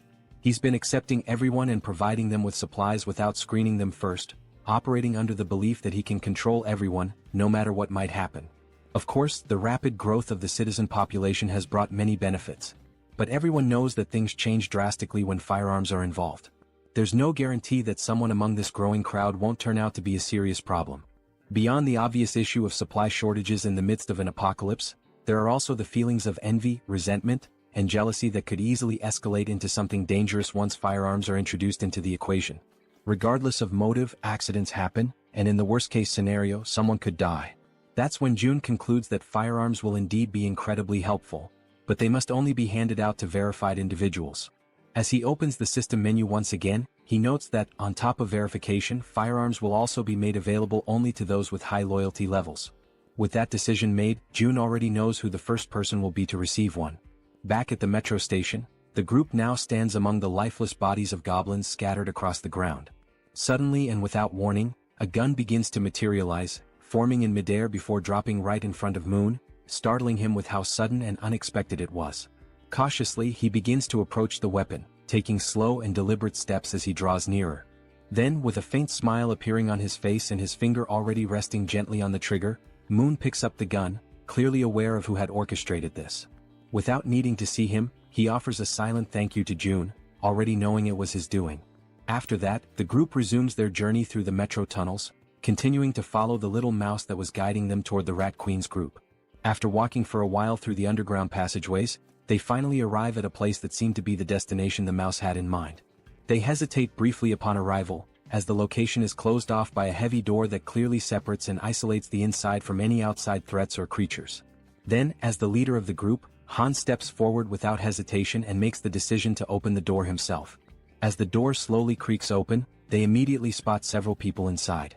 The first ones to lay eyes on the newly arrived group begin trembling in fear, uncertain of who these newcomers are. For all they knew, it could easily be goblins or another kind of terrifying monster. Sometime later, the day turns out to be perfect for a walk. Apparently, Jun notices this and decides to get some fresh air. As he strolls along the sidewalks, he reflects on how nice it is that the territory now includes the walking trail just outside the apartment complex. He thinks to himself that it's been quite a while since he's gone out for a proper walk, and he quietly expresses his gratitude to Yejin for coming along with him. While enjoying the peaceful moment, the system suddenly notifies him that an unauthorized entity is attempting to enter. Upon seeing that notification, Jun smiles and casually remarks that it seems they have arrived. Yejin, intrigued, becomes curious to know who they are. The system then shows that a being who meets the requirements for citizenship is approaching the shelter, and it asks Jun whether he would like to grant citizenship. Without hesitation he accepts. Moments later, Yejin hears someone calling out her name and is met with a heartwarming surprise. In the distance, her mother and her sister Yeojin are excitedly calling out to her, waving with joy. In a moment of pure euphoria, the three of them run into each other's arms, embracing in a tight, emotional group hug. Their mother, overwhelmed with emotion, asks where she had gone without saying a word and tells her how worried she had been all this time. Yejin sincerely apologizes for everything. After the hug, Yeojin's eyes sparkle with joy as she exclaims how good her sister smells and asks if she had taken a bath. Yejin replies with a smile, saying yes, and not only that, they even have hot water here, and now her mother and sister will also be able to enjoy a warm bath. From a short distance away, June watches the heartfelt scene unfold, happy to hear them chatting about how the place has beds and hot meals as well. Then June calls out to the Rat Queen, and she quickly turns around, asking if something has happened. June informs her that Unit 2701 has now been assigned to her, and she is completely free to use it however she wishes. However, he warns that it might feel a bit cramped for 30 people. Upon hearing this, the girl turns back toward her mother and sister again. But they were not alone. All 30 individuals who had been trapped in the metro were rescued and brought safely to the shelter. Yejin lowers her head for a moment, visibly deep in thought as she tries to come up with a solution to accommodate everyone. Interrupting her train of thought, June steps in and says that he'll provide 3 extra rooms for her, because she is more than worth it and truly deserves it. Hearing this makes her feel a little flustered and she offers a heartfelt thank you. June adds that she can also use units 2402, 2301, and 1902, all within the same building. Hearing that causes her eyes to fill with tears, and in the background her mother and sister smile with happiness and relief. Yejin expresses her gratitude and says she will always do her best. After this emotional moment, the system displays a notification showing that the loyalty and trust levels of many citizens have significantly increased in an instant. Seeing this on the interface, June feels a small spark of excitement, pleased with the outcome. However, something soon catches his attention. He remembers a system feature that was unlocked when he leveled up, but he had never taken the time to check it. The feature is called Guardian Beast Management, and it has a usage limit of 10 times. Just from the name alone, June gets a vague idea of what this skill might involve. But when he finally checks the cost of activating it, he is completely stunned. The cost is 1 billion, and the number leaves his jaw hanging in disbelief. Still trying to process this, someone suddenly calls his name and asks if he has a moment to talk in private. They head toward a nearby room and June opens the door, motioning for the person to come in. The person in question is none other than Harem, the girl known for using poisons, and she appears hesitant, clearly uncomfortable about what she's about to say. June gently asks her what she would like to talk about. With an anxious expression and a hint of fear in her voice, she says that there's something she needs to confess to him. Noticing her fear, June smiles softly and tells her to take a deep breath and feel free to speak comfortably, assuring her there's no pressure. Seeing his kind and calm reaction, Harem gathers the courage to finally speak her mind. She bows slightly and thanks him before saying with visible difficulty that she's truly sorry, but she wants to leave the team. Hearing that shocks June to the core. He had never experienced anything like this before. So, with disbelief he asks if she really just said what he thinks she said. With an expression filled with guilt, the poison girl once again says she is very sorry, but insists that she needs to leave the party. June hears her words, but remains silent for a moment, as it was all so sudden that he is still struggling to fully process the situation. The girl then begins to explain herself, saying that her ability is one of the reasons she feels so useless within the team. She confesses that she often thinks that her presence doesn't make any real difference. Whether she is there or not, things would likely remain the same. June gently tells her to stay calm and to speak freely, reassuring her that she can always be honest with him about anything. The girl then clenches her teeth tightly, as if she is bracing herself with fear and hesitation. Gathering her courage, she finally admits that she is afraid. The way she says it, the trembling in her voice, leaves June momentarily speechless. She goes on, repeating that she really is scared, truly terrified. The goblins were terrifying, the orcs were just as frightening, and the giant snake they faced had been utterly horrifying. She even recalls the terrifying moment when they were being chased by that red tiger. There were so many instances when she could have lost her life, that just thinking about it brings tears to her eyes and she starts to cry. Once again she apologizes to June, saying she knows he saved her many times, while she could only watch helplessly, remaining silent. Wiping the tears from her face with trembling hands, she continues, saying that she is nothing but a useless person, someone who has failed to live up to June's expectations. June, quietly listening, reflects that deep down, he had already started to notice this before. He remembers the time when they went to rescue Moon's grandmother. She had been clearly afraid then. He also recalls how fearful she was when they were hunting orcs, and especially during the confrontation with the giant snake. And he remembers vividly that during the chase involving the red tiger, she had nearly lost her life. June knows that, in truth, she hadn't had much impact on the group's overall efforts. But even so, he also understands that none of this is something she should be blamed for. After all, her ability, Poison Mist, is extremely risky to use. If handled incorrectly, it could harm her own teammates, making it difficult for her to use it effectively in battle. And despite not being able to use her ability to its full potential, she had still risked her life countless times alongside everyone else. When results turn out poorly, of course, disappointment can arise, but it doesn't diminish her bravery. Watching Harem crying and sobbing in front of him, June decides to speak up, telling her that this is actually perfect, because he has something he needs help with. Hearing that, the girl wipes her tears and looks at him, asking what he means. June then asks her if she knows Dabin, who is currently living on the 21st floor of the shared facility. He explains that Dabin has been struggling to handle everything alone, burdened with an overwhelming amount of responsibilities. June further mentions that he plans to create and manage shared facilities on every floor, not just the 21st, and that he's looking for someone trustworthy to help manage them. Stepping closer, he asks if he can entrust this task to her, assuring her that she would be a huge help if she agrees to accept it. When he notices that no immediate answer comes from her, he simply scratches his cheek awkwardly. He then continues, saying that if someone is willing to move and help even in small ways, he could never see them as useless. Seeing that Hiren is still looking downcast, June reflects internally on how powerful her ability actually is. And because it is a control-type poison ability, June feels certain that someday her true value will shine brightly. He tells her that if stepping outside the apartment complex is too overwhelming for her right now, there is absolutely no problem with her working indoors for a while. And when the day comes when her power is truly needed again. June leans forward slightly and tells her that when that moment arrives, he will absolutely count on her. This sudden show of trust and reassurance causes her to momentarily stop crying. Then she gives a small, timid smile. At that very moment, the system sends a notification showing that her loyalty has increased to 100. It also notes that she has now been officially registered as a retainer, and the retainer limit has been expanded as well. As Hiren wipes her face once more, she apologizes again, her voice trembling. But now, she gives a genuine smile, saying that she showed him a weak side of herself, but promises that she will do her best to help from now on. Hearing this lifts June's spirits as well, as he realizes that she has been working hard all this time and that he can continue to count on her. Sometime later, still inside the room, June's attention is again drawn back to a lingering system notification. The option to summon a guardian beast, at the exorbitant cost of 1 billion won. Looking at this possible new ability, June thinks that maybe, just maybe, it's worth giving it a shot, no matter how ridiculously expensive it seems. So, throwing caution to the wind, he presses the confirmation button and requests the system to summon the guardian beast. The system promptly notifies him that 1 billion won has been deducted. Then at that very moment, a brilliant light bursts forth, startling June. The light emerges directly from the ground, which makes the whole situation feel even stranger and leaves him frozen in place.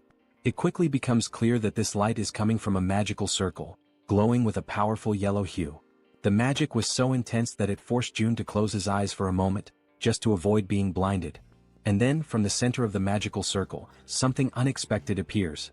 A large egg, leaving June wondering in amazement. What kind of guardian beast could possibly hatch from that? Even after the magical circle stops radiating light, the magical egg continues to emit a strong and vivid glow. Unlike the usual situation where a magic egg would take an eternity to hatch, this time the egg immediately begins to crack open. All the while, it continues to shine so brightly that June has to shield his eyes with his hand to protect his vision. Very quickly, the egg finishes breaking apart, and what emerges from within leaves June absolutely stunned. The creature that appears is covered in black feathers, with large, expressive eyes, a sharp beak and sleek plumage. It is clearly a bird. A small black bird with strikingly large eyes and a stylish crest on top of its head has just emerged from that magical circle. Without hesitation, June activates his Ultimate Eyes ability to inspect the status and details of his new guardian beast. The system immediately displays information. The creature's name is Samjoko, and it is a level 1 crow. The system further explains that this crow is a divine beast with 3 legs, born with the power of the sun itself. It also states that Samjoko is currently just a hatchling, a baby who still needs protection, and that for it to grow properly, it must be bathed in high-quality sunlight regularly. June waves cheerfully at his new pet and, smiling warmly, says a genuine, heartfelt, "Hello." The little creature's large, shiny eyes begin to sparkle with excitement, and it starts making small chirping sounds as if trying to communicate back with June. June then places his hand thoughtfully under his chin, pondering for a moment how he should name his new companion. Looking at the adorable black-feathered creature in front of him, June comments that it is truly a jet black crow, and then suggests that perhaps its name could be Kami. Upon hearing the name, the crow's eyes light up even brighter, practically gleaming with happiness. The tiny bird immediately celebrates, chirping excitedly as if shouting out its new name in pure joy. June leans closer and asks the bird if it really likes the name. The three-legged crow, Kami, responds with even more enthusiastic chirping sounds, almost as if it were trying to say yes, which makes June feel a wave of relief and happiness. However, after some time passes, June notices that Kami just won't stop chirping incessantly. He starts to assume that the little creature must be hungry. A little while later, June offers some snacks to Kami, and the bird seems to enjoy them very much, happily munching away. After devouring the entire packet of snacks, Kami lets out a loud burp, indicating that he has completely filled his belly. And just like that, after the meal, as everyone knows well, drowsiness quickly overcomes the little mascot. Watching the scene, June realizes how easily Kami can fall asleep after eating, and he muses to himself that someday this tiny being will surely grow into a true guardian beast. Crouching down beside him, June says aloud that he wishes he could also fall asleep as easily as Kami does after eating. Just then, something suddenly appears in front of June, a system notification. It shows that Kami's level has increased, and that the efficiency of the solar generator has also increased by 100%. Another screen pops up explaining that the solar generator is a facility that produces electricity using solar energy, generating between 80,000 to 100,000 won per day, and that any excess energy is credited back to the shut-in wallet. Reading this, June has a sudden spark of inspiration, and if things go the way he thinks, he recalls that the 10 new buildings he recently acquired still do not have any solar generators installed. He had already used most of the financing for other projects, and at the time he thought it would be a waste to invest 130 million won for just a 30 million won annual return. But now he chuckles quietly to himself, realizing that with this new change the situation is completely different. As more time passes, the system continues to notify him that Kami's level keeps increasing, and along with it, the efficiency of the solar generator continues to rise. Reading the latest notification, June realizes that the generator's efficiency has tripled almost instantly, going from a 30 million won annual return to 90 million won per year. With a broad smile spreading across his face, June understands that there is no reason to hesitate any longer. Without wasting a second, he gives the command to the system to install solar generators in all 10 of the new buildings. The system promptly displays that the installation will be completed within 24 hours. Sometime later in room 3001, someone rings the doorbell of that room. It is June. From inside, the occupant asks who it is, and June calmly replies that it's him. The door swings open quickly and Fatty appears, asking if something is wrong. June replies with a serious expression that he needs to ask a favor. Still looking surprised, Fatty asks what kind of favor June could possibly need. With a stern, resolute face, June explains that he needs Fatty to safeguard his money. They exchange a few words that the narration doesn't reveal to us, and shortly after that, Fatty is left standing there, completely in shock by what he has just heard. Before all of that, the conclusion that June came to while thinking carefully about the tax collection ability was as follows. If he entrusts a sum of money to a trustworthy citizen and simply lets it sit idle, it will generate profit for him over time. There is an initial 10% tax fee when he donates the money for the first time, but after that, the money starts to produce a 10% profit every month. So, June began to consider carefully whom he could trust enough to handle that money. He went through the status screens of various citizens and then stopped when he reached Choi, also known as Fatty, and noticed the 89 points in trust and 98 points in loyalty. It became absolutely clear to June that it had to be Fatty. His level of trust and loyalty were on an entirely different scale, significantly higher than that of any other citizen. Immediately, the system notified June that he had successfully donated 1 billion won to Fatty, with a 10% fee deducted from the total amount. Right after the donation, the system also showed that Fatty's loyalty and trust had increased even further.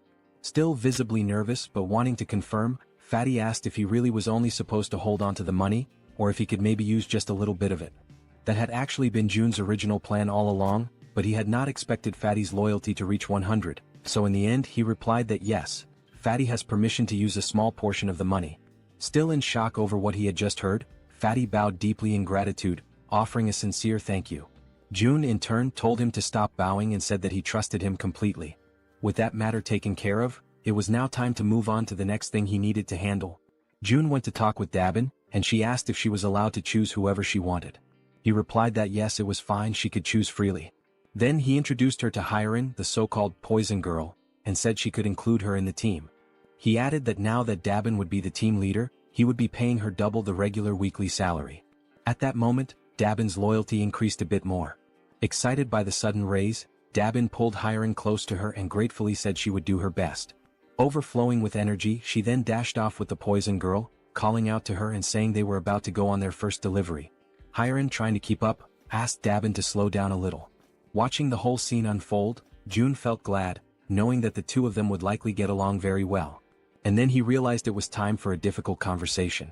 Over at apartment 2109, June arrived and told everyone that he knew they had all worked hard today, and he asked how they were feeling. Everyone came out to greet June, and Hans spoke up to say that they were all doing completely fine, then asked what had brought June to visit them.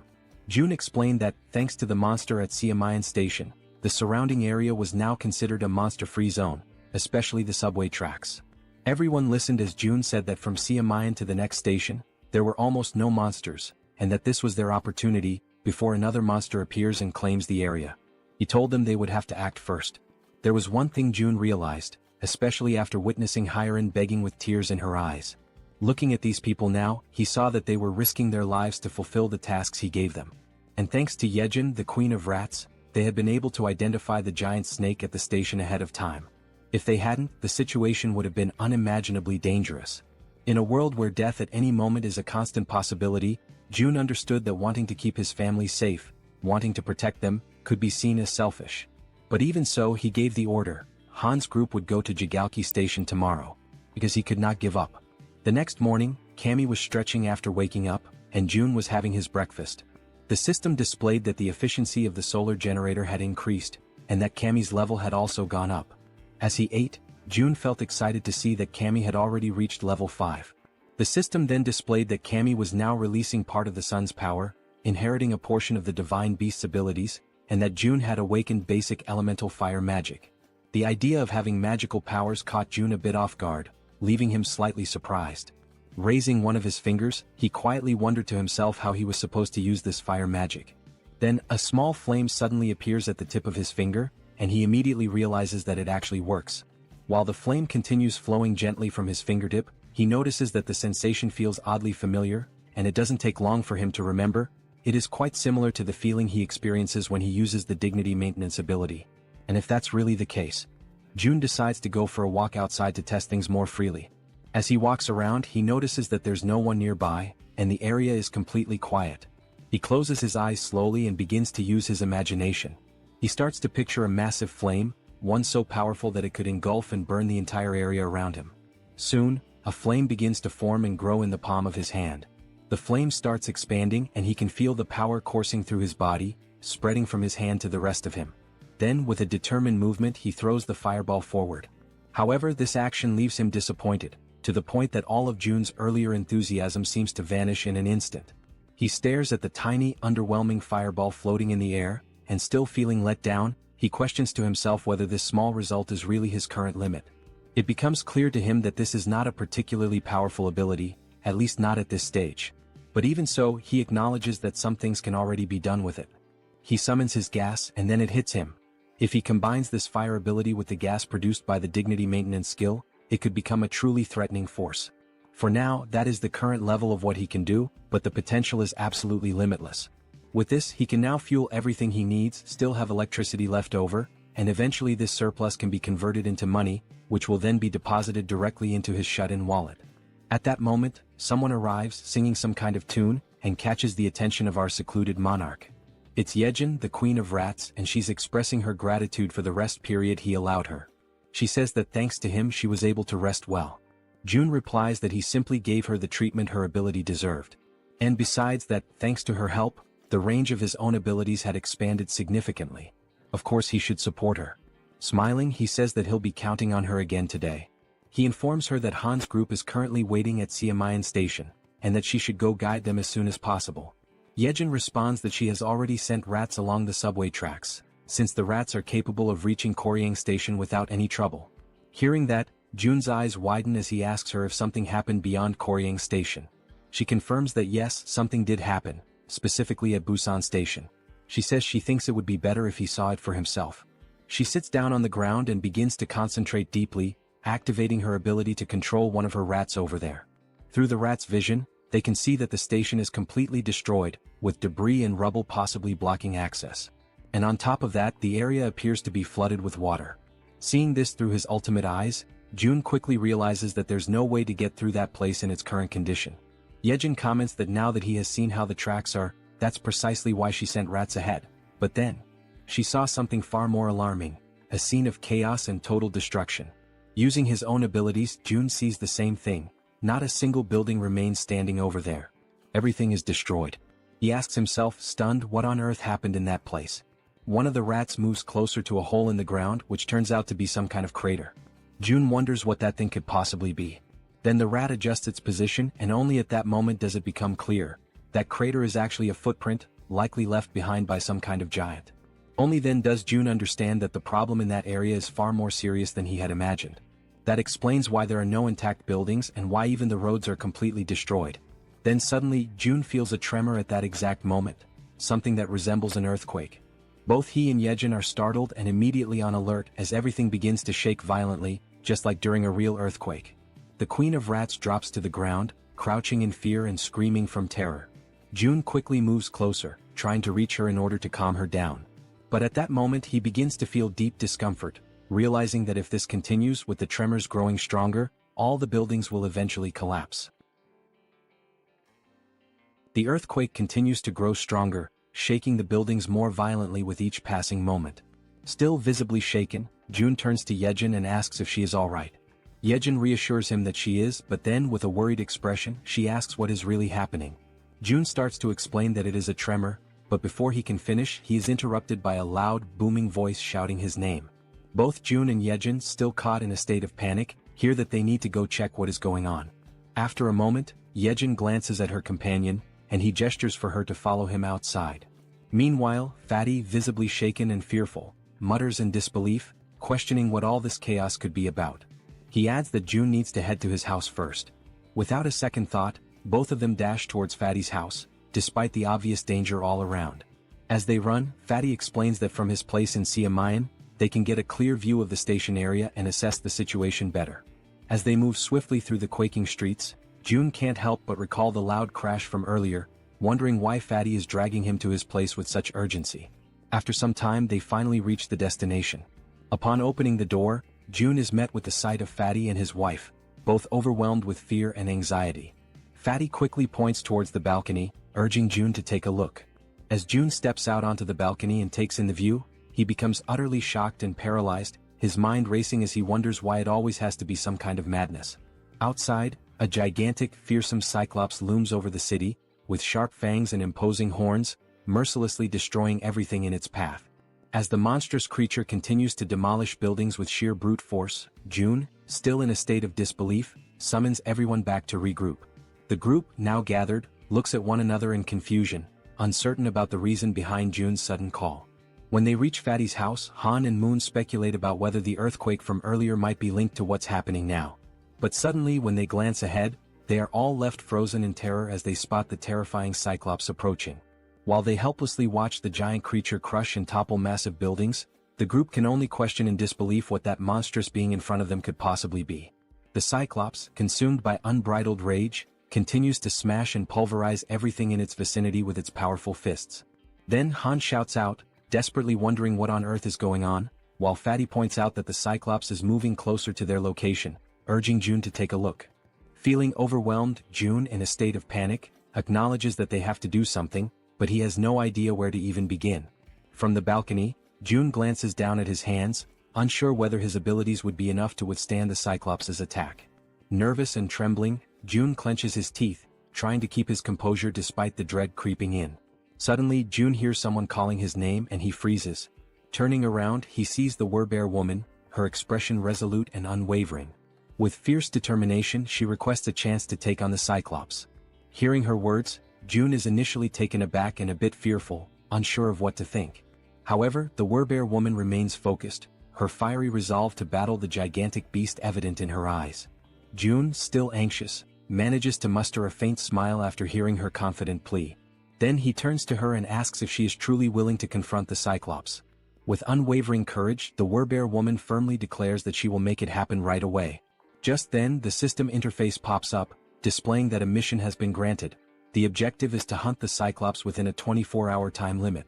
If the mission succeeds, the reward will be 1 day of resurrection for the sun. However, if they fail, the penalty will be a full day of excruciating pain. June immediately calls for the group to assemble, stating that he will give a quick rundown of the plan. Standing before them, June asks everyone to pay close attention. To begin, he divides the group into 3 teams. The first team consists of Han, the Werbear woman, the healer, and Toji. The second team includes Moon, the archer woman, and Jian, the guy with glasses. The third team consists of June himself and Yejin. June states that he will take charge of their current area, while the others must quickly move to their designated positions, emphasizing that he is counting on their effort and bravery. Following this, the group members race through the streets, each heading to their respective locations with a determined focus. Somewhere else, June hears his name being called again. When he turns around, he sees Harem, who, after surveying the area, confirms that June was right. The individuals with military experience are positioned at the main gate, while the other residents are gathered in the underground parking lot. Smiling in relief, June thanks her for the efficient work and suggests that she move to the underground parking lot as well to continue assisting the others. However, Harem, with her gaze fixed firmly on June, states that she wants to contribute more, despite her body, especially her trembling hands, clearly revealing her fear and nervousness. Hearing this unexpected declaration, June is momentarily taken aback and, with a hint of concern, asks her if she is really sure that she will be okay. Harem, lowering her head while tears well up in her eyes, admits that she is indeed scared. Yet, almost immediately, she lifts her head with newfound resolve and declares with a spirited voice that she will strive to be brave. Feeling a sense of relief and admiration, June allows a faint smile to appear on his face. He then turns around and calls for Yejin and Harem to accompany him to the main gate. Upon arriving at the designated location, June promptly begins a quick survey to assess how many residents have previously completed military service. After gathering the necessary information, he discovers that, out of more than 1,200 residents, only 101 people have that experience, which he concludes is ridiculously low given the circumstances. Suddenly, one of the residents, a man wearing a red jacket, raises his hand and hesitantly asks what they are supposed to do. Before addressing the question, June inquires about the twins and the red-haired man, wanting to know their whereabouts. As soon as he hears this question, the man in the red jacket scratches his head nervously, his entire demeanor shifting as unease visibly takes over his body. In that instant, June, with a sharp intuition, realizes something that catches him completely off guard. They ran away. He quickly notices that not only did the twins and the red-haired man escape, but they were also accompanied by hundreds of other people who fled to the underground parking lot. Anger immediately surges through June's veins, and he clenches his teeth, feeling utterly furious at their cowardice. Without hesitation, he calls them cowards, his voice filled with a mix of disappointment and frustration. With every pair of eyes now focused intently on him, June raises his voice to address everyone present. He declares that those who have chosen to stay behind and fight did not risk their lives out of foolishness. They made this choice because they know that if they do not stand their ground and fight, everyone will die. He emphasizes that each one of them is not only protecting themselves but, more importantly, defending their precious families. June continues, recalling something he once heard: courage is not the absence of fear, but the decision to act despite it. It is a choice, a conscious decision to face danger despite being afraid. He then concludes by stating that in a world overtaken by fear, survival depends on the brave. And these people standing here today are precisely those brave individuals. Finally, he thanks everyone for their presence and willingness to stand their ground. After finishing his speech, June opens the system window and proceeds to purchase 101 weapons and ammunition. As soon as the transaction is completed, the weapons and ammo begin to materialize right in front of everyone, leaving the crowd stunned and wide-eyed with disbelief. At that moment, the system promptly notifies that XP and participation in the liquefaction process have increased by 100%, indicating that their efforts and willingness to fight have been recognized. June instructs the residents to pick up the weapons and ammunition that have appeared before them. One by one, they cautiously reach out and take the weapons, their expressions reflecting a mix of shock and awe as they hold the newly acquired firearms in their hands. Then, with a firm and resolute tone, June assures them that those who have chosen to face their fears will be duly rewarded. Turning around sharply, he activates his Absolute Eyes ability, his gaze now burning with unwavering determination. In a calm yet commanding voice, he declares that the chaos is only just beginning. Meanwhile, the Cyclops, with his fangs bared and overflowing with uncontainable fury, charged forward into the attack without a moment's hesitation, driven entirely by instinct and rage. At the same time, Han, positioned carefully outside the Cyclops' field of vision, was holding a solid iron bar, waiting silently and patiently for the perfect moment to strike. With a fierce and determined expression etched across his face, Han gripped the iron bar tightly and raised it with both hands, initiating his carefully calculated attack. In one swift and precise motion, he hurled the iron bar directly toward the Cyclops with all the strength he could muster. The projectile hit its mark, violently piercing through the creature's leg and immediately causing blood to gush out in a gruesome display. Caught off guard by the unexpected assault, the Cyclops turned around sharply, his monstrous body twisting as he directed his gaze toward the source of the attack. His fiery red eyes locked onto Han, the one who had dared to wound him, and for a moment, time seemed to stand still as Han remained frozen, paralyzed with fear in the face of the towering monster. Han clenched his teeth and furrowed his brow, panic flooding his senses as he struggled to process the overwhelming danger standing directly before him. Despite the deep wound in his leg and the blood dripping down, the Cyclops began marching forward with a steady and terrifying resolve, determined to make Han suffer the most excruciating pain of all, death. But at that very instant, unexpectedly, the Werbear woman came rushing in, already fully transformed into her fierce beast form. She was driven by her mission, resolute in her goal to stop the Cyclops at any cost and earn the reward that awaited her. With her razor-sharp claws extended, she lunged at the Cyclops and slashed through his thick flesh, unleashing a brutal impact that sent her hurtling backward, crashing to the ground with crushing force. However, the attack wasn't nearly enough to bring the Cyclops down.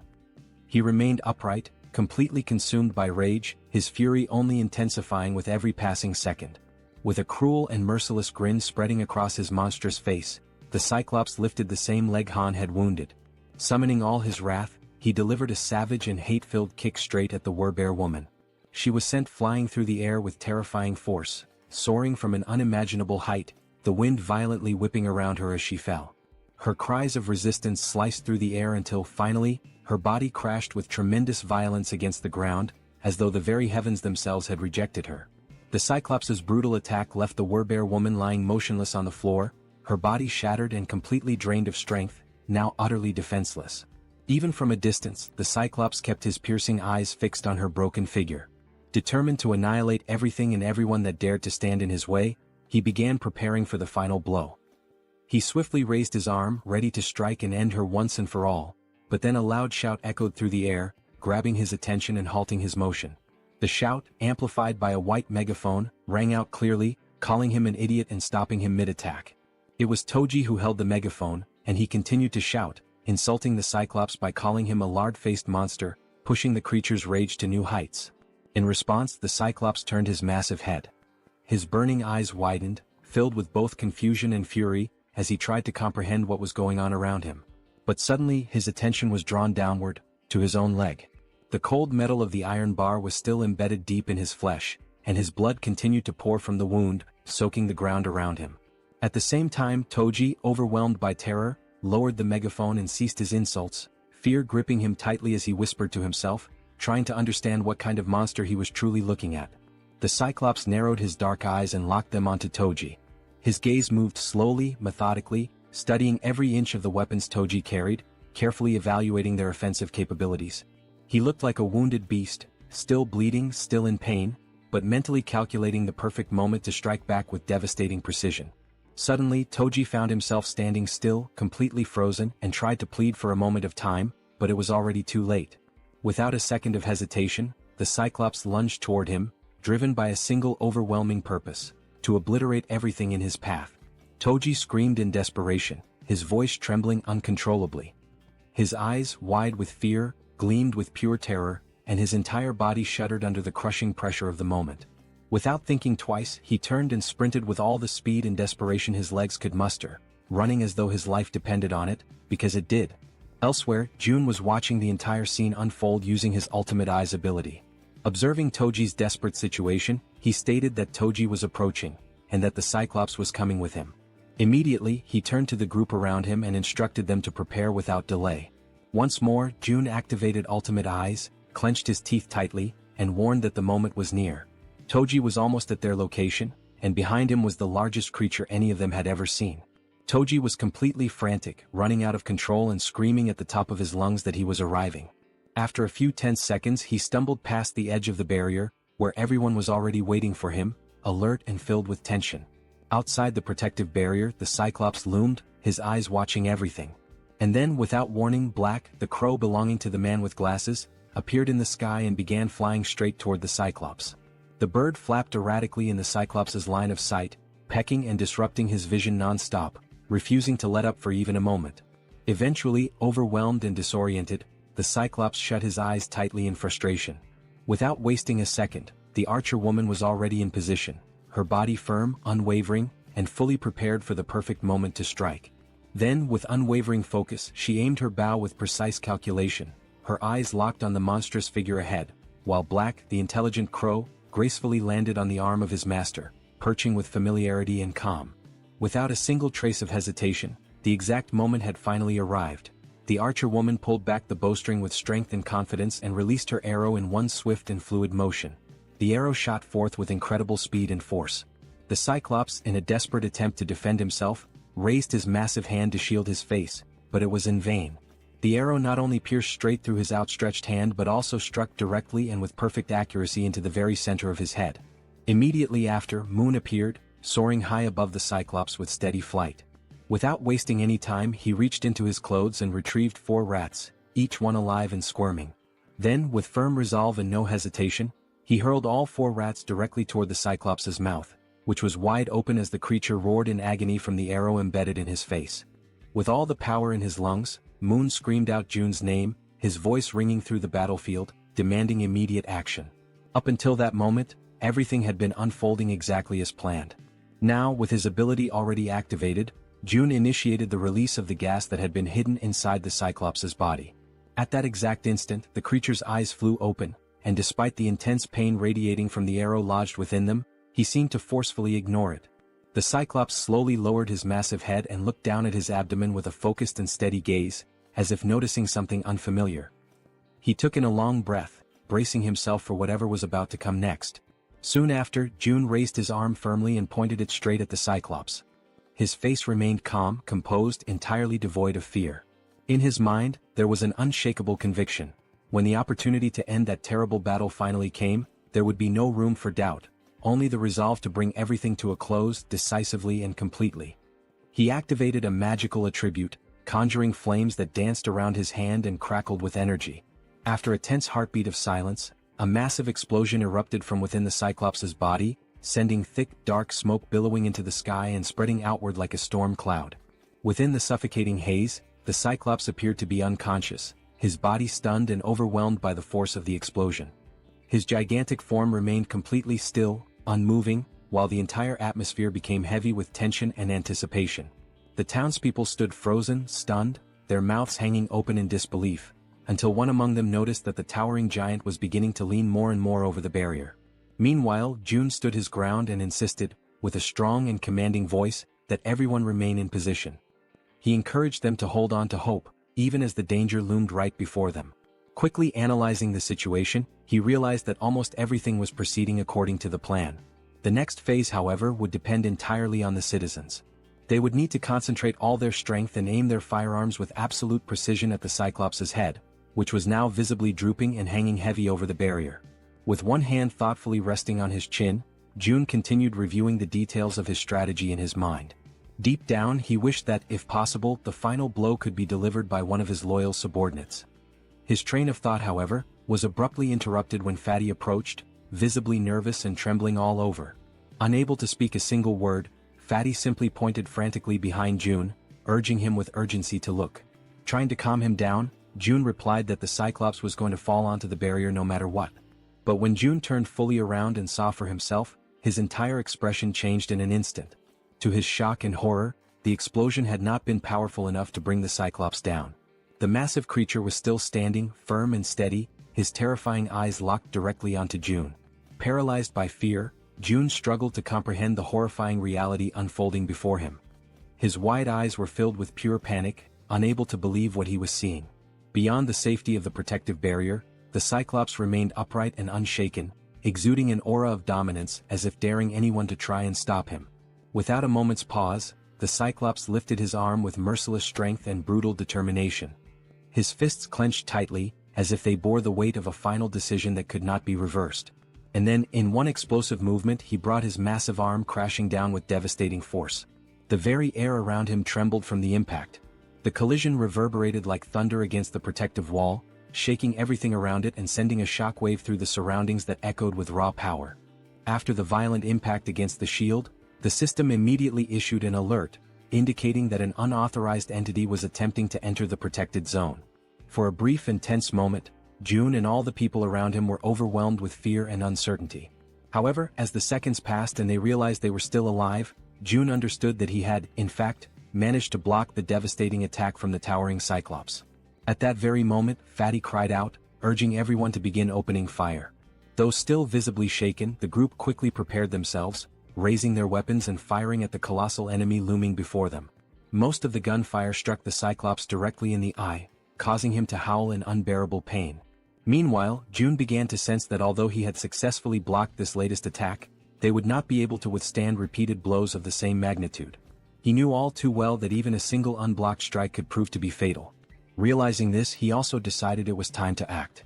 He activated his invisible hand ability, combining it with gigantification attributes, understanding that he, too, had to intervene using one of the powerful skills he had unlocked by spending ability points. In an attempt to counterattack, the Cyclops raised one of his enormous fists once again, clearly preparing to deliver another crushing blow. The citizens, noticing the movement and realizing that yet another attack was coming, were filled with fear once more. The monstrous creature gathered all his brute strength and threw another punch. But once again the devastating strike was stopped by the protective barrier. Only this time the blow came with even more force, and it wasn't just a single hit. The system responded promptly, issuing another notification that an unauthorized entity was attempting to breach the barrier. Upon seeing that the Cyclops had failed yet again, the people cheered and felt a surge of relief. They had successfully resisted once more and now decided to continue opening fire on the giant creature. June observed the situation carefully and realized that, although they had not yet brought the Cyclops down, they were inflicting damage. The rats with bombs and the citizens' repeated attacks were slowly but steadily accumulating injuries on the monster's body. He concluded that if they continued this strategy they could eventually take the Cyclops down, but they still needed something capable of delivering a critical strike. Then, a spear was launched with that very intention. It pierced the Cyclops' massive body, driving deep into his flesh, causing him to let out a furious and agonizing roar of pain. It had been Han who hurled the spear, and June felt a wave of excitement and hope. He had been expecting this moment. Alongside Han stood the Werbear woman and the healer, though she already appeared to be exhausted and worn from exertion. Enraged and roaring with fury, the Cyclops turned his full attention to Han's group. June, trusting in Han's abilities, declared to himself that he was now counting on him. Without wasting time, he opened the system interface and gave the command for it to summon multiple spears. The weapons materialized instantly beside Han, whose eyes now reflected a deep and unshakable conviction. Without hesitation, he began launching the spears toward the giant enemy. The spears flew through the air, striking the Cyclops from various angles. The giant did what he could to defend himself, raising his arms and trying to block the incoming projectiles. But the assault didn't stop. More and more attacks rained down upon him. In addition to the spears coming from the front, others began descending from above, and he was unable to defend from all sides at once. These overhead strikes came from the archer woman, who had resumed her attacks, assisting Han by shooting from a higher vantage point. The assault continued in coordination, Han attacking from the front and the archer woman supporting from above. At that exact moment, the system sent a notification to June stating that Cammy's level had increased. For a brief second, June thought this might not be the best time for the system to be bringing up status updates. Yet the system continued, revealing that Cammy had partially unlocked the power of the sun, inheriting a portion of the guardian beast's strength. Furthermore, Cammy's basic fire magic had evolved into intermediate level fire magic. The system also reported that Cammy had detected an intruder trying to enter the territory and was requesting energy release. Reading this, June paused, reflecting deeply on the energy release request. He was almost certain that the intruder being referenced was the Cyclops. Now he wondered what Cammy would be able to do with the energy. Despite his uncertainty, June gave the command to authorize the energy release, and just like that, 300 million won were consumed. Cammy then began drawing in power from the solar generators. All June could think about at that moment was how extremely expensive that decision had just been. The energy kept flowing steadily from the generators, and June noticed that it was being funneled toward his room, where Cammy had been stationed. After a moment, the transfer of energy finally stopped. And when June turned to look behind him, he saw something he hadn't expected. It was Cammy, his three-legged crow.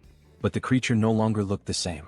This time, Cammy appeared transformed with a sharper beak, larger wings, and a presence that radiated power and majesty. He was no longer the small, cute bird he used to be. Now he was larger, had 3 glowing eyes, and emitted an aura of a true guardian. Then Cammy began to concentrate a powerful fire attack in his beak. The Cyclops, focused entirely on his current opponents, had not yet noticed the bird's presence, until he finally sensed something emitting light directly behind his back. With no further delay, Cammy unleashed his fiery attack, and the sheer power of it left all the citizens, including June, completely stunned and amazed by the incredible magnitude and strength of the blast. The powerful blast unleashed by Cammy strikes the Cyclops directly in the back, and with immense force, it pierces through the creature's thick body. Immediately after the impact, the enormous Cyclops begins to collapse, crashing heavily onto the ground. He lets out a guttural scream of agony as blood starts pouring from his mouth, a sign of just how fatal the attack had been. While Han stands still, watching everything unfold without any visible reaction, someone else takes the initiative and moves forward without hesitation. The Werbear woman leaps toward the fallen Cyclops, aiming to deliver the final blow and end the creature once and for all. From the Cyclops' limited point of view, all he can see is an enormous, furious bear charging at him with full speed and fury. In just a matter of seconds, the Werbear woman successfully finishes the Cyclops, ensuring that the threat is completely eliminated. The system then sends out a notification. A level 51 Cyclops has been hunted down. As a result, a massive amount of experience points and a large sum of one have been awarded. Additionally, the system displays that several skill levels have also increased as a consequence of the battle. Seeing this, June is immediately reminded of what always happens to him whenever his skill levels increase like this. As expected, he begins to feel the familiar and agonizing pain that always accompanies the evolution of his abilities. The effective range of his skills expands even further, now reaching much farther than it did before, giving him more influence and control. The system then flashes another message on the screen, congratulating June for successfully declaring the entire apartment complex as a unified refuge, and confirming that a large deposit of one has been transferred to his account. Unable to bear the overwhelming pain, June falls to his knees on the ground, clutching his body as the surge of new power courses through him. At that moment, Cammy lands right beside him, having returned to his normal, small form.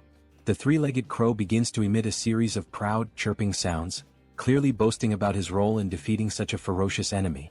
June, still kneeling and catching his breath, mentions that it cost him 300 million won for that outcome, prompting Cammy to fall silent, now visibly embarrassed that the price for his attack had been so high.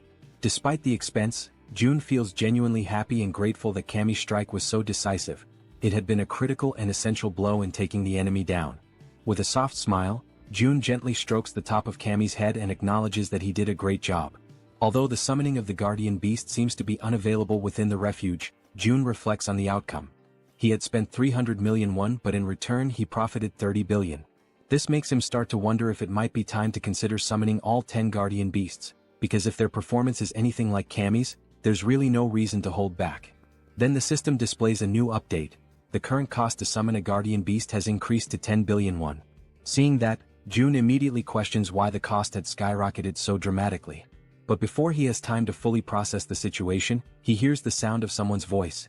It sounds faint and emotional, like someone crying. What he sees next brings back a delicate and emotionally complex memory for him. Both he and Cammy turn to look toward the source of the sound. It's Yeonju, the Werbear woman. And at that very moment, June realizes something unexpected. Just for a brief instant, the faint alert sound from the system window transforms into something else entirely, the very sound that Yeonju had long been wishing to hear. A little while before all of that unfolded, inside a certain abandoned building, someone was quietly using his special ability to fill a small bottle with water. The people around him were deeply grateful, genuinely thankful, to finally have clean water to drink. The man with the ability stood there, silently thinking to himself, troubled by the fact that they were now completely out of food. He had carefully formed a line, allowing the people to come forward and receive the precious water he was able to generate, but there was no denying it. Their food supply was nearly gone. And that, he understood clearly, was the absolute limit of what they could achieve with just these few resources they had managed to gather. The man felt a deep, growing sense of unease because at the end of the day, it seemed they would have no choice but to leave that place. A place that had seemed, until now, relatively safe. Then, at that very exact moment, he and everyone else inside the building felt the entire structure tremble. Like anyone would in that situation, he immediately asked those around him whether that had been an earthquake. Right then, another man came rushing in, shouting frantically and begging everyone to come see something that was happening up above. When the man mentioned the word monster, the one with the water ability was stunned, completely frozen for a second. Without wasting any more time, he began running, dashing up the staircase to reach the top floor and see what was going on with his own eyes. Once he arrived at the rooftop, what he saw left him breathless. The enormous Cyclops was still standing tall, radiating overwhelming fury and power. While the white-haired man trembled beside him, anxiously asking what they were supposed to do now, the one with purple hair, Jun Hyuk, was already thinking ahead, telling the other to go and hide everyone else in the basement to keep them safe. Jun Hyuk, overwhelmed and desperate, ran his hands through his hair in frustration, desperately trying to think of a plan. But the truth was undeniable. Facing off against the Cyclops was utterly impossible. He tried to offer a bit of comfort to the other man, explaining that there was nothing they could do against something like that. In the background, without them realizing, the powerful light of Kami's upcoming attack had begun to form. The men could only speak in hushed, fearful tones, saying that all they could do now was pray that the monster wouldn't find its way to them. And in the background once again, the Cyclops was being obliterated. That moment caught them completely off guard. They had no idea what had just happened, what kind of power had been unleashed. But when Hyuk saw it, when his eyes truly grasped the scene in front of him, he knew right then and there that this power, it too came from an awakened but someone on a level far beyond his own. Hyuk then called out to the silver-haired man, addressing him as Hyun, and told him to gather the people. Hyun, utterly shocked, asked him if he had lost his mind. Was he really suggesting they go toward that? But Hyuk was certain. Even though he didn't know who the awakened one was, he had no doubt about what needed to be done. If they truly wanted to survive in this wretched, merciless world, they had to stand beside the person who possessed the kind of power capable of bringing down a creature like that Cyclops. As they began walking toward Jun's location, the people silently hoped, prayed, that whoever they were going to meet would be someone good-hearted, because they had no other options left. Their fate was entirely in the hands of chance now. They eventually arrived at the apartment complex and immediately suspected that this must be the place. After all, the buildings were still intact, completely untouched in a world otherwise devastated. Hyun, walking ahead of the group, remarked with disbelief, wondering how such buildings could remain standing in a world that had fallen apart. But then he suddenly smacked right into some kind of invisible barrier. Right after that, a message appeared in front of them from the system, declaring that entry was prohibited. Another message followed immediately, asking them whether they would like to obtain citizenship. They confirmed the prompt, and the system quickly responded, showing that they had been successfully granted citizenship. However, along with their new status came an initial quest. They were instructed to proceed to Jun's apartment on the 30th floor. Once they arrived there, Jun was already waiting to receive them. Strangely, he was already calling them by their names, despite the fact that they had never met before. Jun introduced himself as well, calmly stating his own name. At that moment, Hyuk felt something deep within, an instinctual certainty that this man standing before them was the one responsible for forcing the towering Cyclops to its knees. And now that he was face to face with him, his instincts were screaming louder than ever. Without hesitation, Hyuk reached out, took Jun's hand in his own, and introduced himself, earnestly asking Jun to take care of them. Because in his heart, he knew this was a moment he must never let slip away. Elsewhere, in a quiet and peaceful place, Yeonju, the werbear, was gently serving a warm meal. This time, a bright and genuine happiness could be seen in her eyes as she cheerfully called out the name of Siwoo. Siwoo was her little boy, her beloved child, who was happily eating, and she lovingly asked him if the food tasted good. With a big smile, he replied that it was absolutely delicious. The small boy then turned to his mother with innocent curiosity and asked whose birthday it was, because they were having seaweed soup, a dish traditionally served on birthdays. She responded with a warm and affectionate embrace, hugging him tightly while he told her how much he loved that particular food. At that very moment, someone opened the door. It was Jun. Upon seeing him, the little boy excitedly called him Wizard Uncle. Yeonju asked Jun whether everything went smoothly with the new residents, and he confirmed that it did. He had already provided them with food and a place to stay. Then Jun apologized for something, and Yeonju, curious, asked why he was suddenly saying sorry.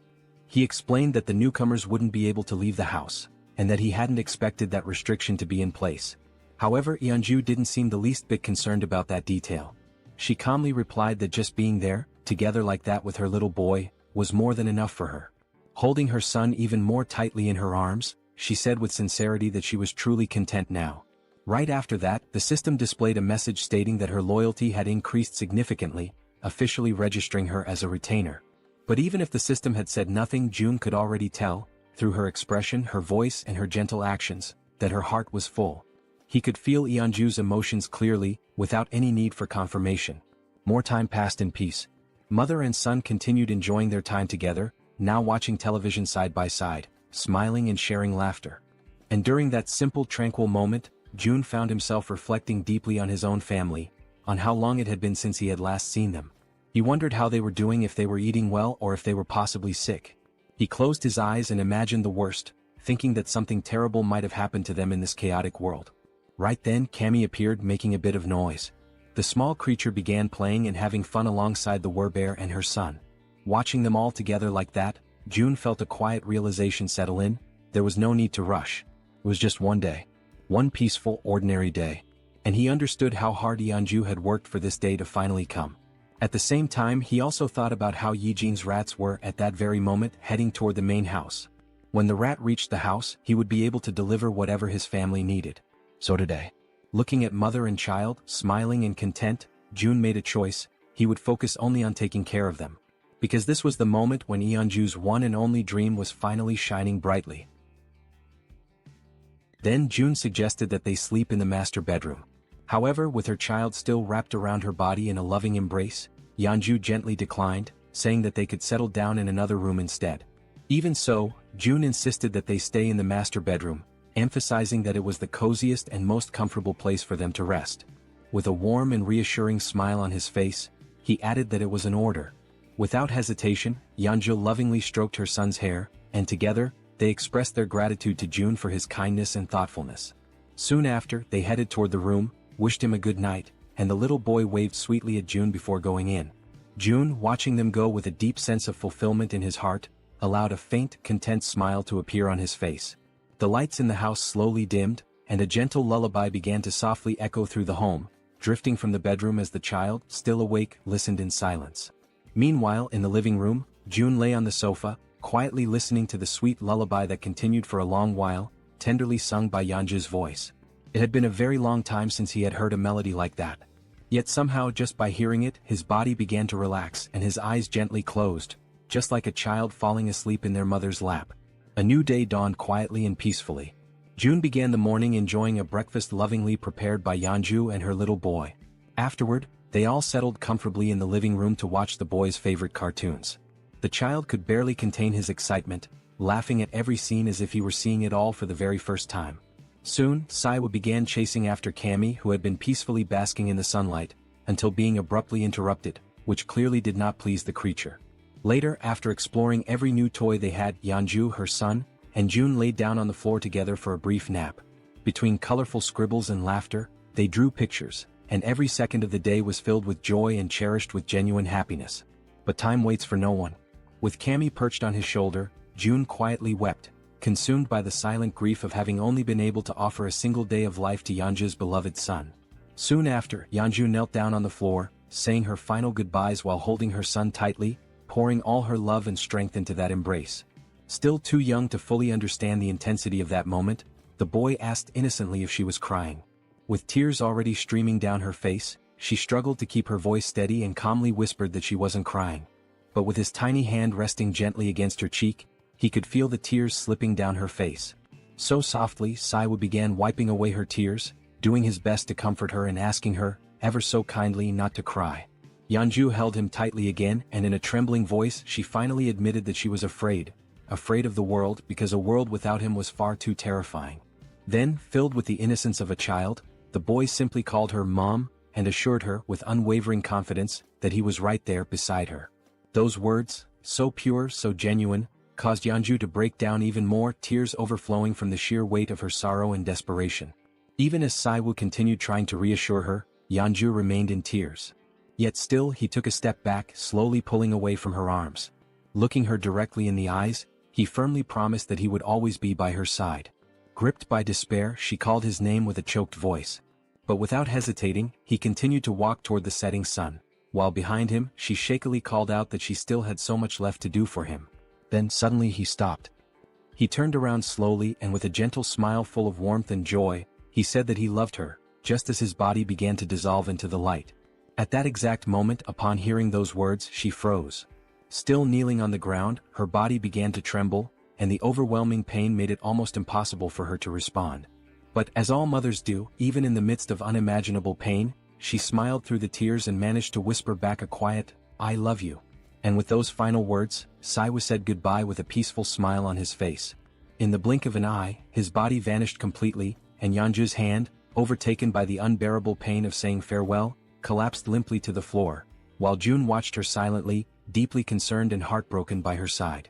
Soon after, she tried to stand, but the pain she felt was so overwhelming, so crushing, that her body simply wouldn't allow her the strength to rise. Moved by the scene unfolding before him, June could only think that hope is like a delicate flower that chooses to bloom right in the middle of despair.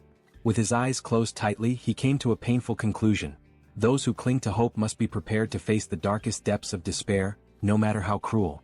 Then he extended his hand to her and gently urged Yeonju not to lose herself in grief, reassuring her that this moment was not the end. At that, Yeonju lifted her head, turned toward June, and in a hesitant, trembling voice, she asked if that was really true, if this wasn't truly the end. With unwavering conviction, June answered that if there was even the slightest chance, he would bring her son back, again and again, as many times as it took. His words ignited a new spark of hope, and Yeonju received them with a renewed sense of determination and strength. At that exact moment, the system displayed a notification. Yeonju's trust level had reached 100%, and she had obtained primordial vitality. The scene then shifted to the red-haired man, who was screaming with uncontrollable rage and fury. The twins, who had been silently listening to everything that was being said, became visibly frustrated when they realized that the standard spear, the orc spear, and all the money the red-haired man had painstakingly saved had vanished completely without a trace, leaving him utterly disoriented and at a loss for what to do. The red-haired man, clearly agitated, asked about his brother's belongings. His brother then explained that, when he had woken up, every single one of his possessions had disappeared without warning or explanation. Following this, the other twin chimed in and explained that many other people had experienced the same mysterious loss of their items. He pointed out that there was a specific pattern among these incidents. All of those who lost their belongings had not been present when the summoning occurred for those who had previously completed military service. Then one of the twins turned and stated that they should have returned to that place earlier. Suddenly, and completely without warning, he was violently grabbed by the collar of his shirt and pulled with force. The red-haired man, overtaken by a wave of anger, demanded to know if the twin was trying to place all the blame for what had happened squarely on his shoulders. Quickly, the twin clarified that he had misunderstood his words. Even so, the red-haired man remained furious, raising his voice even more as he shouted with escalating rage, insisting that they had all agreed from the very beginning that it was a foolish decision to follow June's orders. Faced with the rising tension, the brother, already clearly anxious and losing his patience, admitted that, indeed, June's plan had been a foolish one from the start. Hearing this, the red-haired man finally released his grip on his brother's shirt. It was only then that it dawned on him. He might have been expelled because of his own actions. Now tense and nervous, he remembered that there had been only one similar case in the past. He began to recall the story of a man who had tried to get involved with an underage girl. That man had been caught in the act and was immediately expelled, only to be found dead in the middle of the street shortly afterward. As he continued reflecting on the situation, he came to the unsettling conclusion that even now, with the appearance of that giant and all the surrounding chaos, the survivors still gathered in abandoned apartments. So, it was highly likely that there were enough people who would be more than willing to make sure he became the next one to be expelled. He was completely consumed by the hatred he felt for the situation he had ended up in. The image of the man in the red jacket reappeared vividly in his mind, calling him a bastard, and he imagined just how satisfied that bastard must have felt when he managed to get his hands on a weapon. Soon after, the red-haired man scratched his head, restless and agitated, trying to understand how everything had spiraled so far out of control. Elsewhere, June observed everything, the tension surrounding the red-haired man, and remarked to himself that this was only the beginning of the punishment he had meticulously prepared for him. Back with the red-haired man, a system window suddenly appeared behind him, displaying a new mission, catching him completely off guard. Startled and disbelieving, he immediately turned around to see the notification for himself. The system window revealed a new mission: hunt 20 goblins within 24 hours. If successful, the reward would be a small amount of experience. However, if they failed, they would suffer 1 minute of extreme, unbearable pain. Returning now to Yeonju's most recent and impressive achievement, the dreaded primordial vitality. A rare and highly coveted ability which June now also possesses, it is known for amplifying regeneration to absurd levels, always in direct proportion to the severity of the injuries sustained. June could barely process what he had just witnessed. Not even for a moment had he imagined that, upon reaching 100 trust points, Yeonju would awaken precisely that ability. Still deep in thought, June soon realized that, at least for now, this ability wouldn't have much practical use. With his gaze locked on the system window, he continued following his own line of reasoning. After all, he wouldn't be the one doing the fighting. Even if he were to leave the building, the chances of sustaining any real injuries were practically non-existent. Even so, the fact that such a powerful skill had been granted as a reward for reaching 100 trust points was undeniably noteworthy. His thoughts then began to drift toward Moon, who was also dangerously close to reaching that same 100-point threshold. The idea of what might happen next began to take shape in his mind. If Moon were to awaken an ability upon hitting 100 trust points, and if, as a result, June were also to acquire that same skill, one that would allow him to instantly teleport to any location he could see, then the possibilities would expand dramatically. Taking his speculations even further, June began to envision a future where this teleportation ability could be combined with the absolute one's eye, along with the support of an activated advanced base. Right at that moment, the system displayed a notification about the advanced base, a safe zone that could be deployed outside of Haven. When activated, it temporarily replicated the authority and protection of the city, so long as it included a citizen of knight rank or higher. However, if enemies occupied it for more than a day, the base would be automatically destroyed. Returning to his thoughts, June concluded that as long as he had enough mental strength to support it, he would indeed be able to travel to the advanced base. With that clarity, June made a firm decision. From that moment onward, his main priority would be to strengthen his mental fortitude. For that reason, all his upcoming missions would be focused on boosting this specific attribute. At that very instant, someone called his name and explained that they needed his permission to leave now, as they were feeling more stable. It was Yeonju who stated that she would personally handle the return of June's family. Upon hearing this, June realized that the mission should have started the previous day, but he acknowledged that the delay had been entirely his fault. Yeonju expressed her gratitude for his valuable time and his understanding. She then assured him that she would find a way to repay the kindness he had shown her. Without displaying any particular expression, June couldn't help but think that she had read his thoughts precisely. He made a light-hearted comment, asking if he really seemed like the impatient type, and confessed that although he was thankful, he also felt slightly embarrassed by her words. Yeonju responded gently, saying that he definitely didn't seem like someone who lacked patience, and admitted that, had she been in his place, she probably would have acted the same way. With a soft smile, she confessed that, in the end, everyone values their own family the most, and that she fully understood how precious that single day was that June had offered her and her son. Once again, she thanked him sincerely for what he had done. June smiled modestly and expressed his own appreciation for her understanding. He then asked her to head to Unit 2901, where a group of people was already waiting for her, assuring her that he would join them there shortly. Yeonju gave a respectful bow and, with a quiet yes, walked toward the designated location. Some time later, it was explained why June had not sent the group directly to Siamayan Station. Due to the Cyclops attack, a large portion of the tracks near the station had collapsed. Not only the tracks but the station itself had suffered massive damage and had been rendered almost entirely unusable. Faced with this situation, June declared that new routes would need to be opened. To that end, it had already been 24 hours since Yejin had begun sending her rats to search for a viable path. Apparently, it seemed she had finally managed to find a new route of access. June activated his absolute one's eye skill, seeking full control and awareness of the situation. At that very moment, something unexpected caught his attention. The system displayed a notification about a level 7 tamed giant rat. Immediately, a wave of nervousness surged through June's body as he grasped what this meant. Yejin had evolved. Still stunned, June wondered if this was the result of the new ability Yejin had unlocked after being officially registered as his retainer. In addition to this, June noticed that something was following the rat, but no matter how hard he tried, he couldn't identify exactly what it was. Suddenly, his vision picked up something even more alarming. A swarm of zombies of varying levels, level 9, level 11 and level 13, emerging right behind. A jolt of dread ran through June's entire body as, through the lens of his powerful ability, he watched this disturbing scene begin to unfold before his eyes. Faced with that situation, the rat dashed forward at high speed, desperately trying to escape the relentless pursuit of the zombies that were chasing after it with unwavering determination. However, in a completely unexpected turn of events, the rat suddenly stopped in its tracks. It turned to face the incoming enemies and, without showing even the slightest hint of fear, growled aggressively at them, baring its teeth with a ferocity that contradicted its size.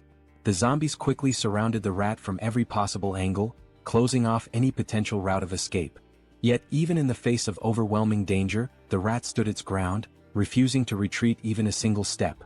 From a distance, June watched the scene unfold. Realizing that the rat would likely die a meaningless death if it stayed there, he considered triggering a gas explosion to take the zombies down with it. Nevertheless, even with the threat closing in, the rat remained unwavering, assuming an even more aggressive posture. In a sudden burst of explosive speed, it charged forward. Despite being completely surrounded, the rat managed to dodge every single attack from the zombies, weaving skillfully between them with surprising agility. Still observing from afar, June was thoroughly impressed by what he was witnessing. After evading the zombies, the rat leapt forward and continued its mission. Remarkably, it emerged from the encounter without a single scratch and resumed its rapid sprint toward the designated exit. With only a short distance remaining, the rat took one final leap and burst through the opening toward the outside. However, something was already waiting for it on the other side, silently, watchfully observing its approach. Its eyes locked on the rat and its sharp fangs exposed, the creature let out a low, menacing growl. It was fully prepared to pounce at any moment. Instantly, the rat froze in place, completely paralyzed by an overwhelming fear in the face of the predator's threatening presence. From afar, June was caught completely off guard, unable to hide the shock from his face as he witnessed the unexpected confrontation unfold before his eyes.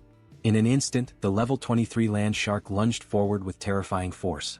With its enormous mouth wide open, it bit down in a single, clean motion, swallowing the rat whole. The scene shifted to June, who stood in silent despair, deeply disturbed by what had just happened. He questioned what kind of creature that was, but more than anything his eyes widened as he recognized the location. Nampo Station, only a few kilometers away from his own home. This realization struck him hard, making it clear that creatures as deadly as that one were likely roaming near the very place where his loved ones lived, only deepening the anxiety clawing at his chest. Struggling to keep his composure, he quickly acknowledged that he had to hurry. Time was no longer a luxury he could afford to waste. The scene shifted again, this time to Dabin, who was crouched down, sorting through a few boxes. She was clearly exhausted but also visibly relieved to have finally finished her task. Suddenly, someone called out to her, the person in charge of that task. She turned her head and saw that it was June who had arrived, thanking her for the effort she had put in. Wearing a small smile, Dabin responded that she didn't consider it hard work at all, especially since she was being paid for it. She then asked what the new problem was this time. June, slightly uncomfortable, averted his eyes as he tried to collect his thoughts and figure out how best to explain the new situation to her. Immediately picking up on his hesitation, Dabin grew visibly concerned. Now sounding tense and increasingly anxious, she urged him to speak up and just say what was going on already. With a measured and careful tone, June explained that he wanted to request the assistance of Yuhiren for a specific task over the next couple of days and that he hoped Dabin could manage things in the meantime. Caught off guard by the sudden and unexpected request, Dabin forced a smile in an attempt to mask her nervousness. With her voice slightly unsteady, she asked if he expected her to take full responsibility for everything on her own. June then replied that he would be leaving it in her hands for just 2 days. She already knew that this meant a significant amount of work and responsibility. With a skeptical look, she asked if she would be paid extra for the overtime hours she would inevitably have to put in during those 2 days as the acting lead. Upon hearing her question, June offered a subtle smile. Then, with an enthusiastic tone, he confirmed that he would pay her double for the overtime. The moment he gave his answer, Dabin's face lit up with joy. She could barely contain her excitement, now completely energized and ready to handle whatever came next. Elsewhere, a wave of thick green mist, released directly by the system, completely envelopes Hiren's body. The scene swiftly transitions to another location, where everyone in the group is now seated around a table, all eyes fixed on June as he prepares to begin the mission briefing. June begins by explaining that, due to the appearance of the massive Cyclops, navigating through Siamayan Station had become significantly more difficult. He expresses regret, saying it would be a shame to abandon the use of the subway line altogether. Soon after, Yejin steps in to clarify that the section between Siamayan Station and Byumnagal, all the way through to Koryang Station, is still fully intact. According to her, there are no monsters positioned along that part of the route, so the group can cross it without much concern. She then places a sheet of paper on the table, which outlines the first main objective of the mission: to secure the route to Byumnagal Station. The man with glasses, visibly uneasy, starts thinking that the best way to get through the current route would be by flying over it. Suddenly and somewhat unexpectedly, Toji interrupts the discussion, not to contribute anything urgent, but merely to compliment Yejin on her impressive talent for drawing maps. June quickly cuts through the mood and brings the conversation back to focus. He recaps Yejin's explanation and then points to a specific area on the map, noting that they must proceed with extreme caution before reaching their final destination. He then informs the group that approximately 500 orcs are currently active in the vicinity of a large supermarket complex. Upon hearing this, Han immediately asks whether they'll have to engage in direct combat with the orcs. Yejin responds clearly, stating that fighting the orcs is not part of the plan. They only need to reach Byumnagal Station and use the underground subway line. She assures them that she has identified a route completely free of orcs, with only a few lower-level monsters needing to be cleared along the way. Silently, June recalls just how much he had invested prior to the mission to ensure that nearly everyone in the group reached at least level 30, with only Fatty and Hiren falling short. Against goblins he believed that would be more than enough. June continues by explaining that they should reach Koryang Station without any significant trouble. However, he then immediately points out the real obstacle that lies ahead: Busan Station. The moment he mentions Busan, Toji panics, fearing there might be another giant creature stationed there. But Yejin quickly denies it. Her concern isn't about another giant, she says, but rather the condition of the railway tracks between Koryang and Busan. She then reveals that this particular area is swarming with an enormous horde of zombies. And unless someone in the group possesses an ability capable of wiping out monsters in extremely tight spaces, using that route would pose a serious and dangerous challenge. Everyone is left stunned by the revelation, especially Hiren. Trying to remain composed, Hiren focuses and slowly gathers the courage to speak. Still nervous, she calls Yejin by name and with trembling hands, says that she believes her ability might be able to help in this situation. Sometime later, the system displays a notification stating that the 100,000 weight limit of her poisonous mist had just been exceeded. Seeing this notification, Hiren feels a deep frustration that her contribution has already reached its limit. She opens a nearby door where June and Yejin are waiting. Both immediately begin praising her efforts, telling her that she did exceptionally well. June asks if she's feeling okay. Hiren confirms that she is. Although she had felt completely drained at the beginning, something powerful seemed to push her through the process, and now she felt fine. What she didn't know was that the strength she had felt came from June, who had secretly upgraded his retainer management level. June reflected on the cost of the upgrade. It had been expensive, but ultimately worth it since he ended up earning billions in return. Still unsure, Hiren then asks June if he's truly certain that it's okay for her not to go in person. June calmly reassures her, explaining that just staying in place and continuing to produce poisonous mist is more than enough for the mission's needs. With all preparations now complete, June activates his Ultimate Eyes ability and officially declares the beginning of the operation. Immediately, through his ability, he sees an enormous swarm of zombies located exactly where they had anticipated. Suddenly, something catches the attention of the zombies, and they all turn simultaneously to face whatever is approaching them. It's a level 3 rat charging rapidly toward them at full speed. The zombies are momentarily stunned the instant they realize what, or rather who, is approaching them. Following the plan with careful precision, June opens his inventory within the system. A dense and toxic green mist is released, spreading swiftly over the horde of undead. In perfect coordination, the rat dashes forward at high speed, weaving through the crowd of bodies and leaving the zombies behind in its wake. Hiren's poisonous mist, upon being inhaled, induces paralysis by targeting muscles such as the diaphragm, ultimately causing suffocation. However, the targets this time are zombies, creatures that are already dead and no longer require breathing to function. That is why June had already anticipated this limitation and had prepared a contingency, Plan B. He had instructed Yejin in advance to take over the operation when necessary. Soon, amid the group of undead, several rats waited patiently, alert for Yejin's command. As soon as the order was given, one of the rats lunged toward a fallen zombie. Through the reflection in the zombie's still open eye, the system captured the exact moment the rat bared its fangs and sank them mercilessly into the creature. At that precise instant, a system notification appeared. A level 11 zombie had been successfully hunted. Along with the experience gained, a deposit of 120,085 won was transferred directly to the digital wallet. But the momentum is quickly interrupted when Yejin suddenly calls out to June in distress. With urgency in her voice, she informs him that something seems to be wrong with the rats. In that exact moment, the system displays a troubling notification. A rat has reached level 9. This revelation sets Jun instantly on edge. He quickly realizes the potential danger. If that rat were to come into contact with zombie blood, it might become infected and transform into one of them. Even more alarming is a far more terrifying thought. Yejin herself may have been exposed to contamination through bites or claw wounds during the battle. In response, Jun immediately asks whether the rats are still obeying her commands. Yejin confirms that they are, although she notes they have become noticeably more aggressive. Relieved, Jun lets out a soft breath and remarks that everything seems to be going well, at least for now. Internally, he begins to reflect on what's ahead. If they can make it safely to Jigalki Station, then maybe, just maybe, he'll finally have the chance to reunite with his family. But just as this thought forms in his mind, it is abruptly interrupted by a system notification. An unauthorized individual is attempting to access the shelter through the main entrance. Baffled and alarmed, Jun stares at the message, struggling to grasp what is happening. Before he has time to act, a second notification appears. The system states that a group of 157 individuals meets the requirements for citizenship and asks if he wishes to grant it. Relying on his instincts, Jun gives his confirmation. Immediately, another system message is displayed. The total population has now reached 3,000 residents. As a result, a new ability has been unlocked, Economic Activity Subsidy. Reading this new development, Jun feels a brief moment of apprehension, uncertain of what the implications might be. But then gradually, a small smile forms on his lips. After all, this might actually turn out to be a good thing. The system continues to display new information, this time announcing that salaries will now be paid to citizens, with the amount determined by the titles or positions they hold.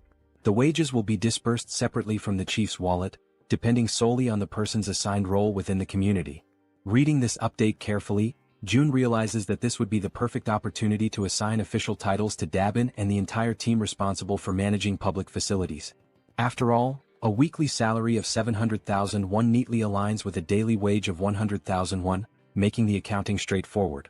Tapping the system's interface, he remarks that there is no longer any need to pay people manually, especially when doing so previously meant sacrificing reduced taxation benefits. At the pace things are advancing, it becomes clear to him that they need to expand the department responsible for public facilities management. After all, the funds distributed to citizens through the Economic Activity Support Fund are essentially free resources provided by the system. It's not a small sum either. Even the 100,000 won paid to each employee is considerable. Doing a quick calculation in his head, if 300 workers are on the payroll, that's already 30 million won per day. And if all positions, ranging from basic workers to general managers, are filled, the total amount paid daily could easily reach 50 million won. Thinking ahead, Jun envisions that as this money circulates, the total income he receives from his tax collection ability will continue to grow. On the other hand, the citizens will inevitably spend that money in his store, effectively funneling it right back to him. This leads him to the realization that assigning titles to as many citizens as possible is likely the most profitable long-term strategy. Yet, he still isn't entirely sure which titles would be most appropriate beyond facility management. Soon, another idea sparks in his mind. Positions related to maintenance, cleaning, and security would be practical starting points to invest in. So, before doing anything else, he goes ahead and appoints Dabin as the general manager. He recalls that she had already accepted Fatty and Hiren as members of the team, although he can't quite remember who the remaining members were. Just then, something catches Jun's attention. It's the system again, this time displaying a notification that Dabin has reached 100 loyalty points, officially registering her as a retainer. At that moment, Jun realizes something significant. Once a citizen reaches 100 loyalty, they automatically become a retainer. And now he begins to wonder, do all retainers awaken a new skill at that exact point? Driven by curiosity, Jun prepares to check and see what new skill Dabin may have acquired. But just as he's about to click on the system, he's interrupted by an unexpected sight. Hiren, completely relaxed, sound asleep on the sofa to the point of drooling. Watching the scene, Yejin appears slightly uncertain and asks if they should wake her up. Jun replies that they should let her rest. She's completed her duty and she must be completely worn out. Smiling faintly, he acknowledges to himself that although she tried to appear fine, she likely went through something difficult and pushed herself right up to the edge of collapse. If anyone deserved a break, it was her. Jun activates his invisible hand ability and gently picks her up, carrying her carefully to a bed in one of the rooms so she can sleep more comfortably. Returning to the living room, the two of them talk quietly, agreeing that Hiren may indeed be going through a rough time. Jun then turns to Yejin and asks how she herself is doing. Yejin responds calmly that nothing is difficult for her, that she's doing perfectly fine, especially now that they've reached the tracks near the station. June nods in understanding and encourages her to keep up the good work. She smiles and tells him to leave it to her. However, at that exact moment her expression shifts subtly. Something makes her hesitate. June, immediately picking up on the change, asks her if something's wrong. She stammers slightly and replies that all of a sudden the link isn't connecting anymore. June, caught off guard, asks what she means by that and she tells him to give her a moment. Closing her eyes, she tries to reconnect with the link. But apparently it's no use. She then explains that it's probably the distance. It seems to be just too far this time. June asks whether the link had been working properly before. She responds that it's possible to go a little beyond the maximum range if the link was already established beforehand. However, the reach of the link currently only extends as far as the central station. She then turns to him and asks what they're supposed to do now. Without an immediate answer, June falls into thought. He realizes that something always seems to go wrong at a critical moment, and just beyond the station lies the house where his family is supposed to be. He had been counting on using one of Yejin's rats to check the house before making a move. Clenching his fist tightly, June mutters that this is a complication. Still, he asks Yejin to try re-establishing the link from the central station in any way she can. She agrees, saying she'll give it her best shot. Closing her eyes once again, she begins to focus her powers in an effort to restore the connection. With the vision of zombie rats moving through the station still lingering in his ultimate eyes, June reminds himself that they have to explore every possible option available to them, and until then, all Kim can do is hope, with all his heart, that his family is still safe. The system now displays the current locations of everyone participating in the mission. Yejin's rats are moving ahead to scout the path, while Han's group remains further back, following at a safer distance. The scene then shifts to the station where Han's group has just arrived. Everyone stands frozen, completely overwhelmed by what they see before them. The entire area is a scene of utter devastation. All the surrounding buildings have been reduced to rubble, and massive footprints, far larger than anything human, are deeply embedded in the ground, scattered across the terrain. Jian, the bespectacled man, stares at the destruction in disbelief and finally mutters that the sight is incredible. The archer, noticing that he's distracted and not focused on their task, prompts him to begin scouting the area immediately. Obeying her prompt, Jian commands his raven, named Black, to begin aerial reconnaissance of the area. After some time observing through the raven's vision as it flies overhead, he reports that there appear to be no monsters nearby. Toji then speaks up, saying that the station itself also seems to be clear of any goblins, and that thanks to the massive avalanche that occurred earlier, they should be able to move through the area with little resistance. Jian agrees and comments that it's likely the case because no sane person, or creature, would dare approach a place marked by such overwhelming destruction. With a hint of concern in her voice, the healer mentions that night is falling fast and that they should find somewhere safe to stay until morning. The archer quickly reassures her, explaining that, based on known goblin behavior patterns, nighttime is actually the safest period, since goblins tend to hide away or go dormant once darkness sets in. At this point Han appears deep in thought. After a moment of silence he speaks, saying that they should keep moving. If anything truly dangerous happens, there's a high chance June will summon them back right away. Suddenly one of Yejin's small rats appears, making faint gestures as if trying to communicate something important. The entire team comes to a halt, recognizing it immediately as one of Yejin's specially trained rats. They take this as a sign to follow it without question. Quietly and cautiously, they begin to trail the rat as it scurries ahead, guiding them through the eerily silent night in the ruined city. As they move along the path, someone comments that the station up ahead looks like it's been turned into a shallow lake. Jian asks aloud if that might be a result of the giant's rampage. The archer responds that it's quite likely. The terrain had shifted significantly when the buildings collapsed, which could have easily led to the formation of sunken, water-filled areas. While they continue walking near the edge of the water, something begins to stir beneath the surface of the lake. Slowly, almost imperceptibly at first, something large begins to rise, emerging completely from the water before their eyes. Both Jian and Toji immediately sense that something is wrong. They notice strange movements in the ripples, something that doesn't match the natural motion of water. The others ask them what's going on, and Jian replies that he just heard something that didn't sound like it belonged there. He narrows his eyes and looks carefully ahead, straining to make out details through the dim light. Suddenly he points toward a distant figure and says that there's someone up ahead. As they all focus their gaze, they try to make sense of what they're seeing.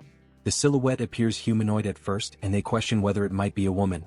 But as their eyes adjust and they examine the figure more closely, they notice something strange, something moving behind her. It's a tail.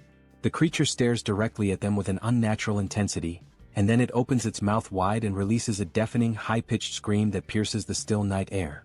In immediate panic, the healer shouts out a warning to everyone, urging them to cover their ears as fast as they can. The creature, despite her appearance resembling that of a woman, is no ordinary monster. What stands before them, shrieking in a voice that seems capable of tearing through their very minds, is, in truth, a siren. In a sudden, desperate reaction, everyone in the group instinctively raises their hands to tightly cover their ears, trying to block out the piercing, bone-shaking scream of the siren. Toji quickly begins to show visible signs of exhaustion, struggling to keep his hands pressed firmly against his head, his arms trembling under the strain. Meanwhile, Yanju looks around in shock, unable to comprehend what's happening, her voice filled with disbelief as she questions the situation unfolding around her. Toji, even more bewildered, realizes with growing horror that his body is starting to move involuntarily, his limbs betraying him as if something else is controlling them. Moments later, as if pulled by some unseen force, both he and Yanju begin to slide helplessly toward the edge of the lake. The pull is strong and unrelenting, and they're dragged across the ground without being able to resist. When Yanju hits the ground and feels the cold touch of water, she immediately understands the danger. Watching Toji move toward the depths at such a rapid pace, she senses that if he continues like that, he'll be in serious danger. Suddenly, at that very moment, sharp fangs emerge from the water and lunge toward her feet, forcing her instincts into high alert. Reacting instantly, she tries to swim upward toward the surface, but the monstrous creatures grasp her legs with vicious strength, pulling her back down into the water with raw, furious force. Meanwhile, back above the surface, Han and the others are still locked in a battle of endurance, struggling to withstand the siren's excruciating scream. Their faces contorted with pain, their bodies weakened, they try to hold out just a little longer. Amid the chaos and panic, the healer closes her eyes and focuses, summoning all her remaining strength. With a surge of energy, she casts a protective magical armor over the group, enveloping them in a glowing, defensive aura. Now shielded by the magical barrier, Han feels a noticeable difference. He comments that he feels much stronger, more capable of resisting the siren's debilitating scream. The man with glasses then asks, almost breathless, what exactly the young healer's power is. Exhausted and barely able to stay on her feet, she pleads with them to hurry and save Toji and Yanju before it's too late. But just as she finishes speaking, something in the water catches her eye. A dreadful blue creature, barely visible beneath the surface, begins to emerge from the depths of the lake. From a distance, the rest of the group watches the movement and begins to question, what are those bastards? Before anyone can respond, the creatures launch a sudden, brutal assault, moving with terrifying speed and aggression. Sensing the incoming clash, Han immediately calls out to everyone, urging them to prepare themselves for battle. He warns them that the creatures are closing in fast. Without a moment of hesitation, the monsters leap through the air, aiming directly at the group. Han quickly raises a steel rod in both hands, bracing for impact, ready to counterattack. With powerful force, his weapon collides with the creature's strike, sending shockwaves through the air. Just as the creature begins to recover, it's struck by a well-aimed arrow, finally going down. However, only one of the monsters is defeated, while several others continue to emerge from the shadows. The female archer, clearly frustrated, mutters under her breath about the relentless, never-ending wave of creatures. Without delay, the monsters reach the surface, surrounding the group from all sides with terrifying speed. In growing distress, Han insists that they can't afford to waste time, they have to save Toji and Yanju now. Meanwhile, from the opposite side of the lake, something begins to draw the creature's attention. It's the werbear woman returning from the depths, carrying Toji in her strong arms. As she surfaces, Toji gasps and coughs, expelling the water from his lungs. He mutters that he genuinely believed he was going to die. Overcome with relief, the group's faces light up with joy at the sight of their safe return. Toji then turns to Yanju and, with deep sincerity, thanks her for saving him. But their moment of reunion is abruptly interrupted. The bastards resume their relentless assault without giving the group a second to breathe. The team quickly realizes the creatures aren't going to let up, not even for a moment. Toji immediately activates his magical armor, his body lighting up with protective energy. As the monsters continue charging forward, he yells to the group that they'll hold the line and fight until the very end. In that moment, the werbear woman plants her feet firmly and prepares to strike. As one of the creatures lunges forward, she throws a heavy punch that lands squarely on its face, sending it flying backward through the air. The creature crashes violently into a thick wooden pillar, splintering it with the force of impact. Atop that very pillar, a goblin's body had been suspended, tied in place. At that instant, Both Han and Toji glance upward and shout for everyone to move away quickly. Without hesitation, the group leaps back just in time as the place they had been standing is struck. Moon immediately turns and asks Han if he's okay. Han replies that he's fine and asks what just happened. As he sees the wreckage more clearly, Toji freezes in place, unable to speak. It was the body of the goblin, still tied to the broken pillar, that had fallen from above. As the group stares at the unsettling sight, the man with glasses urges everyone to look up. When they do, they are horrified by what they see: numerous goblins, their bodies bound and suspended high above, arranged in the shape of a massive cross. Han comments that the group had been so focused on the danger below that they hadn't even noticed what was above them. And in that moment he comes to a terrifying realization. These bastards don't care whether their victims are monsters or humans. Just then the female archer's bow slips from her hand and falls to the ground. Her body begins to tremble uncontrollably, and she becomes completely speechless. She simply can't believe what's in front of her eyes. In complete silence she wonders to herself, could that man really be her father? Suddenly one of the creatures charges forward at full speed. Han watches in horror as the beast sprints directly toward the defenseless archer, who remains frozen, completely unaware of the incoming attack. Without hesitation he desperately screams her name. At that very moment, a loud gunshot echoes through the air. The bullet hits the creature midair, striking it down and sending it crashing to the ground. Holding the weapon was Moon, who immediately turns to ask the archer woman if she's alright. Han commends him for his quick reflexes in such a dire situation, but soon notices something is terribly wrong. The archer is now kneeling on the ground, visibly shaken, her expression distant and broken. Suddenly the man with glasses appears, urgently calling out to Han. He says he may have found a way to deal with the situation they're trapped in. He explains that, through Black, he has been able to observe the surroundings from above, and that's how he discovered something crucial. The agonizing sound that's been tormenting them is also what's commanding the creatures. Han is taken aback by the revelation. The man in glasses adds that he still can't fully understand what the siren is saying, but he noticed that every time she opens her mouth, the fish-faced creatures react and begin to move. He then states that if they can find a way to cut off the sound, it's highly likely that the creatures will lose their coordination and retreat due to the lack of command. In the midst of this tense and increasingly hopeless situation, Han agrees that the idea is worth trying. However, he expresses concern that the creatures won't give them the opportunity to make it happen. Wanting to clarify things, Toji asks directly if the entire plan boils down to simply stopping the sound. Han confirms it with seriousness in his voice. Then, with resolve burning in his eyes, Toji declares that he'll be the one to bring down that damn thing and that he has a plan. Meanwhile, on the other side of the battlefield, the siren opens her mouth once more, releasing the dreadful sound, and like obedient soldiers the creatures respond as if bracing themselves for another coordinated assault. Observing their behavior closely, Han notices that the creatures are changing their formation. The man with glasses assumes they must have realized the group's new objective is to shut the siren down. Han then turns to Toji and asks if he can really rely on him. Toji confidently answers yes, urging everyone to trust him, and makes it clear that all they have to do is open a path for him. He'll take care of the rest on his own. Without hesitation, Healer affirms that she will stay behind to protect the archer. And with the plan now in motion, the group charges forward with unwavering determination. Each member of the team focuses solely on creating that crucial opening for Toji, attacking the enemy forces without mercy and taking down one creature after another with relentless resolve. Han pauses for a brief moment, glances back at Toji and shouts for him to move now. This is the chance. Toji locks onto his target, plants his feet, and grips his halberd with precision and strength. Then, with all his might, he hurls the weapon through the corridor, aiming straight for the siren. The weapon cuts through the air at incredible speed, but the siren reacts swiftly, dodging with ease.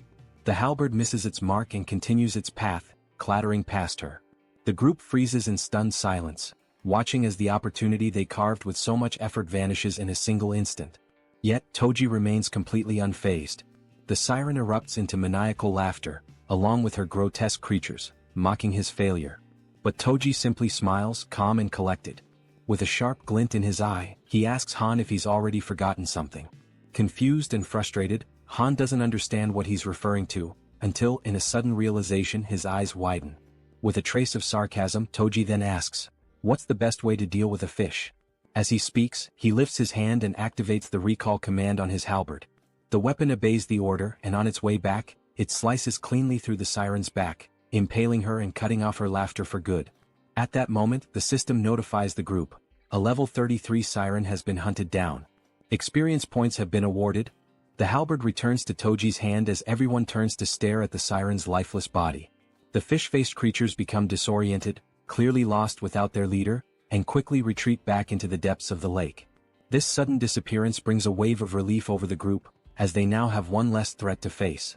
Without wasting a second, Han approaches the archer woman and gently asks how she's doing. She remains trembling, unable to compose herself. Concerned, Healer turns to Han, asking what they should do now. Han considers going to find June. Then, the archer woman suddenly reveals, with a trembling voice, that one of the bodies hanging on the crosses above is her father. Han is struck speechless. He quickly turns around, unable to accept that his father-in-law could be among those mutilated victims. Overwhelmed by a deep, unbearable grief, the archer collapses into uncontrollable tears, mourning the fate of her father. Beside her, Han falls to his knees, consumed by panic and disbelief. The entire group around them feels the weight of her sorrow as if it were their own. And right there before their eyes, hanging from a cross in an appalling state, was her father's body, a heartbreaking sight that pierced the soul of every witness.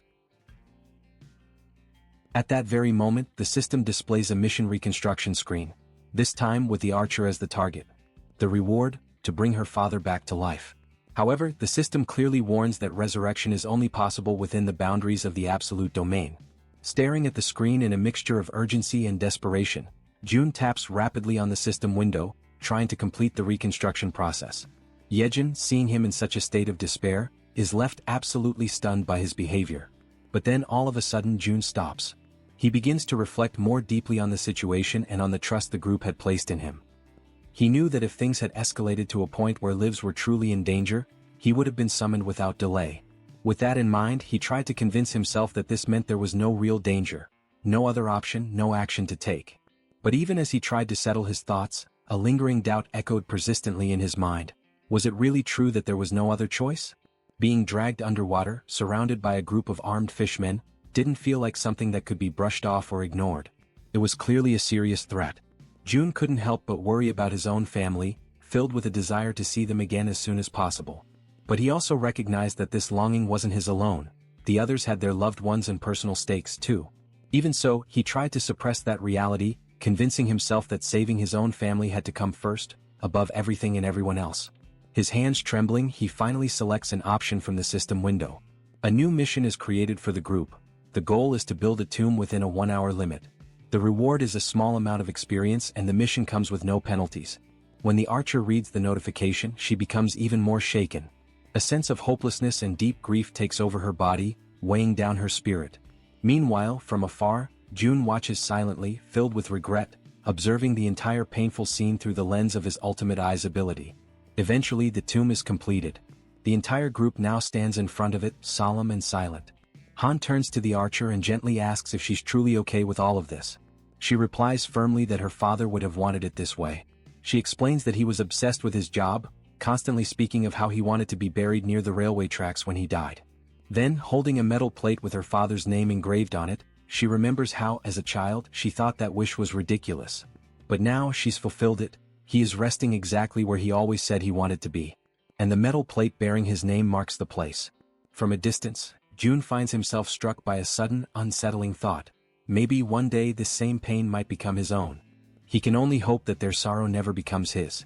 It's precisely because of that fear that he makes a decision, to protect them no matter what. Looking back at the system screen, he realizes something. To do that, he's going to need stronger people by his side. And so, in that moment he makes up his mind, the person who matters most now is... But the scene shifts before the thought is completed. Somewhere else, a goblin is struck by a man who possesses the power of water. At that instant, the system displays a notification. The loyalty of citizen Jun Hyuk has surpassed 30, and he now qualifies for registration as a vassal. Immediately afterward, another notification confirms his successful registration. A woman appears behind him, catching his attention and informing him that his body is glowing. He quickly glances down at his hands and is astonished by what he sees. He becomes completely intrigued, wondering what on earth it all could mean. At that moment, the system notifies that he has reached level 40 and obtained the titles of 12th Bell, Knight and Mage. He now has 59 trust and 51 loyalty points, and his awakened skills are related to water manipulation. Shortly after that, a new mission appears. The power of mage abilities has been increased by 100%. One of his new skills, Water Bomb A rank, allows him to summon high-temperature compressed water that explodes with force proportional to the amount of mana used. The other skill, Water Control, S rank, grants him the ability to freely manipulate water using mental energy. The system then sets the objective: use these skills within 10 minutes. The reward is an increase in mental power. The penalty for failure is mental fatigue. Standing at the location, Junhyuk is stunned by what he sees before him. The mission notification appears once again. As he reads it, someone nearby asks if he's okay, but he responds by asking for a moment. A smile slowly spreads across his face as he begins to understand the nature of the mission. He quickly realizes there are more than enough enemies nearby to use his powers on. Without delay, water begins to materialize around him, initiating the execution of his challenge. A massive sphere of water forms before everyone's eyes, leaving the goblins completely shocked and unprepared. Then with confidence, Junhyuk utters the command, "Water Bomb." He hurls it forward, striking the group of goblins mercilessly. The resulting explosion creates a crater in the ground, leaving every single one of them dead, as Junhyuk stands watching in silence. He extends his hand again, activating the water control ability. With unwavering concentration, he begins to lift the droplets of water into the air. What happens next surprises two men who are silently watching everything unfold. The man wearing a black coat asks in complete disbelief if it is truly Junhyuk who is doing all of that. The other man confirms it, emphasizing that what they are witnessing is indeed Junhyuk's power. With a smile on his face, Junhyuk lets the tiny droplets fall slowly, like gentle rain, still under his full control. Immediately after, he falls to his knees on the ground, lifts his arms upward, and begins to give thanks for the kindness he just experienced. The two men, now even more confused, begin to wonder aloud whether he might be losing control of himself.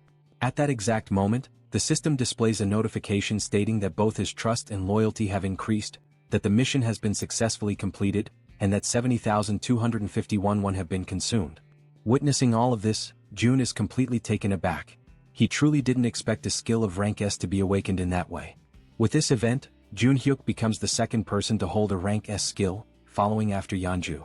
Jun begins to reflect, considering how surprising it is, especially given that Junhyuk's original ability was merely rank B, a skill that used mental energy to produce water.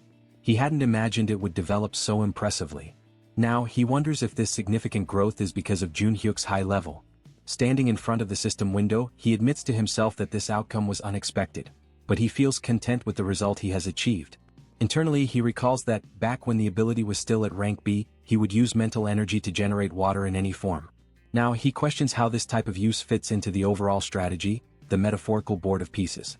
He notes that in Han's group, there's no need to add a new piece, since the team is already well balanced.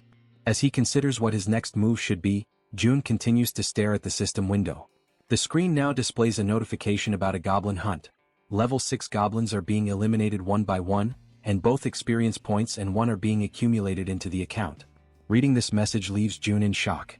It's already late, yet there are still people out there hunting. Suddenly, the system shows another notification. The skill level has increased, and the declaration of return to home has now reached level 20. With this, 3 additional skill points have been gained, along with the acquisition of a brand new ability. Jun goes into a state of panic as he reads the latest update. The system further informs him that the territory is expanding, and with that expansion comes an intense, unbearable pain that spreads through his entire body. He screams out, overwhelmed by the agony, while Yejin watches in terror, completely uncertain of what she should do. The pain becomes excruciating, but despite it, the territory continues to expand further and further without stopping. With his vision blurred, Jun barely manages to see Yejin as she urgently asks if he is okay.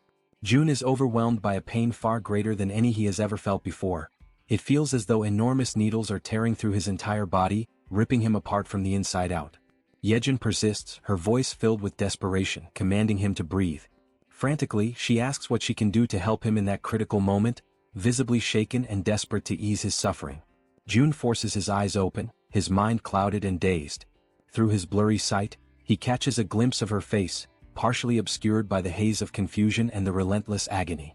Startled, he realizes she is getting dangerously close to his face, inching towards him with clear intent. With a strained voice, he asks her what exactly she thinks she is doing. Embarrassed and flustered, Yejin immediately backs away in a hurry, apologizing profusely. She quickly explains that for a moment she feared he had stopped breathing and was about to perform CPR on him. But before she can continue, Jun cuts her off, assuring her firmly that he is fine.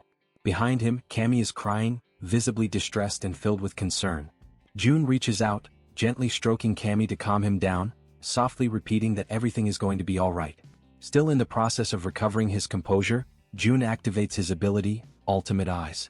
Through the lens of his awakened power, he observes the expansion taking place, and is immediately taken aback by the sheer magnitude of its scale.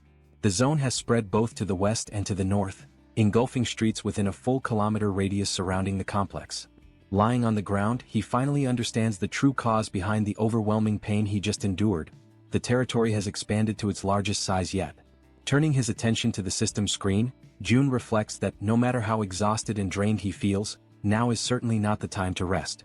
The system displays a message indicating he has earned 3 skill points for reaching level 20. June has already decided which ability he will upgrade next. He chooses to enhance the skill he considers the most vital for the current operation, Ultimate Eyes. Immediately after making his selection, the system notifies him that Ultimate Eyes has reached level 4.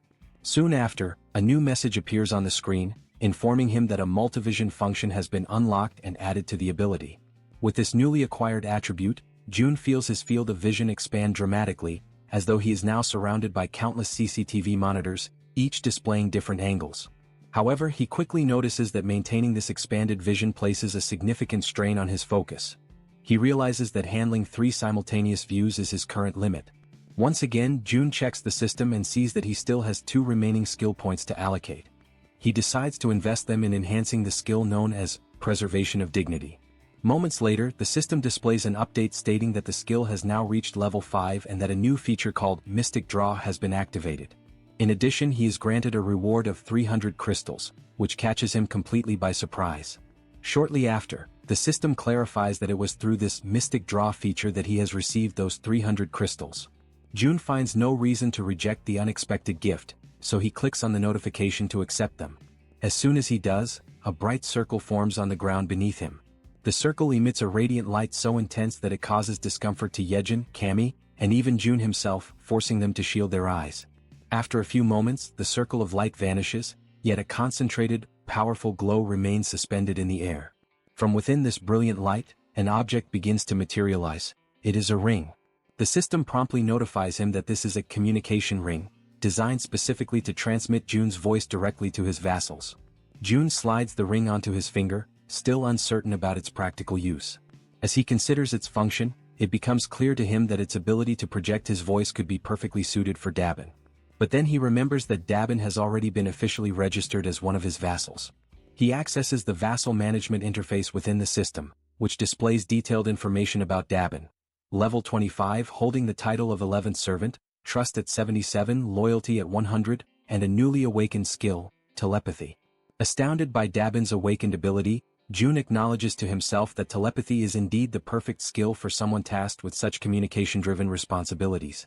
Suddenly, through the multivision function of his ability, June sees a disturbing scene. 50 people are crammed together, sharing a single housing unit to sleep in.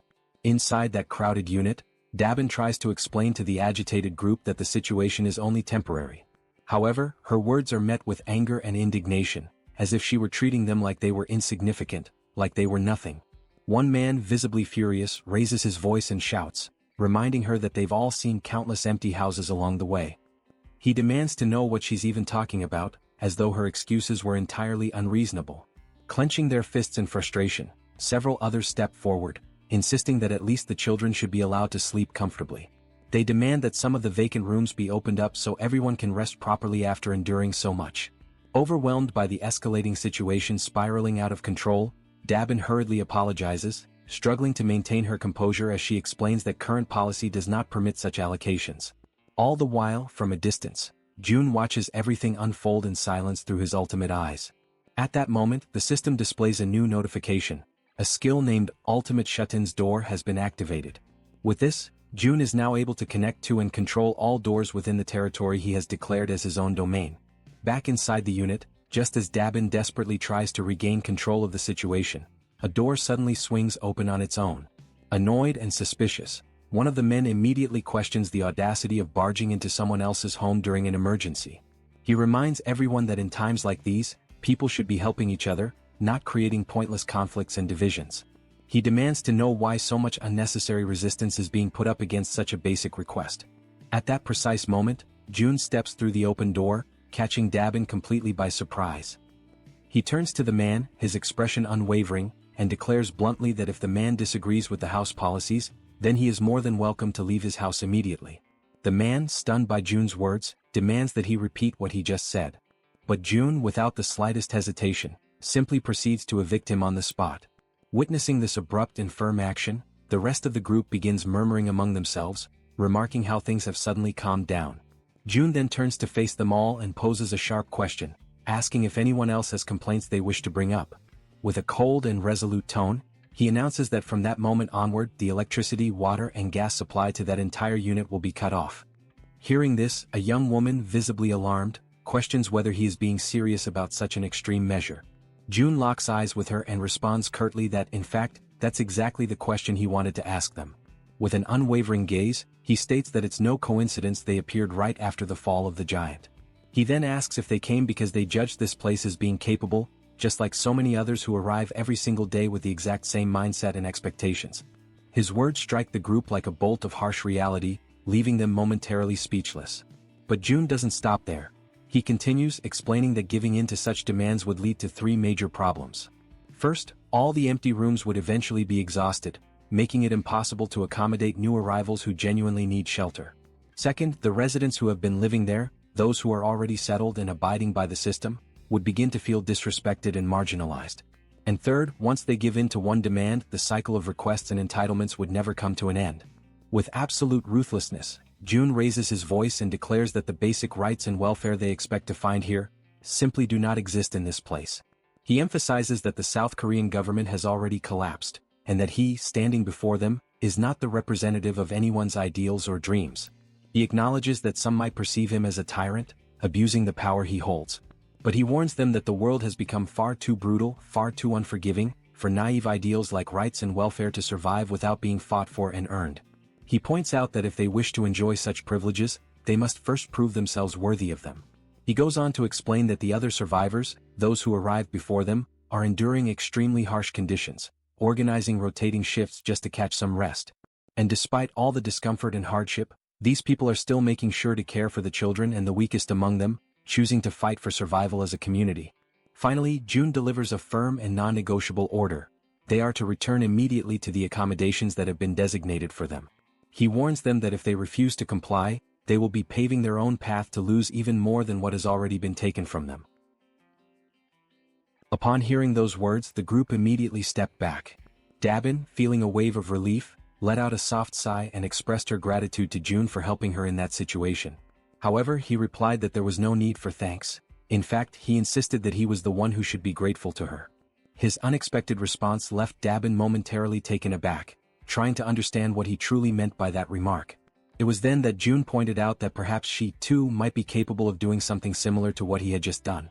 He asked if she was familiar with the concept of telepathy, and then instructed her to think of a person with whom she would like to communicate, picturing herself speaking to them mentally, as though having a conversation inside her own mind. Dabin closed her eyes, focusing all her concentration. A short while later, a faint aura began to surround her body. Pleased with the result, June emphasized that she would need to learn the exact conditions and limitations of this ability, and the best way to do so was through frequent practice.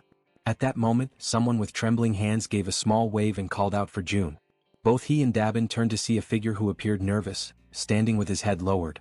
June asked if the man still had something he wished to say.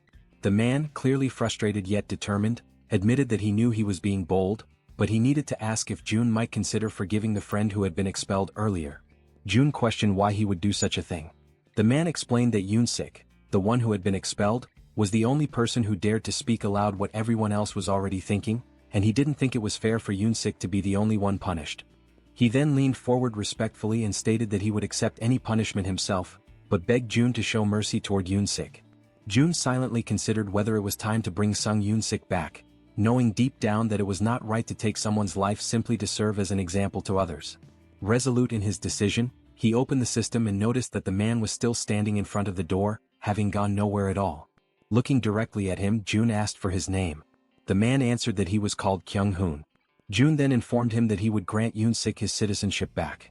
Kyung-hoon was taken aback when Jun went on to say that he would also restore electricity and water service, though not the gas supply. Before Kyung-hoon could respond, Jun added that he was doing this out of respect for the man's sincerity, but warned that there would be no second chances, and everyone needed to understand that clearly. Right after, the system issued a notification that Yoon-sik's citizenship had been officially restored.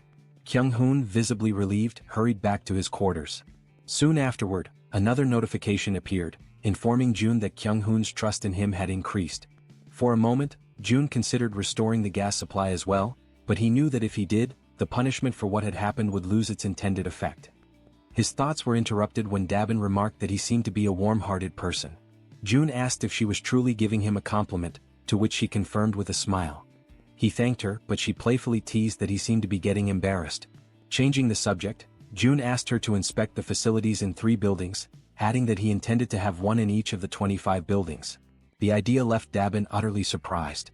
Without hesitation, she asked how many members he currently had. Jun explained that if it became possible to expand to 100 people, he could assign 4 to manage each building. Dabin's eyes lit up with interest, and she declared that she would be willing to pay 100,000 won per day for each person, assuring him that with such a scale, everything would run smoothly. As they spoke, someone approached from behind. Jun and Dabin turned and asked if the newcomer was new to the area. The man confirmed and asked if Jun might need a medical team on site. He then introduced himself as Sung Min, an associate professor of nephrology at Busan Park Hospital. After hearing his introduction, Jun commented that he had dismissed the medical team for the time being, as he believed high-ranking individuals required proper treatment. He then turned to Dabin and asked what she thought about offering a room for the team and converting it into a hospital. She responded that it seemed like a good idea. Seizing the moment, Jun noted that if they looked around carefully, they could probably find a fair number of nurses. He also said that assembling the medical team and managing it would be her responsibility. Dabin, clearly enthusiastic, assured him that he could count on her for that. Afterward, Jun opened the door and returned to where Yejin was waiting. She asked if he had managed to solve the problem, and with a smile he confirmed that he had. Without wasting any time, he activated his Eyes of the Absolute ability. When Yejin saw the Han group, she asked if they had already left. Jun quickly realized they were on their way to Jigaoki Station and that there were no issues there. He then opened the system again to finish what he had been working on. As he had expected, the final location available for investing his skill points was the Absolute Warehouse. The system issued a notification stating that the skill had reached level 2, increasing its capacity to 200 kilograms and adding a new feature called State Preservation. The description clarified that this function would maintain the exact movement and condition of an item as it was at the very moment it was stored. Upon realizing that the capacity had now doubled, Jun immediately understood that he could make far freer and more strategic use of the warehouse. His thoughts quickly drifted toward the true potential of this newly acquired function. It did not take long for him to realize that, if used correctly, it could become something extremely powerful. Without hesitation, he opened the store and purchased an S&W revolver along with 100 rounds of .38 caliber ammunition, which began to materialize before him. He reasoned that, if the movement of the firing mechanism were preserved, then upon summoning the warehouse, the action would resume precisely from where it had been paused. With the firearm in his hand, he extended his arm and calmly instructed Yejin to cover her ears for a moment. She stared at him in alarm, her unease growing rapidly when she noticed that he was holding a gun. Jun reassured her that it would be over quickly, and with his finger on the trigger, he gave the command, "Store in the warehouse." Immediately afterward, he pulled the trigger. The gunshot cracked loudly through the room, reverberating with force, but almost instantly, the system confirmed that the bullet had been successfully stored. It worked exactly as he had envisioned. Flawless. Feeling a surge of excitement, Jun stepped out onto the balcony of the building, his mind already testing the possibilities of his prediction, while Yejin remained frozen in shock at what she had just witnessed. Extending his hand, he focused intently and issued the command, "Summon." From the system's storage window, a stream of bullets began to pour out at remarkable speed. Jun watched, impressed, as his idea came to life exactly as planned. This, after all, was an absolutely foolproof way to provide support to Han's group, who were locked in battle at Jigaoki Station. There, goblins were being struck one after another by the incoming bullets, collapsing to the ground in rapid succession. Those that survived the initial barrage turned and fled in terror, leaving Han's group finally unharassed. Now, with renewed conviction and confidence, Han declared that they had at last arrived at Jigaoki Station. On the other side, Jun attempts to establish communication with the group, asking if they are able to hear his voice. Han is caught off guard, genuinely surprised to hear him so clearly. Observing Han's startled reaction, June quickly deduces that everyone in the group must be hearing his voice without difficulty. With that in mind, he explains that communication will continue in that manner from now on, and he instructs them all to proceed toward exit number 2. When they finally reach the indicated exit, Han casts a sharp and cautious look around, carefully observing the surroundings, which are now completely deteriorated and consumed by ruin. From a distance, June reflects silently on the fact that from this moment forward, they are stepping into truly unknown territory, where every path could hide a threat. Meanwhile, Yejin is still struggling to re-establish the lost connection with the rats stationed at the central hub, but despite her efforts she has not managed to succeed. Without that crucial link, the group advances blindly, entirely unprepared for whatever might await them ahead. In the midst of this uncertainty, Han breaks the silence, voicing the question that weighs heavily on everyone's mind: where should they go now? June provides direction with calm determination, guiding them toward the large road that stretches to the left. He explains that if they follow it for about 1 kilometer, it should bring them closer to their intended destination. At that very moment, suddenly, something unexpected appears, drawing Han's immediate attention. Through the gleaming reflection in the eyes of the approaching creatures, it becomes clear that the group has fallen into panic. They scramble desperately, trying to put distance between themselves and the vicious fangs of the beast. Han, overwhelmed by discouragement, recalls how exhausting and perilous it had been to face the fishmen earlier, and how narrowly they had managed to escape alive. Now, standing before yet another daunting challenge, he finds himself face to face with a colossal shark. In an instant, the creature opens its massive jaws, revealing rows of razor-sharp teeth ready to tear them apart. Han reacts instinctively, seizing a heavy iron bar to shield himself from the imminent strike. The man with glasses raises his weapon and unleashes a storm of gunfire at the shark, the bullets hammering into its body, leaving the beast dazed and confused. Seizing this fleeting opportunity, Han charges forward with determination, delivering a decisive and powerful blow directly against the terrifying shark's fin. At the same time, the Werbear woman hurls herself into the fray, leaping with unrestrained fury. She crashes down upon the monster's head with brutal force, inflicting a devastating wound. Almost instantly, the system issues a notification announcing that a level 24 shark has been successfully hunted. Experience points are added, and a sum of wands is automatically deposited as a reward. In the aftermath, Han signals to the man with glasses. She focuses intently, linking her consciousness to her raven, Black, and immediately gains a sweeping aerial view of the area. The man with glasses freezes, stunned by what he witnesses through the shared vision. Without hesitation, he alerts the group that the entire surrounding area seems to be overrun by fish. At that tense moment, yet another figure suddenly emerges, and the entire group finds themselves staring directly at an overwhelming presence. Almost simultaneously as Toji looks upward, he notices movement above them. It is not a single creature, but countless blue figures resembling swordfish swiftly closing in from the sky. The group steels themselves for yet another imminent clash. As the creatures approach dangerously close, Han calls upon Toji. He raises his halberd high, focusing his energy, and his armor activates with a flash of power. In the precise instant, Toji strikes with deadly accuracy, his blow landing true. The system immediately notifies the successful hunt of a sky blue marlin, rewarding them with additional experience points and wands. Without a moment's pause, the archer woman unleashes a flurry of arrows, her shots rapid and unrelenting, cutting down the creatures that stubbornly linger in the air. Her voice rings out with unwavering conviction, declaring that the group will not move an inch until every last one of these enemies is eliminated. But suddenly, something unexpected catches her attention. It is the healer. Despite firing directly at one of the sky blue marlins, the massive creature continues advancing steadily and unshaken, heading straight toward her. Her ammunition eventually runs out, and she realizes with growing dread that the creature continues to approach, drawing nearer with every passing second. At that precise moment, the system issues a notification announcing the summoning of storage. Immediately, bullets materialize and strike the creature with sharp precision. The system then reports that a level 17 sky blue marlin has been successfully hunted, awarding experience points and depositing the amount of 231,733 won into the account. Upon reading the notification, June notices with frustration that whenever he personally fires the weapon, the payment turns out to be lower than expected. With determination, he calls out to Yejin. He demands that she stop trying to connect with the rats and instead focus her efforts on shooting in his place. Without hesitation, he places the weapon firmly into her hands, though she instantly feels insecure and uncertain, nervously questioning where exactly she should aim. Rising to her feet, she hesitates, but June calmly remarks that anywhere she points will be good enough.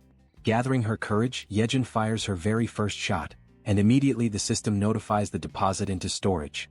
Seizing the moment, June concentrates intensely and commands that the bullets fired by her be redirected into the ongoing battle.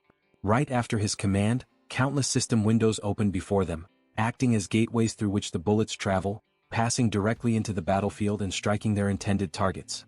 The system then notifies that another level 17 Sky Blue Marlin has been hunted, granting additional experience points and depositing more wands.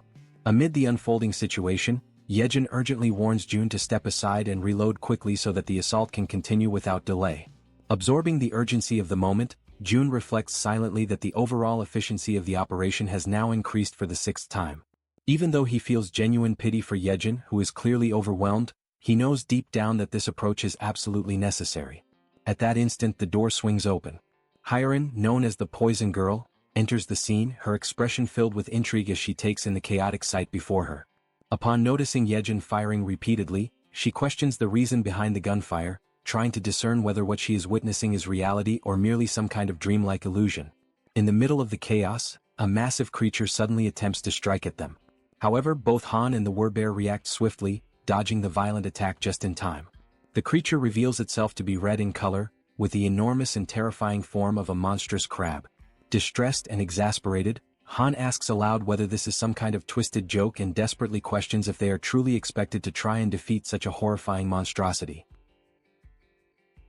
The giant crab prepares to attack, raising its massive limbs with a menacing weight. It strikes down with such force that the surface itself trembles violently, but Han and the Werbear woman manage to dodge in time, narrowly escaping the devastating blow. Her eyes remain fixed firmly on the target, burning with determination. The Werbear woman lets out a powerful cry, calling for the healer. He immediately understands the signal, raises his hand and envelopes her in a radiant aura. Wrapped in that energy, her body surges forward with explosive speed. With ferocity, she grabs hold of part of the creature's massive structure, opens her mouth wide, and seized by fury, sinks her fangs deep into its flesh. At the same time, Han charges toward the monstrous adversary, gripping a long iron rod with both hands. At just the right moment, he halts his sprint and hurls the weapon with precise strength, sending it flying straight into the target and piercing the very center of its head. From behind the crab, the Werbear woman emerges once again, moving relentlessly, her determination unshaken and fixed entirely on her goal. She unleashes a decisive strike upon the creature and quickly withdraws. To her shock, however, she realizes that the beast remains completely unharmed, its thick shell impervious to her attack. Then Moon shouts for everyone to fall back. From above, he lifts his weapon, holds it firmly, and focuses his entire attention on the monstrous crab. Without pause, he begins firing, unleashing a relentless storm of bullets that rain down upon the creature's dreadful body. Amid that chaos, Han comments on the insane durability of the enemy, his voice heavy with frustration, and he questions aloud what they should possibly do now. His eyes remain locked on the beast, and for a fleeting moment, doubt takes hold of him as he wonders if there truly is no chance of victory. At a certain distance, carefully observing everything, June notices something crucial. He realizes that this creature is not like the ordinary projectiles they have faced before. What they need is not just sharp strikes but a blow of overwhelming impact, something heavy and crushing like a hammer. Accepting this realization, he begins to search frantically for an object capable of delivering that kind of force. His gaze scans every corner until, finally, he discovers a gem. A satisfied smile spreads across his face, for he has found exactly what he was searching for. The system promptly notifies him of an item being stored in the deposit. Through his ability of communication, June instructs the Werbear woman that when he gives the signal, she must leap onto the crab's shell, because he has found something that can break through it. Soon after, June raises his hand and summons a heavy barbell, which begins to materialize right before him. Inwardly, he apologizes to the boy who used to own it, silently promising that he will buy a new one for him later. His plan is clear. First, he allows the heavy bar to fall freely, letting gravity build up its full kinetic energy, and only then does he store it in the deposit. Immediately afterward, June invokes the bar again. It shoots forth through the system's window and hurtles toward the center of the crab's head. At that exact moment, he uses his communication skill and gives the long-awaited signal to the Werbear woman.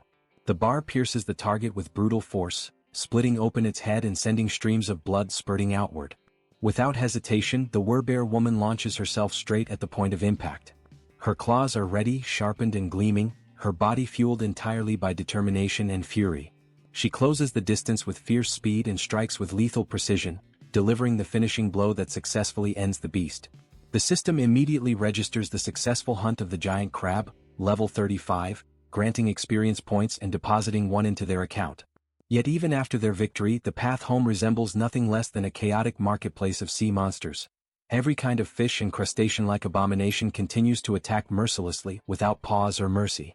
June understands that without his support, the group would have faced countless situations that could have ended in tragedy. He accepts, with heavy resignation, that this place is simply too much to handle, even for Han's group. He reflects on how, despite everyone being awakened and armed, they still struggle just to advance a single kilometer. Now, he must finally admit to himself that the chances of his family being alive are almost non-existent. The closer he gets to his home, the stronger the fear grows inside him. Still, even if there is just a 1% chance, he knows he cannot allow himself to lose faith. Using his ability, he surveys the surroundings and notices a ruined but familiar street. He reflects that just beyond the narrow alley lies his home. But suddenly, something unusual captures his attention: a tree. Through his communication skill, he commands the group to stop immediately. He knows this city well. It is the place where he was born and raised, and he is certain of what belongs here and what does not. Observing carefully, he realizes that there has never been a tree like that on the main road, and even if there had been, the city would never have left it standing there. This means that the tree appeared only after the world had fallen apart. Calling upon his ability once more, June draws everyone's attention to the anomaly. He asks if they too can see the massive tree ahead. The group confirms that they can. June then declares firmly that the tree is not what it seems, it is a monster. He directs them to prepare for an attack. At that very moment, something strange happens. A single, enormous eye opens upon the trunk of the tree. Before the group, the figure awakens and everything around them begins to tremble as if the world itself recoils from its presence. The archer remained firm, her gaze fixed upward. A shot was released, flying toward the monster and piercing part of its trunk. Yet that was not enough to stop it. With each passing instant, it rose higher, lifting itself from the ground as though abandoning the very surface that once held it. Faced with that overwhelming threat, Han, gathering all his focus, hurled an iron bar against the tree, striking the target with perfect precision. But even then, the colossal creature endured, resisting the blows and continuing to advance, drawing ever closer. Its extraordinary resilience astonished Han, who could hardly believe what he was witnessing. Meanwhile, Moon teleported behind the tree and swiftly raised his weapon, unleashing a barrage of shots that struck the monster in rapid succession. At that same moment, the Werbear woman charged forward, throwing herself into the fray against the creature in the midst of its relentless attacks. Her sharp claws tore into the wood, ripping away splinters and peeling its bark with raw violence. The tree, however, responded by summoning from its depths a living mass of trunks and roots, twisting and writhing as they surged toward the Werbear. The branches coiled around her body, lifting her into the air and immobilizing her with a crushing force. Han and the others, horrified by the dreadful sight, cried out to her. But the tree held her fast, suspended high above them all, like a living trophy captured within its dominion. Without hesitation, it began to release branches sharpened like spears, twisting menacingly as they thrust toward the Werbear. Overcome with despair, she let out a cry, her voice laden with anguish. At that instant, Moon appeared before her, placing himself as a shield in her defense. The Werbear woman begged him to step back, pleading for him not to endanger himself. Yet he stood his ground, unwavering, prepared to face the piercing tip of the branch that drew ever nearer. But to his surprise, the monster stopped. Its branches retracted, pulling back into the surface. On the other side, June too was taken aback by the tree's sudden withdrawal. The unexpected pause forced him to reflect on what could have provoked such a change. Through his ability of communication, June ordered Han to have Yanju retreat, while the others pressed forward against the creature.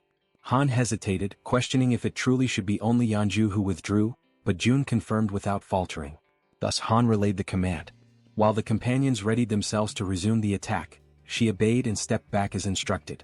From a distance, June observed carefully, analyzing the scene and wondering if the reason behind the creature's withdrawal was indeed what he suspected. Toji, on his side, prepared himself, double-checking that everything remained under control. At that moment, the great tree began to move once more, and as everyone braced for combat, confusion spread among them as they asked themselves what was truly happening. Then, the monster slowly returned to its original place as though nothing had occurred. June, watchful, began to contemplate, could it be that the creature did not attack humans at all? He noticed that ever since Yejuan had taken on her Werbear form, the monster had directed its aggression solely at her. Gradually, the conclusion took shape in his mind. Perhaps it was specifically the form of the wer-bear that stirred the creature's wrath. June continued to observe closely, but suddenly the massive tree rose once again. From the other side, a shark appeared, charging fiercely toward the tree with its teeth bared wide. The branches erupted once more, striking the shark deep. From this, June felt certain, the tree did not attack humans. With this realization, he commanded the group to ignore the creature and continue advancing, since it showed no hostility toward them. Han accepted the order and the group moved on, step by step, until something halted their progress. Han immediately signaled June, who silently prayed that the exact location of the tree would not be revealed. The group stood before the gigantic tree, questioning whether they had arrived at the wrong place. With trembling hands, June confirmed there was no mistake. This was indeed the place where his father, mother, grandfather and grandmother were meant to be. Rage overtook him, and he became convinced that this monstrous tree had no right to occupy that sacred space. Resolute, he decided it had to be destroyed immediately. His plan was to surround it with gasoline and set it ablaze, certain that only by reducing it to ashes would he find satisfaction. He realized that Han's group could be summoned not only by his own hand but also through his vassals, which meant the destruction could proceed without delay. At that moment, a system notification revealed the presence of one of June's blood relatives nearby. Suddenly, a voice rang out, shouting to know who was there. A blinding light shone upon the group, forcing them to shield their eyes.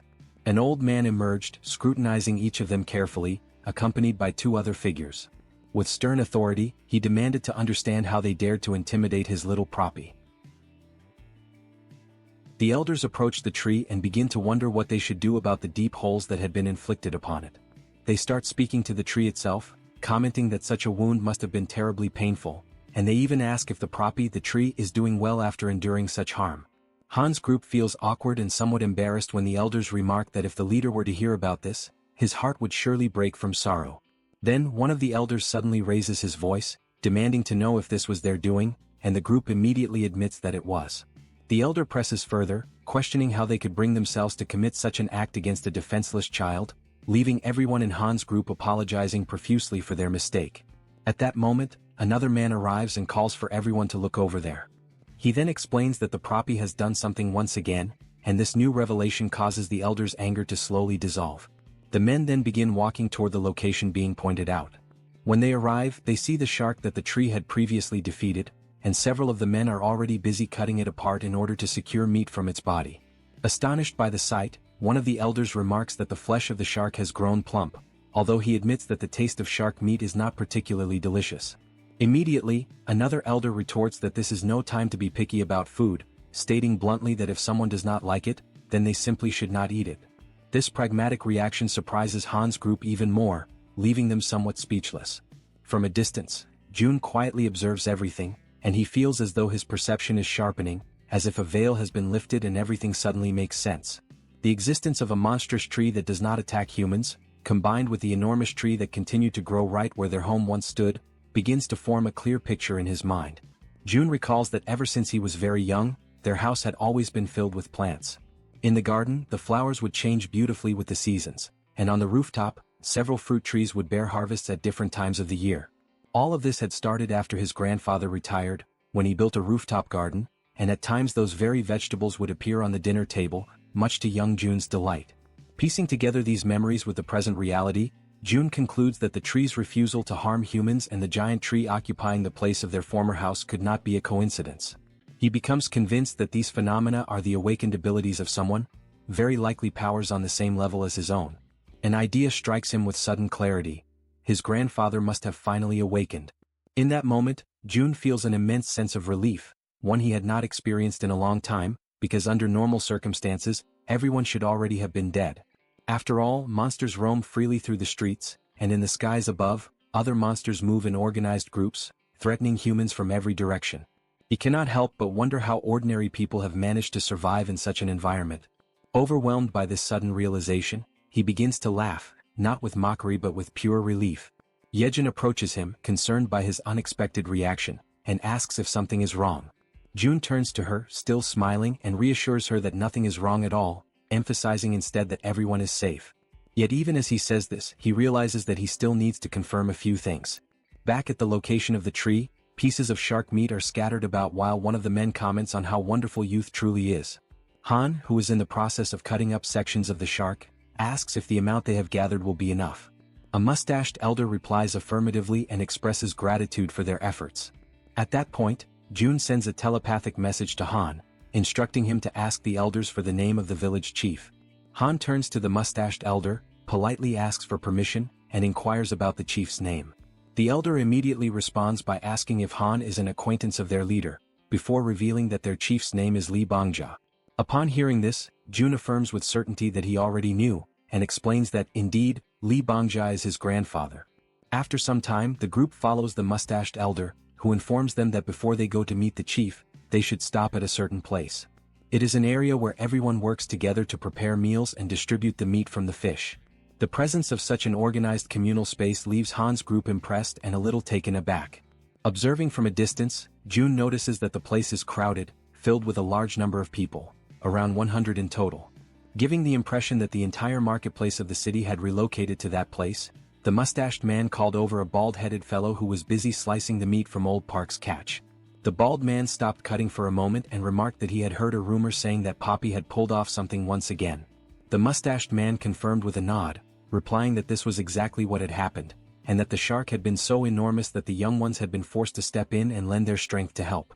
The mustached man then urged the bald fellow to cut quickly, explaining that he wanted to serve several plates of sashimi to the youngsters. Without wasting a moment, the bald man set to work with practiced efficiency, his hands moving with remarkable speed as he sliced and prepared the fish. Soon enough, he presented an exquisite platter of sashimi for Han's group, the glistening cuts of fresh fish arranged so beautifully that it immediately left everyone in awe, their mouths watering and their stomachs growling with anticipation. The archer, unable to hold back her curiosity, asked the bald man if they had chopsticks available. He replied that they had no need for chopsticks and could simply use their hands. Yet in that very instant, a set of chopsticks materialized in front of them, manifesting out of thin air. The bald man blinked in astonishment and, realizing what had just happened, offered his gratitude to June for this miraculous gesture. Every elder who witnessed the sudden appearance of the utensils was left with their jaws hanging, utterly dumbfounded, for none of them had ever laid eyes on anything remotely similar in their entire lives. The archer then began eating, and the moment the sashimi touched her tongue, her eyes widened in amazement. The taste was so exquisite, so overwhelmingly delicious, that she quickly realized she could not stop herself from eating more. Soon, everyone joined in, devouring the sashimi until their bellies were completely full, all the while remarking that it had been centuries since they had last tasted a dish as fine as sashimi. Watching from a distance, June observed this moment of peace and contentment shared by the group, and an idea suddenly struck him. With a thought, he caused bottles of soda to appear, neatly arranged to complement the meal. Once again, both the bald man and the mustached man were caught completely off guard, their expressions filled with disbelief at the sight. Han, noticing their surprise, asked kindly if they would like to have some as well. Almost at that same moment, several packages of food and provisions began to materialize one after another, stacking neatly in the area as though delivered by invisible hands. The elders, unable to contain their amazement, asked if all of that was truly meant for them. Han confirmed with a smile that it was, explaining that June must have taken a liking to them and was offering these gifts as a gesture of goodwill. From above, someone who had been silently observing all along finally spoke, wondering aloud whether this June, whom they kept mentioning, was something akin to a god. The mustached man turned to his companions, uncertain, and even asked if they should bow in reverence before such a being. But before the conversation could go any further, a voice rang out, demanding to know why the place had grown so noisy. All eyes turned toward the source, and there, standing high upon the massive root of a towering tree, was their chief, who had just arrived. At that moment, June's heart trembled, for he immediately recognized that figure. It was his grandfather, the very man he had not laid eyes on for what felt like an eternity. Then, as though to confirm this revelation, the system displayed information about his grandfather. It revealed that he possessed a mythical passive ability known as Guardian of the World Tree. The very name alone radiated power and grandeur, leaving no doubt in June's mind that it was an ability of overwhelming strength, one that could easily be described as overpowered. The grandfather observed the group intently from high atop the tree. At that same moment, the system issued a notification declaring that the servants had discovered June's blood relative, thereby unlocking the power of his lineage. His name was revealed as Li Bang Yeo, level 55, bearing the titles of lineage, relative, druid, with a trust rating of 88, and the awakening ability known as Guardian of the Tree and of the World. From his elevated position, he continued to watch in silence until, all of a sudden, he leapt gracefully down from the branches. When his feet touched the ground, June immediately noticed that his grandfather appeared far healthier than before. He recalled vividly how frail and aged the old man had once been, weakened by the toll of his declining body and the struggles caused by his cerebral condition. Yet now, before his eyes, there was a renewed vigor and vitality that could only have come from the awakening of such a powerful ability. Through the skill of communication, June informed the group that the man standing before them was indeed his grandfather. He asked them to offer their greetings and show respect in his name. Han stepped forward without hesitation, bowing respectfully and recognizing the importance of this encounter. Standing at the grandfather's side, the mustached man began to explain, describing to him how the group possessed extraordinary abilities, even capable of bringing forth things out of nothingness. The elder was astonished by the sheer quantity of food and water gathered in one place, immediately attributing the source of all this abundance to them. Moved to the point of deep emotion, he expressed his gratitude for their presence, recalling the difficult times of the past when even water had been a constant struggle. Yet Han, maintaining honesty, clarified that these resources were not the work of their group. Startled, the chief demanded to know where all of it originated. Han then revealed that every bit of the abundance came directly from June himself, and that their group had come here at his request. The grandfather was shaken by the revelation, his eyes widening as he comprehended that the source of such miraculous creation was none other than his own grandson. Han further explained that his grandson now lived in the Siamayan apartments. Faced with this truth, the chief wasted no time. He summoned everyone present, calling them to follow him as he began to ascend the massive tree step by step, leading the way upward. Watching this unfold, June reflected that his entire family must be somewhere up above. A flood of emotions filled him at the thought that very soon he might finally be able to see them again. Yet deep within, he acknowledged that the moment for such a reunion had not yet arrived. Still, he believed firmly that once he completed the outpost, he would be able to use the gate of the Absolute Seal to return directly to his home. As these thoughts passed through his mind, he shifted his focus back to the system's window, recalling how, at the very moment he first encountered his grandfather, a new constructible item had been added. Soon after, the system confirmed this with a notification. An annex had been added to the list of available items. The description detailed that this annex functioned as a safe zone located outside the refuge, with an area that would expand alongside the territory of the refuge itself. However, it could only operate in places where one of June's blood relatives resided. Reading carefully, June reflected that the price of the annex was indeed higher than that of an ordinary outpost. Yet he quickly noted that there was no mention of the annex being susceptible to destruction. His mind returned to the 10 billion won he had received as a subsidy for the construction of the apartment complex. Even after equipping every building with solar generators, more than 7 billion still remained. The decision became obvious. He calculated that investing only 3 billion in the installation would be sufficient, and compared to the vast sum he had at his disposal, that expense no longer seemed significant. Without hesitation, he issued the command to initiate construction. Immediately, the ground beneath his feet began to shift, and a structure started to take form. Watching the process with keen eyes, June wondered if the system was showing him a preview of what the annex would ultimately become, for its size and shape seemed to mirror almost exactly the space where he was now standing. He concluded that the annex's expansion must directly follow the growth of the territory itself. When comparing the overall cost, he realized that the 10 billion price tag made the annex far more advantageous than a simple outpost with its limited reach. Then, another notification appeared. The annex required the presence of a blood relative for a duration of 7 full days. June confirmed and authorized the construction, prompting the system to update the timeline. The projected completion was set at 167 hours and 11 minutes. Quietly, June reflected that while the annex was being built, he should ask his grandfather not to leave the country. Yet before he could dwell on the thought for long, his focus was abruptly pulled away by another system notification. Another blood relative of June was revealed. The name disclosed was Kim In-sim, level 21, bearing the title of lineage with a trust rating of 99, but without any sign of an awakening ability. Inside the vast tree, an elderly woman lay upon a bed. The grandfather held her hand with firm gentleness and asked her to listen carefully to the words being spoken by the group.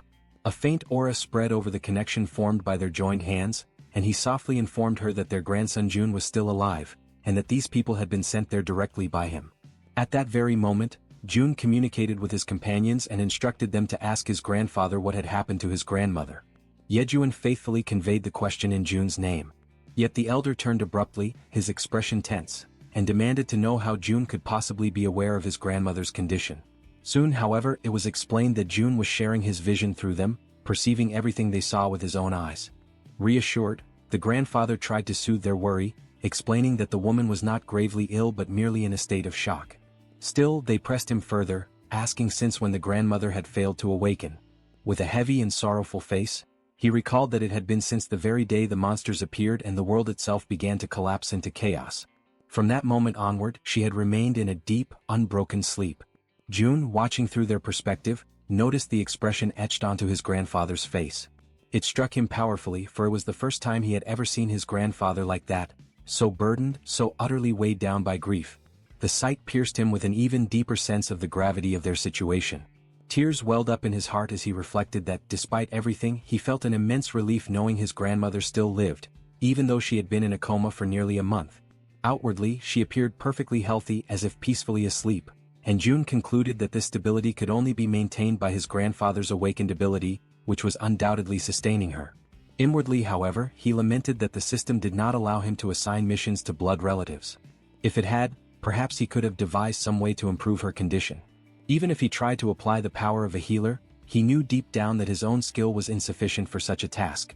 As his thoughts swirled in silence, he began to grow uneasy. It was strange. 7 people had entered the house and yet no one else had stepped out to investigate. The oddity gnawed at him, and so, through his group, he asked his grandfather about the fate of his parents. The old man, acknowledging that June was following everything closely, chose to speak as though addressing his grandson directly. He explained that, on that fateful day, June's mother had left for work, while his father also departed to earn money for the household.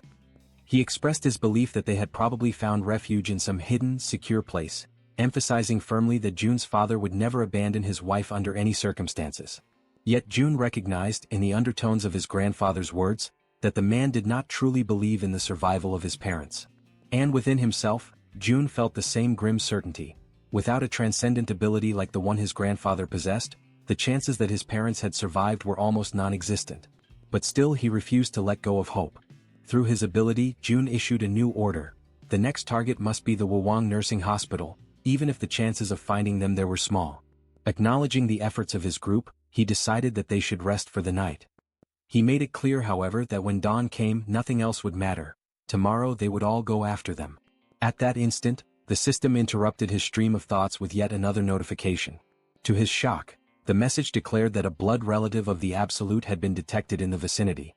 Without hesitation, June issued a command to Yejin, who quickly relayed his orders to the rats. The young woman asked what precisely she should convey, and June instructed that every single nearby survivor was to be located without delay. Then he noticed something crucial. The alert was not pointing toward Dongjian's, but rather toward his very own location. Conviction settled deep within him. The ones approaching could only be his mother and father. The scene shifts to a street where people are hard at work, cutting apart and stripping the hides of the animals and strange creatures they have captured. One man comments that the work is still far from over, even at such a late hour, while another replies that this only means there will be an abundance of food for everyone. Suddenly, something unusual catches the attention of one of them, and immediately all turn their eyes upward. High above in the sky, countless dreadful creatures are flying, each with a terrifying and distinct appearance, none resembling the other. Without warning, a bell begins to ring frantically, its rapid toll echoing like an urgent alarm across the area. From the top of a watchtower, a man spots the approaching swarm and shouts to announce the arrival of monsters. Chaos quickly spreads. People begin running in every direction, rushing to move everything into the seafood storage house and to close the shutters with haste. The order is unmistakably clear. Everyone must move as fast as possible. The panic intensifies when one of the men shouts for the village chief to come out immediately. The group accompanying June's grandfather turns toward him for guidance, and he promptly informs them that a massive horde of monsters is approaching. From a distance, the grandfather and the group gaze upon the advancing scene, watching in silence as the creatures flood across the horizon. Han, overwhelmed by the sight, questions aloud whether all those beings can truly be considered monsters. The grandfather raises his hand and confirms, his voice grave, while simultaneously giving the command for the trees to move. The command is obeyed without hesitation, the forest itself responding to his will. Meanwhile, Han recognizes the gravity of the situation and volunteers to join the fight. However, the grandfather firmly instructs them to stay back, explaining that the monsters are not targeting humans.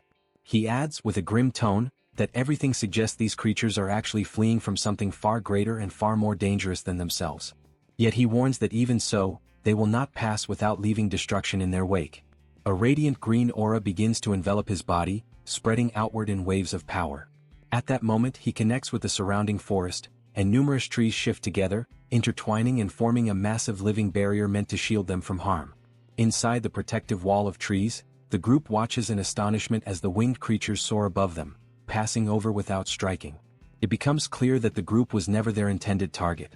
Still, those advancing by land charge relentlessly toward the barrier, forced to confront the trees that now stand as their obstacle.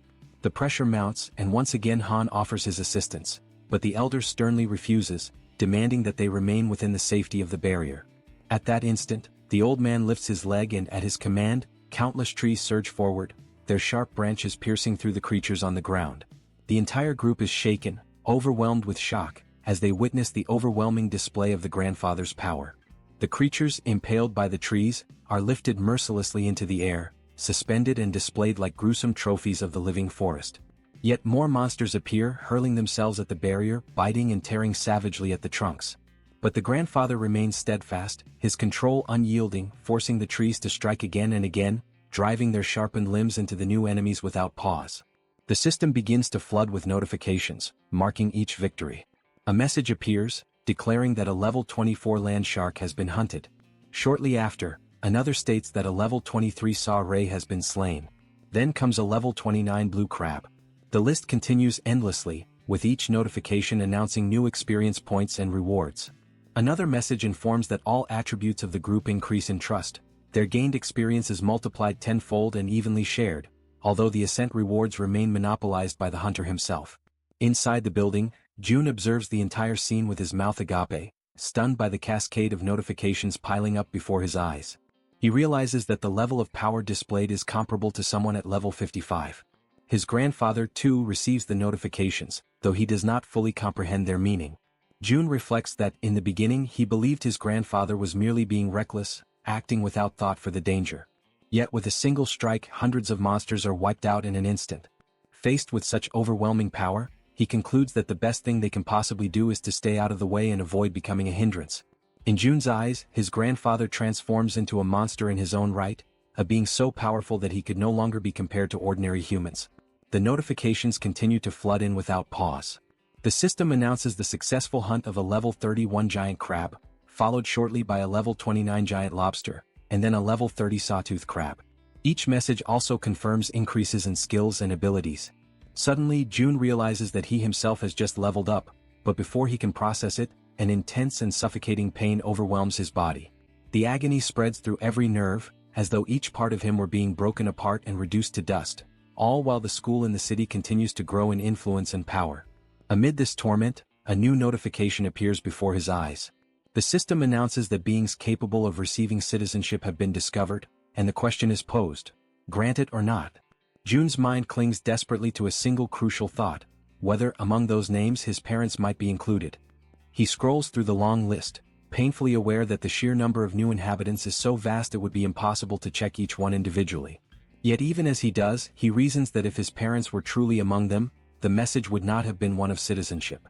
Instead, it would have been a notification of alignment. This realization strikes him like a heavy weight. It means that his parents are outside the reach of those people now registered by the system. He also notices Yejin focusing with all her strength, pushing herself to the limit as she attempts to track down the location of his parents. And June convinces himself that the moment they are found, he will know instantly. Despite feeling his body torn apart from the inside, he affirms to himself that there is no time to rest, no room to pause.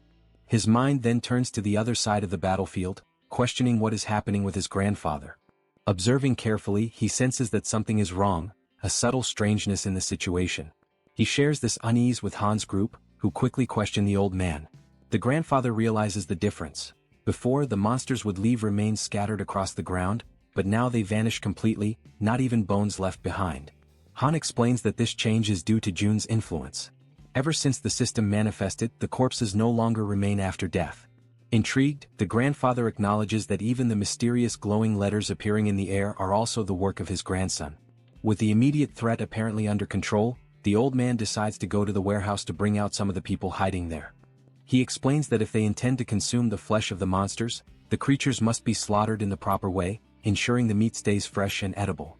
The group agrees, but Jun internally is struck with surprise at this detail. Never before had he thought of monsters as a source of food, and for the first time he begins to truly consider the possibility. He extends his hand and issues the order to register the item. Before him, a creature begins to materialize, its form gradually solidifying until its outlines are clear and distinct. The system then notifies the success of the registration, categorizing the item as fish. Pleased, Jun realizes that his attempt has worked, and that this could indeed feed hundreds of people. Yejin suddenly gasps, her eyes widening in shock as she locates someone of immense importance. Without delay, she quickly announces her discovery. Jun turns at once, his entire body trembling with expectation. The system confirms it. Yejin has found a blood relative, and the power of blood begins to unlock. Outside, amidst the rows of buildings, someone points toward a distant structure. A man and a woman are identified. The system reveals their names. Lin Jisuk, level 50, bearing the title of relative, with trust at 97 and the awakened ability of governance. Beside her stands Kim Donghyuk, level 42, also carrying the title of relative, with trust at 93 and the awakened ability of enhanced defensive aura. Jun recognizes them instantly, and his vision blurs with tears. After all this time, there can be no mistake, they are his father and his mother. The system notifies that citizenship has been granted to 23 individuals connected to the blood relative Li. The announcement causes a wave of astonishment, yet Jun feels a surge of joy as he realizes that his parents are now very close to the newly expanded territory. By observing their movements, he concludes that it is only a matter of time before they step fully into the protected zone. Since the power of the bloodline has already been unlocked, he firmly believes that they will not be stopped by the invisible barrier that holds others back. After such a long and painful wait, his eyes finally fall upon his parents once again. The long-awaited reunion radiates through his smile, overflowing into every part of his being. At that very moment, his parents catch sight of him, and shock flashes across their faces as they recognize him. From the other side, Jun raises his hand in greeting, his heart pounding. The mother and father rush toward him without hesitation, embracing him tightly as though afraid to ever let him go again. His mother clings to him, checking desperately to make sure it is truly him, asking if he is well, while Jun responds with quiet firmness that nothing has happened to him. The joy of reunion is quickly mixed with surprise as he notices that all 23 who arrived with his parents possess awakened abilities of their own. These are people connected to the hospital where his mother once worked. At that moment, however, something else catches Jun's attention. Dogs gathered at the barrier, unable to cross. Internally, Jun reflects that they cannot pass through because animals cannot receive citizenship.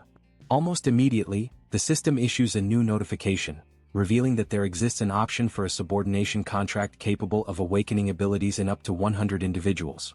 Jun ponders the implications of such a condition, recognizing that his mother's awakened ability is astonishingly powerful, and that through her even his father has had his own power awakened. The system then reveals the ability granted to his father, Protective Aura, classified as S rank. This ability consumes mental energy to generate a complete defense around the body, and while active, it triples all physical abilities. Jun quickly grasps the magnitude of this revelation. Multipliers that once stacked linearly now increase exponentially. The result is devastating. His father reaches an efficiency so overwhelming that he could easily overcome level differences that would normally be insurmountable. He also notices that even the 23 newly awakened, though classified only within ranks B and C, already stand far above the average of the unawakened. Yet, in Jun's mind, what matters most at this moment is not their classifications, but that everyone can finally rest. He raises his hand and allocates 5 units of resources to the group, ensuring they have food and everything else they may need. He instructs them to take warm baths and rest in heated rooms, guaranteeing them comfort after their exhausting and dangerous journey. Still, his mother remains troubled, convinced that her son may be hiding his pain or perhaps is deeply traumatized by the apocalyptic events. His father too reflects silently, wondering if the shock of survival has been too great for him to bear. Perceiving their concern, Jun seeks to reassure them. He reminds his mother that she herself had seen the lights burning in the apartment. Then he asks how such a thing could be possible in a world where electricity and water have long ceased to exist. To make his point undeniable, he snaps his fingers, drawing their attention. At the sound, every light in the surrounding buildings flares to life at once, piercing the darkness and leaving his parents utterly speechless, unable to believe what they are witnessing. At that same instant, a Coca-Cola materializes in his hand, cold and real. He raises the drink and, with a calm smile, asks if anyone happens to be thirsty. A young girl rushes forward almost immediately, clutching the bottle with trembling hands, asking in disbelief if it is truly real and whether she can actually drink something so rare. June then conjures a drink for each person present and invites them all to follow him, guiding them toward what will become their future homes. After some time, using the gate of the ultimate shut-in, he leads them across into the apartment complex. There, June personally escorts his mother's subordinates to the residences they are to occupy. In each home he provides rice, ramen, eggs, milk and every item they request. As they walk together down the hallways of the building, his mother cannot hold back her worry and finally asks if it is truly acceptable for them to occupy residences that once belonged to other people. With a calm smile, he explains that if any resident eventually returns, they will immediately return the property, but for now no one has come back. He gently asks his mother not to worry, and then opens the door of one of the apartments, inviting them to step inside quickly. Once inside, two companions of the group lower themselves respectfully, bowing and greeting with polite gestures. The father and mother, astonished, remain frozen in place at the unexpected sight. The woman, overcome with curiosity, asks whether one of them might be her son's girlfriend. He denies it at once, and one of the young women firmly declares that both of them will serve his parents with dedication and care. However, he responds with firmness, questioning why they should be the only ones responsible for looking after his parents. Acknowledging the effort they had already put forth until now, he soon allows them to rest, and the two quietly withdraw in silence. Left alone as a family, they gather together at the table. June then begins to ask about everything that had happened to his parents since the beginning of the chaos. He recalls how his father, who worked as a taxi driver, had gone that day, as usual, to pick up his mother after her work shift. It was at that exact moment that the monster suddenly appeared. Side by side, they managed to protect each other and, as a result of their determination, survived. And just as June had suspected, it was his mother who awakened her abilities first. After listening attentively to their account, he shares his own journey in return, the skills he had acquired, the dangers he had faced, and the ways in which he had managed to survive up to that point. He also tells them about the condition of his grandmother and the constant care his grandfather had been devoting to her. Their stories weave together, filling the night with memories and emotions. Time flows by, midnight approaches, yet the warmth of the long-awaited family reunion transforms their home into the safe refuge they had been yearning for all along. The scene shifts to the city hall of Nagasaki, where heavy rain was falling over the waters of a river. At its edge, a man lifted his eyes toward the sky, deeply intrigued, while his companion stood beside him, equally confused by what was unfolding before their eyes. From the dark depths of the river, a colossal monster began to emerge. Both of them watched the enormous creature moving before them, unable to hide the terror that gripped them. One of the men shouted in a mixture of ecstasy and fear, repeating over and over again that the monster was passing by. The sheer size of the beast made it clear that wherever it went, only destruction and ruin would remain in its wake. The scene then shifts to the following day. June immediately shares with his grandfather the astonishing news that he had found his parents, recording a quick video to show them. On the other side, through the screen of a phone, the grandfather beamed with radiant joy at the sight of them, while showing them to the grandmother at his side. The mother, overcome with emotion, asked if she could also see a recording of her father. Han responded without hesitation, filming the video that showed him. As she watched, her eyes quickly filled with tears, and June, trying to comfort her, reassured her that very soon they would all be able to reunite. The completion of the annex, combined with the power of the Absolute Gate, would allow them to reach the main house where the grandfather resided. In the meantime, he organized Han's group so that they would continue hunting monsters until the construction was finished, using the main house as their central base. The presence of Han Yoo-jun and Kim De-jong made the progress of the construction much more efficient. Soon, a notification appeared, revealing that 3 servants bearing the title of knight had joined the construction site, which instantly increased its efficiency by 50%. However, the wave of monsters from the previous night had significantly raised their numbers in the surroundings of the main house. Hunting in that region was proving to be far more profitable, since the monsters were now everywhere. He reflected that with the expansion of Haven, hunting within its borders had lessened, and many creatures continued to wander without realizing they had already entered the sanctuary's territory. All the goblins in that area had already been exterminated during the leveling up of the day before. Making a firm decision, June summoned his ability and called upon Dabin, instructing her to deliver a message. Focused and attentive, she stood silently, waiting for his words. He ordered her to inform everyone that with the new expansion, they were only allowed to hunt beyond Siamayan Station. In addition, he requested the formation of a rescue team to save survivors, including those who had specifically asked for medical assistance. Dabin accepted each order with absolute seriousness, determined to carry them out flawlessly. Inwardly, June reflected on the grim reality that within the newly expanded area there were still thousands of survivors living in terrible conditions. Even within the safety of the refuge, more than 10 people were dying due to the lack of water, since leaving the area was impossible. Humanitarian aid was arriving, but it was still far from sufficient. With renewed determination, he reaffirmed to himself that he had to save as many people as possible. He emphasized inwardly that if necessary the absolute gate must be used to reach them directly, or if not, other means must be found to heal and sustain them. The mother noticed the serious expression on her son's face, and even before he could explain the reason behind it, she immediately understood the situation. She offered her help without hesitation, a gesture that left him surprised. Among the people she had brought, some possessed healing abilities, particularly effective against dehydration, fainting, and poisoning. Because of this, she believed that by establishing subordination contracts with the team, they might be able to awaken proper healing abilities. Her intuition soon proved correct. More than 80% of the new subordinates manifested healing gifts, even if only at a basic or low level. Although they lacked significant offensive power, the rescue team quickly calmed the chaos, stabilizing those in distress with remarkable efficiency. For 3 full days and 3 long nights of continuous effort, they moved tirelessly from house to house, saving countless lives in the process. Only after this relentless work was completed did he finally throw himself onto the sofa, utterly exhausted, reflecting on how each day had been so overwhelming and filled with urgent demands that there was hardly even time to breathe. But the relief was short-lived. A sudden system notification announced that a being meeting the requirements for citizenship was approaching the refuge, offering him the option of granting it. Still lying on the sofa, he accepted, recalling that ever since the last expansion of territory, new citizens had been arriving without pause, and the population had already grown close to 10,000. While lost in thought, rain began to fall outside. Drawn by its sound, he rose from the sofa, walked to the balcony and stood there watching, intrigued by the intensity with which it fell. In that very moment, Dabin contacted him through the communication ability, her voice serious. She explained that the rescue team was requesting permission to leave the territory in order to carry out an urgent mission. June considered the decision dangerously reckless. Marine monsters now surrounded the region, rendering it impassable for ordinary people. Yet the determination of the team impressed him deeply, most likely because they had once been firefighters, men and women who preserved their courage in the face of danger even after the world had changed. That thought lingered with him as he pondered. Soon, however, he gave his order. A hunting squad would be assigned to act as an escort, and the rescue team would have to wait until then before setting out. When he opened the system again, a new notification appeared, announcing the hunt of a giant level 33 crab.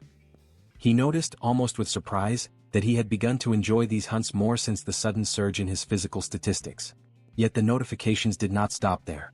They came one after another, in rapid succession, reporting creatures slain one after another with astonishing speed. The massacre was unfolding at such a pace that June immediately realized this could not possibly be his father's doing. Alarmed, he activated the eyes of the Absolute, and the truth was revealed before him. It was his grandfather, advancing with unshaken resolve, destroying everything that stood in his way. Concerned, June sought immediate contact with Han's group, only to hear their report that a new wave of monsters had risen in the region. The news unsettled him, for the proportion of marine creatures was increasing at an alarming rate, and this time on a scale far greater than usual. On the other side, his grandfather observed the strange situation unfolding. He remarked that even now, something about it seemed unnervingly unusual. What troubled him most was the way the creatures were fleeing in desperation, driven not by instinct but seemingly guided by a deeper fear, as if trying to escape from something far worse. He asked himself, from what exactly could they be running? Elsewhere, June followed every detail through his ability, and the same haunting question tormented his thoughts. Fear of what, precisely? Before the answer could surface, a colossal marine monster suddenly rose before Han's group and his grandfather, leaving them paralyzed in horror. From afar, June watched the scene unfold in desperation, his heart racing with dread, as the same question echoed within him with greater force than ever before. What in the end could this terrifying thing that emerged possibly be? The creature before them was a white dragon, a colossal being of level 63. Everyone stared upward, their necks strained, their faces pale with dread, as fear and despair took hold of their hearts. The group questioned among themselves whether what they were seeing was truly a dragon, or something even more terrifying, something that defied understanding. From a distance, June observed the scene in tense silence. He knew that if he were to use the vassal summoning, he might be able to save Han's group from certain death. However, as the guardian of the world tree, he could not stray far from it. To do so would expose him, leaving both himself and the sacred tree vulnerable. Even so, he couldn't bring himself to order them to fight a white dragon. Doing so would be the same as sending them to their deaths. As doubt consumed him, the system emitted a notification. The remaining time until the completion of the annex construction was 38 hours. June reflected that, once the annex was finished, the territory would expand enough to drive away those monstrous creatures. Yet even with the increased efficiency of 50% and the accelerated progress, 1.5 times faster than before, it would still take time. They would need to endure for more than an entire day, something utterly impossible under their current circumstances. Watching the creature with narrowed eyes, he wondered if there was no other way to resolve the situation. The dragon dug its claws deep into the ground, its cold, merciless gaze falling upon Han's group and upon June's grandfather. The old man shouted that even he would struggle to face such a foe alone and ordered everyone else to fall back. But Han's group refused to retreat. United, they declared that they would stand and fight together. For an instant, June's grandfather was taken aback by their resolve. Then, with a steady breath, the old man was the first to give the order to attack. However, Han's group hesitated, paralyzed by the sheer terror of what stood before them. At that moment, June's voice rang out through the communication link. A firm, commanding tone cutting through the chaos, ordering everyone to stop immediately. The command caught everyone by surprise. None of them could understand why he would stop them from fighting. He instructed all units to hold their positions and specifically ordered Moon to restrain his grandfather. Moon obeyed instantly. The old man turned toward him, demanding an explanation, insisting that striking first was essential in any battle. Moon apologized, repeating only June's exact words. These were direct orders. Yet the grandfather persisted, clearly dissatisfied, unable to comprehend the reason behind such restraint. As the battlefield fell into a heavy stillness, June stood deep in thought. Then a system window materialized before his eyes, displaying vital information. The white dragon, level 63, had recently laid its eggs. It was weakened, and its eggs could only hatch beneath the roots of the world tree.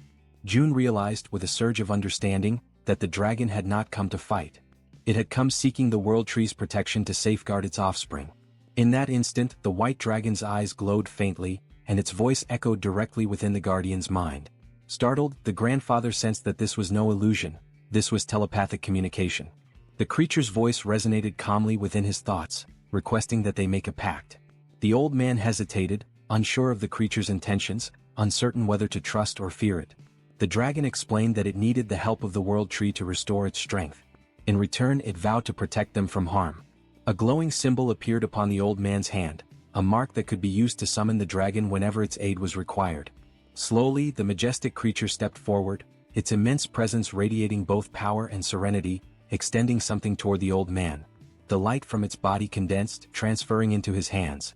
Along with it came a solemn request, that he take care of its child. Then, spreading its great wings, the dragon lifted itself into the air and disappeared into the thick clouds above. The group stood in silence, watching the magnificent creature vanish into the heavens, the echo of its presence still lingering in the air.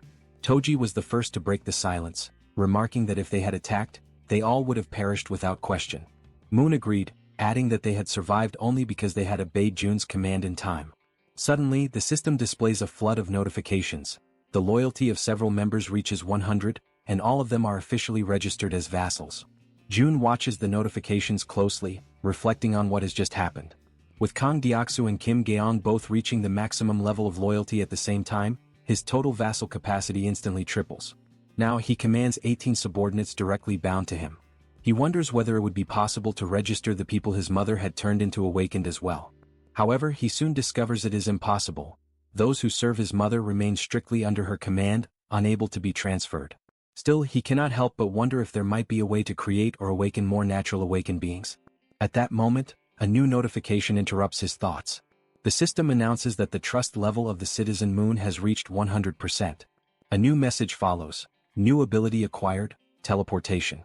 Before June can even react, another window pops up, congratulating him for obtaining a rare item. Awakening pill, teleportation. The description explains that the item can grant the power of teleportation, the same ability possessed by Moon. June immediately begins to consider who should receive it, and the answer comes to him almost instantly. Through his communication ability, he calls for his father to come to him at once. As soon as Donghyuk arrives, he is met by his son, who opens his hand to reveal the small glowing pill. Donghyuk looks at it with curiosity, slightly puzzled, and asks what it is. Jun simply tells him that all he needs to do is swallow it. Without a hint of suspicion, his father accepts and takes the pill. In the next instant, he feels something stir deep inside his body. Confused, he looks at Jun and asks what is happening to him. With a faint, almost teasing smile, Jun replies in an enigmatic tone, suggesting that he imagine what it would be like if he could teleport. Donghyuk repeats the word softly under his breath, trying to process it. Then, almost by instinct, his body reacts. In a blink, he vanishes, and reappears several meters away. He stands there, completely stunned, unable to believe what just happened. Jun watches in silence, thinking that for someone like his father, a warrior who relies entirely on his physical body and raw strength, gaining the power of teleportation is like granting wings to a tiger. Amid his quiet awe, the system flashes another notification before his eyes. Trust level of Donghyuk has reached 100%. New ability acquired, enhanced protective energy. Jun reads the message in disbelief, realizing that even the abilities of close relatives can be obtained once their trust reaches full capacity. A new idea begins to take form in his mind. If he could raise his mother's trust to 100%, he might be able to gain her ability as well. He quickly checks the system data. His mother's trust level stands at 97%. A faint smile crosses his lips. He decides there's no need to rush. After all, he still has a secret method to raise trust much faster when the time comes. The next morning, the construction of the annex is finally completed. Shortly after, the system emits a notification, alerting Jun to the detection of hostile entities in the surrounding area. It then reports that several sea creatures, including sharks and swordfish, have been successfully hunted down. With this increase in activity, the territory begins to expand once more, and a sharp, excruciating pain surges through Jun's entire body as the process unfolds. Completely exhausted, he realizes that even though he now gains less experience for victories achieved under his leadership, the total accumulated value remains immense. At that exact moment, something unexpected catches his attention. The system notifies him that an entity compatible with the requirements for citizenship has been detected. Without hesitation, Jun decides to accept it. Moments later, another notification appears, announcing that the total number of citizens has officially reached 10,000. As a result, the system unlocks a new feature, the Institute of Professions, allowing the inhabitants to finally obtain jobs and specialize in their respective fields. Although every one of these messages holds great importance, Jun feels that something even more urgent requires his attention. He opens the door to his room and calls for his mother. Concerned, she immediately appears and asks what happened, wondering if her son has something important to tell her. Jun thanks her for her patience and announces, with a warm and emotional tone, that they will finally be able to visit his grandfather together. The words strike deeply within her heart. Overcome with emotion, Jisuk's eyes fill with tears. She can barely believe what she has just heard. At that moment, from the trunk of the great tree, where his grandparents reside, a door begins to glow with a radiant, golden light. Jun approaches it, places his hand gently on the handle and opens it. Beyond the threshold, he sees his grandfather sitting beside his grandmother, as if they had been waiting for him all this time. The old man, startled by the sudden appearance, asks who is there. When he recognizes his grandson, his face lights up with indescribable joy. He asks, trembling, if the person standing before him is truly his Jun. The young man confirms it, his voice trembling with emotion. Unable to contain herself, Jisuk runs toward Lee Bangja, her father. The elderly man, still in shock, murmurs that what he is seeing cannot possibly be real. Yet, as they embrace tightly, time itself seems to stop. Their tears blend together, tears of loss, relief, and reunion. Amid sobs, Jisuk apologizes for taking so long to return, for not having come back sooner. Lee Bangja holds her close, comforting her with gentle words, telling her that she has worked hard, just as her husband has. He thanks them both for surviving, for carrying on with their lives, and for a fleeting moment the air fills with peace and quiet warmth.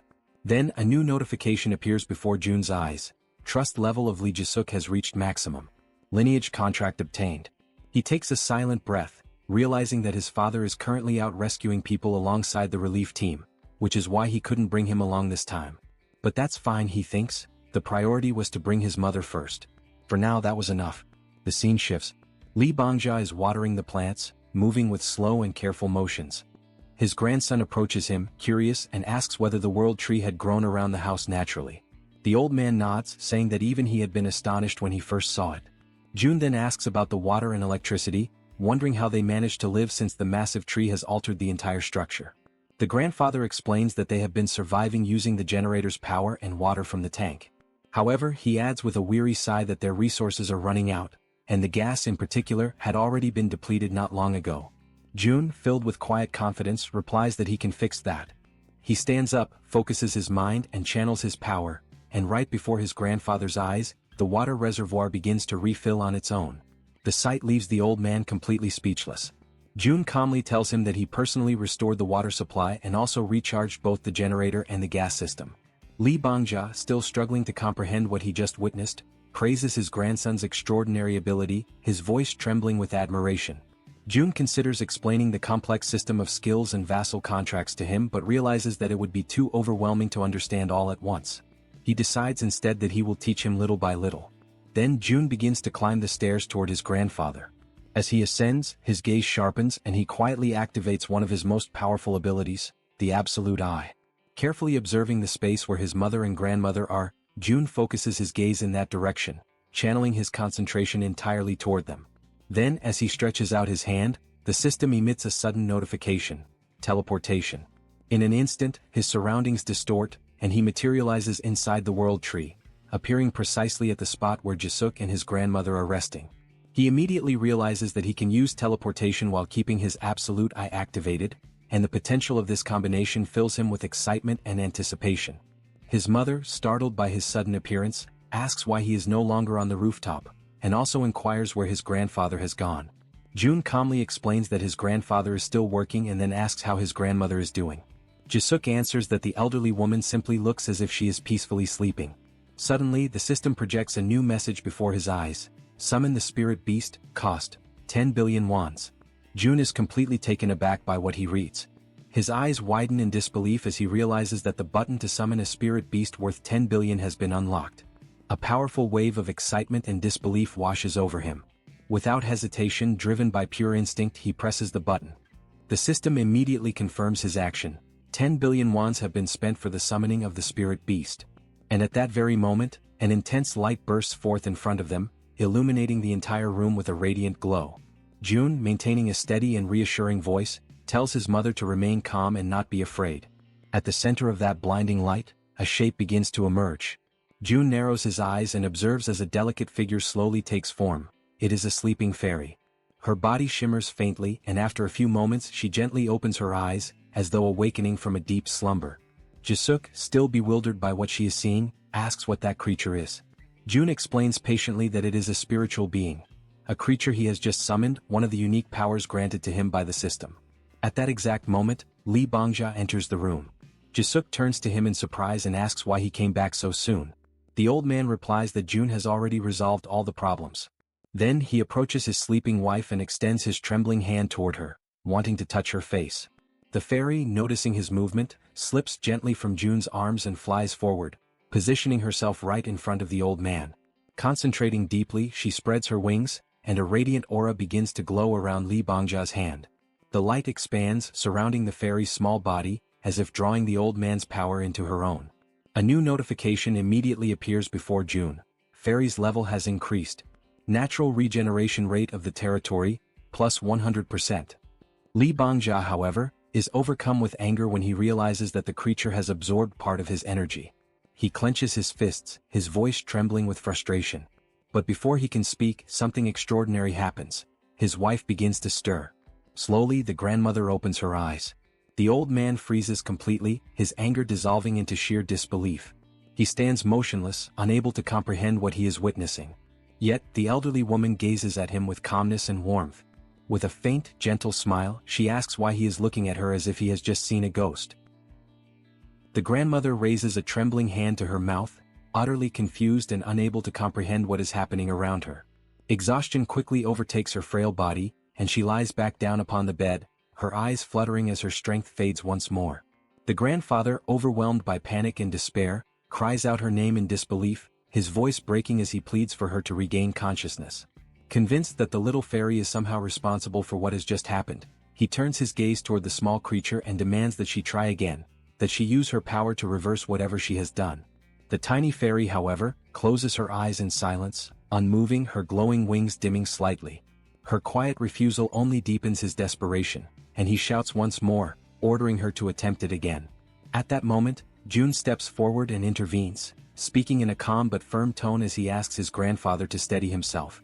The old man takes a deep breath, lowers his head and after a brief pause, admits that he lost control of his emotions. With a trembling voice he apologizes. June approaches him slowly and explains that the fairy's energy level is still very low. He advises his grandfather to provide her with vitality regularly so that as she continues to absorb energy, she will gradually evolve and her power will increase over time. The stronger she becomes, the longer his grandmother will be able to remain awake and conscious. The old man listens attentively, his face softening as relief slowly replaces his anguish. As June observes the scene, his thoughts drift. He begins to reflect that the summoning of magical creatures might not be entirely random. After all, the fairy seems deeply connected to the world tree. If that connection truly exists, then each summoning must serve a specific purpose and follow its own hidden conditions.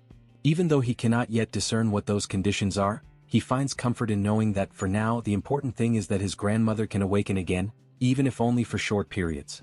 Soon after, he grows restless and tells his grandfather that he is going to rest for a while in his room. The old man simply nods in understanding, asking him to call if he needs anything. June walks away quietly and once inside his room, he sits down and opens the system interface. A new notification materializes before his eyes. Citizen Shim Taek Jyong has died. June's expression darkens. He immediately assumes that the message refers to one of the citizens recently relocated to the new annex built near the apartment complexes. Despite the relentless efforts of the rescue teams, hundreds of people have already perished, and many more will soon follow. Inwardly, June reflects that he wishes he could move all those people to a safer place, but everyone is exhausted, stretched to their absolute limit, without a single moment of rest. People are dying everywhere, some torn apart by monsters, others trapped inside their own homes, fighting desperately for survival. A few manage to endure thanks to rare and powerful abilities awakened by chance, while countless others perish without ever receiving a single gift from fate. He wonders if the old saying is true, that great power truly does come with great responsibility. June doesn't know why the monsters appeared, nor why only his family was granted such immense strength. The world has never offered him any explanations, so he resolves to find them himself. In that moment of solitude, he reaches his own conclusion. Responsibility belongs to those who possess power. And he decides to embrace it fully.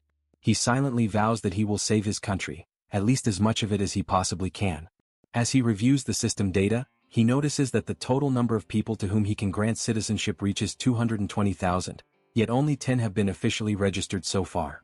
Sitting cross-legged on the floor, June makes a quiet but determined decision. He will continue to expand his reach until that number is filled to its very limit. And while he contemplates all of this, he recalls that the negotiations had been halted once the number of citizens reached 10,000. The inhabitants are allowed to acquire professions, yet nothing has changed in the administration window. With this realization, he concludes that the first step must be the construction of a professional training institute. The system indicates that the Institute of Professions costs 2.5 billion wons and grants citizens the ability to develop commercial skills after researching their chosen occupations. He notices, however, that the structure requires a vast and isolated plot of land, and he plans to build it on the very ground the giants had leveled earlier. The system informs him that the institute requires 30 citizens working for 7 days, each receiving a payment of 200,000 wons, and asks if he wishes to begin the installation. He confirms without hesitation and decides to instruct Dabin to hire 30 more workers. Ancient words of wisdom resurface in his mind.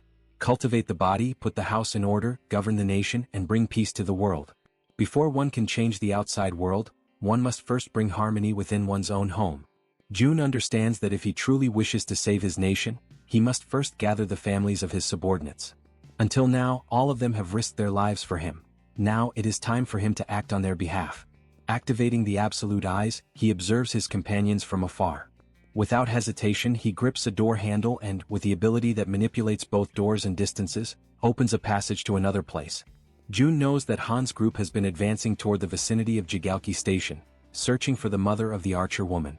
He also recalls that during the construction of the annex, they had opened routes toward Daechidong, but the new wave of monsters had made further advancement nearly impossible. Nevertheless, he soon realizes that he cannot move beyond that point. Even so, he decides to take action. He activates the communication ability and summons everyone to gather. Moments later, Moon appears running toward him, surprised to see him there. It is their first meeting after a long time. June smiles, and Moon immediately understands that the power which annihilated the monsters had indeed been his. Soon after, Han approaches, surveying the surroundings carefully. She asks if that place now belongs to Jun's territory, to which he calmly confirms, but adds that this is not the only reason the group has gathered there. He explains that the monstrous wave has made travel to Daichidong extremely dangerous. However, now that the new annex is complete, everything has changed. He assures them that they will be able to reach Daichidong, the place where the archer woman's family lives, before the day is over. Upon hearing this, she hesitates, her expression showing doubt that such a thing could be possible. Yet Jun answers her with composure, stating that he possesses a method. Soon, he extends his hand toward her and reveals that there is something he wishes to propose, causing the air around them to grow heavy with tension. When the construction of the annexed house finally comes to an end, the territory expands all the way to the front of Jigalki Station, granting direct access to the subway. Jun begins planning to take Yejin there so that they can once again employ the poisonous gas strategy against the swarming rats. He also notes that he will ask Dabin to strengthen the workforce at the Professional Institute's laboratory. Soon, all the preparations are completed. The only thing left is to put the plan into motion. Yejin then focuses her mind, forming a connection with the rats and sending them to explore the passageways between Jigalki Station and Siadeskim. As she observes the tunnels through their senses, she realizes that if she had been sent there alone, the result would have been disastrous. Jun contemplates the situation and concludes that it is far worse than he anticipated, as he initially believed that with the monster waves gathering mostly on the surface, the underground area would be nearly empty. Yet it no longer matters. In an enclosed space, everything will eventually be consumed by Hiren's poisonous mist. At that moment, the system begins to emit notifications announcing successful hunts, depositing wands as rewards into their account. Another notification follows shortly after, confirming the extermination of a dark race, with additional funds credited as compensation. Jun feels a deep sense of satisfaction, for the amount is significant. The bounties earned from monsters slain by Hiren's toxic mist are steadily increasing, largely due to the power she inherited from her mother, the ability known as poisonous mist. The system displays that Hiren has now reached level 34, possessing 94 points of trust and 100 of loyalty. Upon signing the Oath of Allegiance, she earns the title of Knight, which in turn enhances the reward she receives. But Hiren is not the only one to undergo transformation. Yejin's title of Knight evolves into that of Baroness. Although the experience multipliers and general conditions remain the same, the effect of loyalty on her overall statistics grows immensely. What once influenced only her physical strength now extends to all attributes, and with twice the magnitude.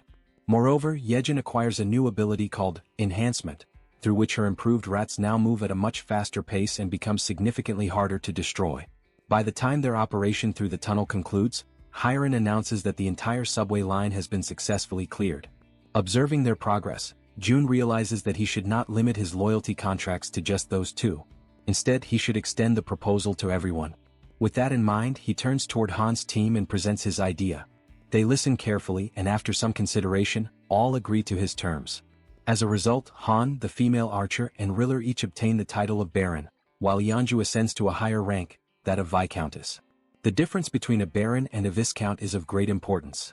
Vassals who attain the title of Viscount gain an additional 3 slots for follower registration. Consequently, the number of vassals under Yeonju's command rises to 21. At that very moment, the system issues another notification. Toji has awakened a skill with 100% efficiency, Legion of Steel, an evolved ability derived from his title as Knight.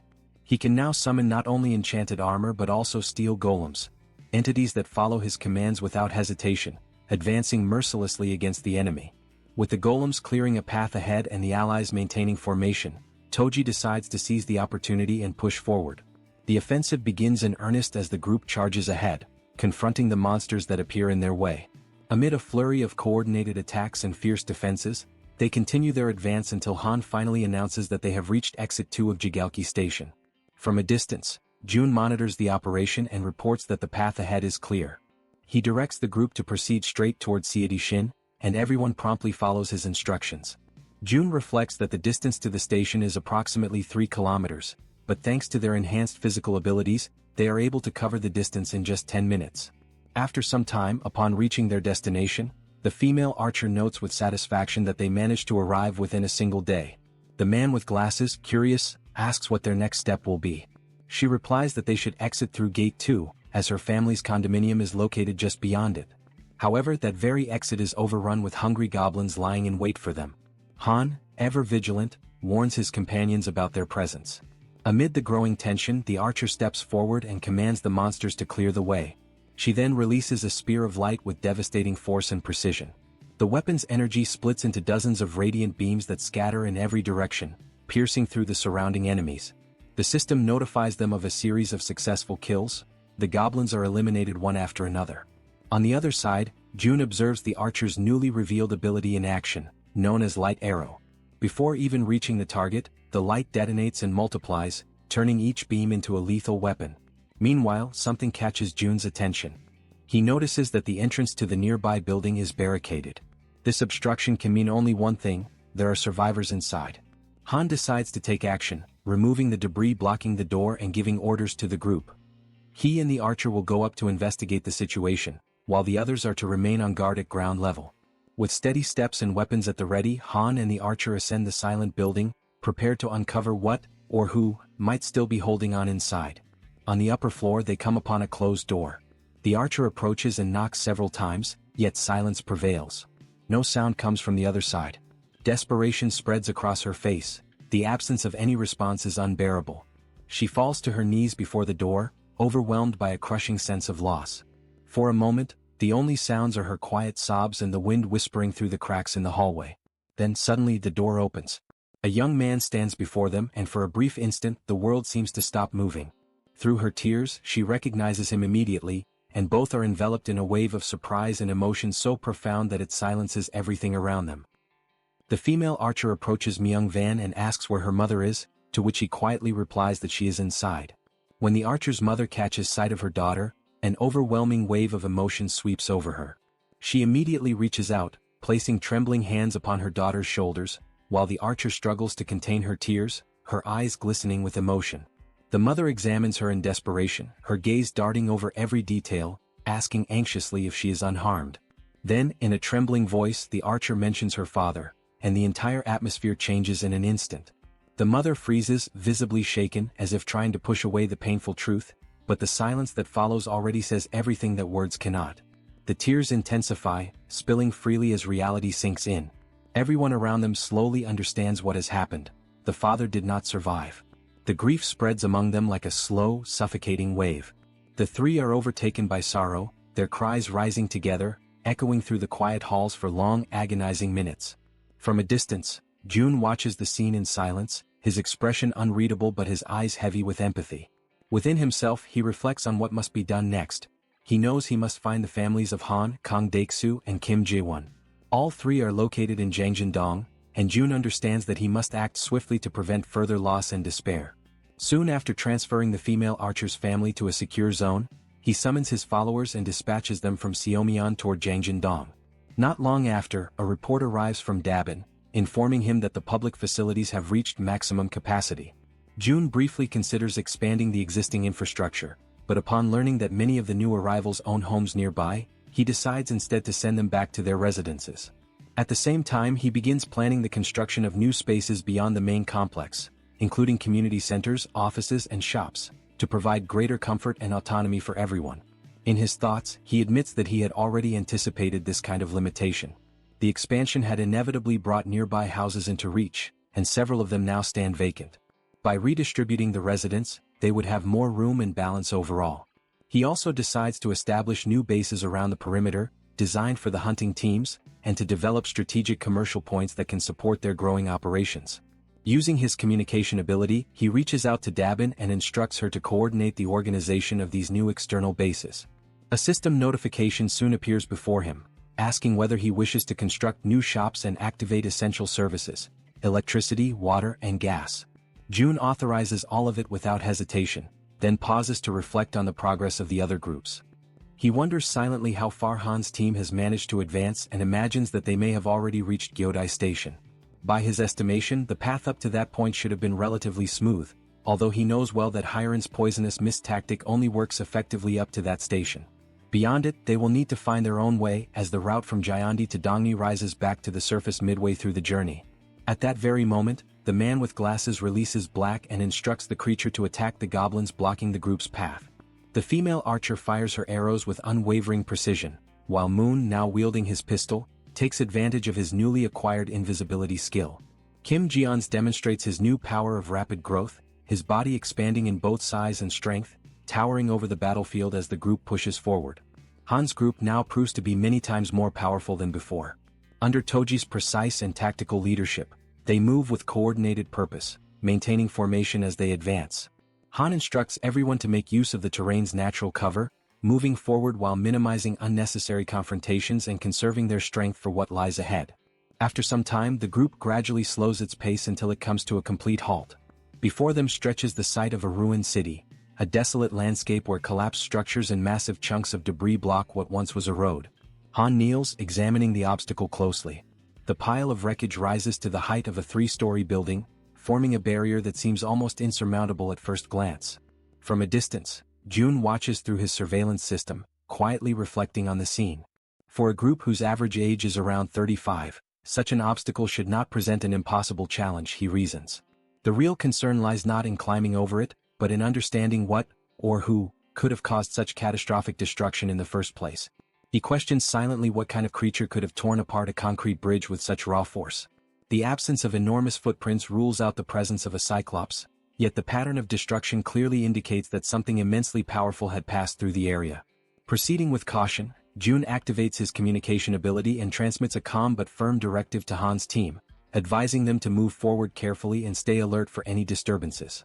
As Han's group descends toward the lower area, Jun checks their progress, calculating the remaining distance to their destination, Jiangjindong, estimating that only about 4 kilometers remain before they complete the journey. He reviews the data on his monitor and concludes that if all the nearby apartment complexes share similar layouts, the arrival should proceed without major complications. However, just as he finishes that thought, a sudden sound interrupts his calculations, a chime, faint yet distinct, echoing like a doorbell. But in that abandoned region, there shouldn't be any functional doorbells at all. Instantly alert, Jun activates his multiple vision ability, splitting his perception across various points within the safe zone to identify the source of the noise. He frowns in confusion. Since Dabin had taken over operational control, no incidents of this nature had been reported. Despite that, a sense of unease compels him to investigate personally. He establishes contact with Yejin through the system, informing her that he will conduct a quick inspection of the apartment sector. Upon arriving at the site, Jun carefully surveys the surroundings and soon notices a small group of people gathered outside one of the buildings. The newcomers seem to be engaged in a cautious conversation, murmuring among themselves as they try to confirm whether they have arrived at the correct residence. Moments later, the door opens, and the group freezes in surprise as Jun himself steps into view. At that instant, the system issues a notification. The trust levels of the citizens have increased. Jun's curiosity deepens at the sight of this unexpected message. The mere act of seeing him has somehow strengthened their confidence. A tense silence lingers for several seconds before one of the men steps forward hesitantly. With a respectful yet urgent tone, he makes a request, one that, while simple, catches Jun completely off guard.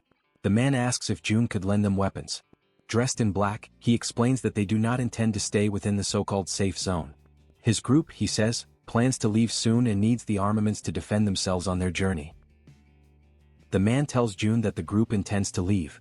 Jun, uncertain, asks if they plan to hunt monsters, but the man denies it.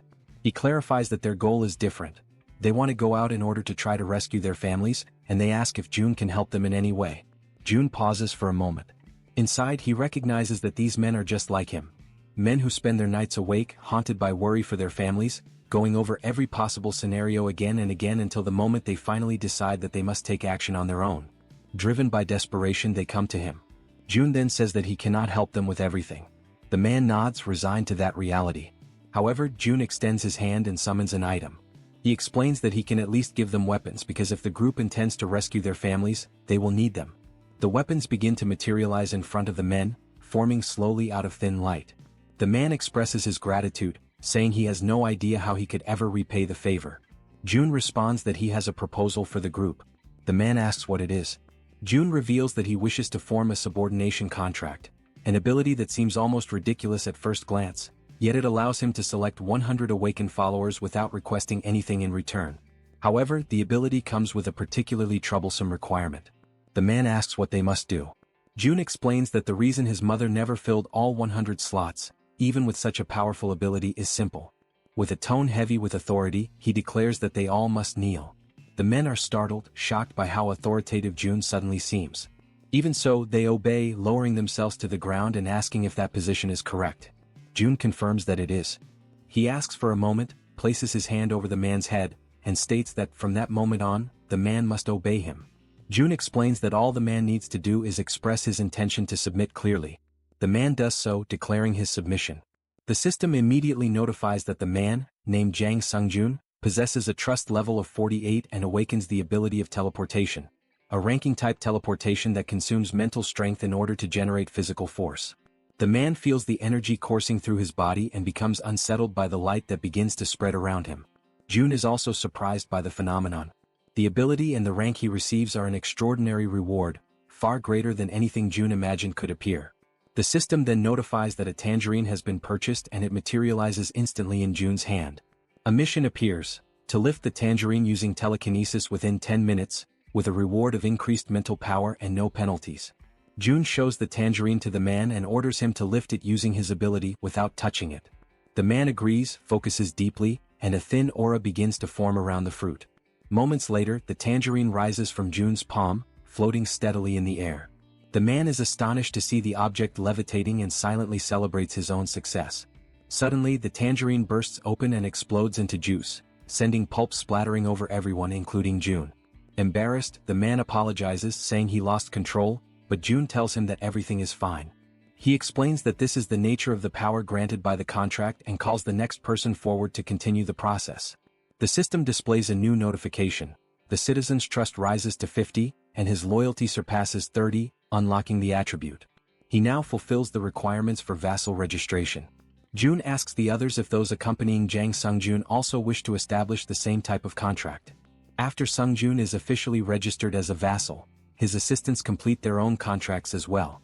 The remaining 5 awaken medium-level abilities, rank between D and C, and stumble over their answers while responding to the questionnaires, but Jun does not consider that important. For him, obtaining Sungjun alone is already more than enough. Now that the man is properly registered as a vassal, Jun can at last provide basic support. Jun then asks the man where his family is located. He confirms, it is the apartment complex in Yeongdong. Jun wishes the group good luck and watches as the men head off on their own path. Immediately afterward, he feels it is time to return as well, and he teleports back to the inside of the enormous tree, where the rat girl waits for him. He enters with a smile and announces that he has returned, but quickly notices the tense expression on her face. The girl tells him that the situation has turned bad. At the exact moment Jun comes back, she explains that at the location where Han currently is, a gigantic monster has just appeared, a two-headed ogre level 45, emerging right in front of the group. Jun immediately activates his long-range vision ability and sees the colossal creature. He recognizes instantly that this is the monster responsible for destroying the bridge, a mystery no one had been able to solve until now. Han's group attempts to resist. Black, the young man with glasses, launches direct attacks against the ogre. Moon teleports around the enemy, using his invisibility as well, firing his pistol at the monster's face with precision and cold focus. Toji summons his army of obedient marionettes, ordering them to strike the ogre at its feet without hesitation. However, the ogre responds with sheer brutality. With a single powerful kick, it sends all of Toji's marionettes flying. Even after receiving so many attacks, the monster remains practically unharmed. Toji realizes that the creature barely reacts to any of the blows. Han watches the scene, understanding the difficulty they face, and concludes that they must somehow create even a small opening. At that moment, the system notifies a command for a summoning. Barbel is called. The summoned creature crashes into the ogre with overwhelming force, knocking it down and pinning it to the ground. The strike comes directly from Jun's intervention. Using his communication ability, Jun sends a message to the group, apologizing for taking so long to act. The group, relieved and encouraged as they see the ogre finally brought down, reacts with renewed hope. Jun then declares, through the same ability, that from this moment on he will provide full support to all of them. Everyone watches the ogre kneeling on the ground, its massive frame trembling as dust settles around it. Togi remains frozen in disbelief, repeating inwardly the same question over and over, whether they truly managed to bring the creature down. Although their attack struck the monster directly and with overwhelming force, the system still has not displayed any notification confirming its defeat. That single missing message makes everything clear. The battle is far from finished. From a distance, June warns the entire group, urging everyone to remain fully alert, because the ogre is still alive and continues resisting with terrifying endurance. June then turns toward the werbear woman, asking if she has the ability to slow the creature's movements even for a moment. She hesitates, uncertain whether she can manage such a feat in her current state, but ultimately she decides to try. With determination, she rushes toward the ogre and activates the healer. A warm, golden aura immediately envelopes her entire body, reinforcing her strength and vitality. June observes every detail with sharp focus and summons another item. A barrage of bullets materializes and begins striking the ogre repeatedly. The continuous impacts batter the creature's senses, leaving it disoriented. Seizing that crucial opening, the werbear woman pushes forward with all her strength and manages to unbalance the monster, forcing it down to its knees once again. Recognizing the perfect opportunity, June signals to the archer. The archer raises his bow, aiming carefully, and channels all of his focus into a single attempt, concentrating intensely to achieve maximum accuracy. Sensing danger, the ogre reacts violently. It grabs a car with only one hand and lifts it as if it weighed nothing. In a sudden burst of motion, the monster hurls the vehicle toward the group with tremendous force. The abrupt attack catches the archer off guard for an instant, but his arrow is already in flight. Both the car and the projectile race forward, one propelled by brute strength, the other by precision. The arrow collides with the incoming vehicle, triggering a massive explosion that sends other nearby cars flying through the air in all directions. In that chaotic moment, June gives the command for the werbear to attack. She quickly positions herself behind the ogre, but the monster turns with startling speed, dodging the archer's second arrow. The sudden shift alters the arrow's path, sending it off course, straight toward the werbear woman. The archer watches in shock as the projectile strikes her directly, despair overwhelming him. From afar, June witnesses everything with horror, feeling the same cold dread he felt the last time he nearly lost someone important to him. He forces his mind to search frantically for any solution. He begs the system inwardly, pleading for any method, any possibility, to save the injured woman. The golden light surrounding the werbear intensifies, glowing brighter and brighter as everyone watches anxiously, especially the archer, who appears on the verge of breaking. Suddenly, a presence manifests behind the group. A hand emerges, engulfed in swirling black flames, Han's hand. He steps forward with unshakable determination, declaring that he will end the ogre himself. The sight strikes June so deeply that he collapses to the ground, unable to comprehend what is happening. The rat girl approaches him and gently asks whether he is all right. June insists that he is, explaining that he simply relaxed for a moment before reactivating his long-distance vision. However, he cannot shake the alarm in his mind. This is not supposed to be the time for Han's awakening. He asks himself what exactly could have triggered such a sudden surge of power. Meanwhile, the ogre faces Han. Han grips the metal rod, now entirely wrapped in dark, swirling flames that pulse with unnatural intensity. He focuses all of his strength and hurls the rod with immense precision. It pierces through the air like a spear and strikes the ogre with devastating force. At last, the system displays the long-awaited notification. A level 45 ogre has been eliminated. The group reacts with a mixture of relief and astonishment. The werbear signals that she is alright despite everything that happened. At that moment, Moon looks at Han, curiosity overtaking his surprise as he asks about the ability Han just used. Still shaken, Han admits he is not entirely certain how it happened and wonders aloud whether June might have somehow helped trigger it. June, still lying on the ground, contemplates the black flames. He reflects on the nature of that power, questioning whether the ability activates only under certain conditions and whether it truly belongs to Han, or perhaps to himself. Even so, this mystery is not the most urgent matter. A familiar and intense pain begins creeping over him. The system notifies an increase in skill level, and once again, it becomes time for June to endure the searing agony that seems to stretch on without end.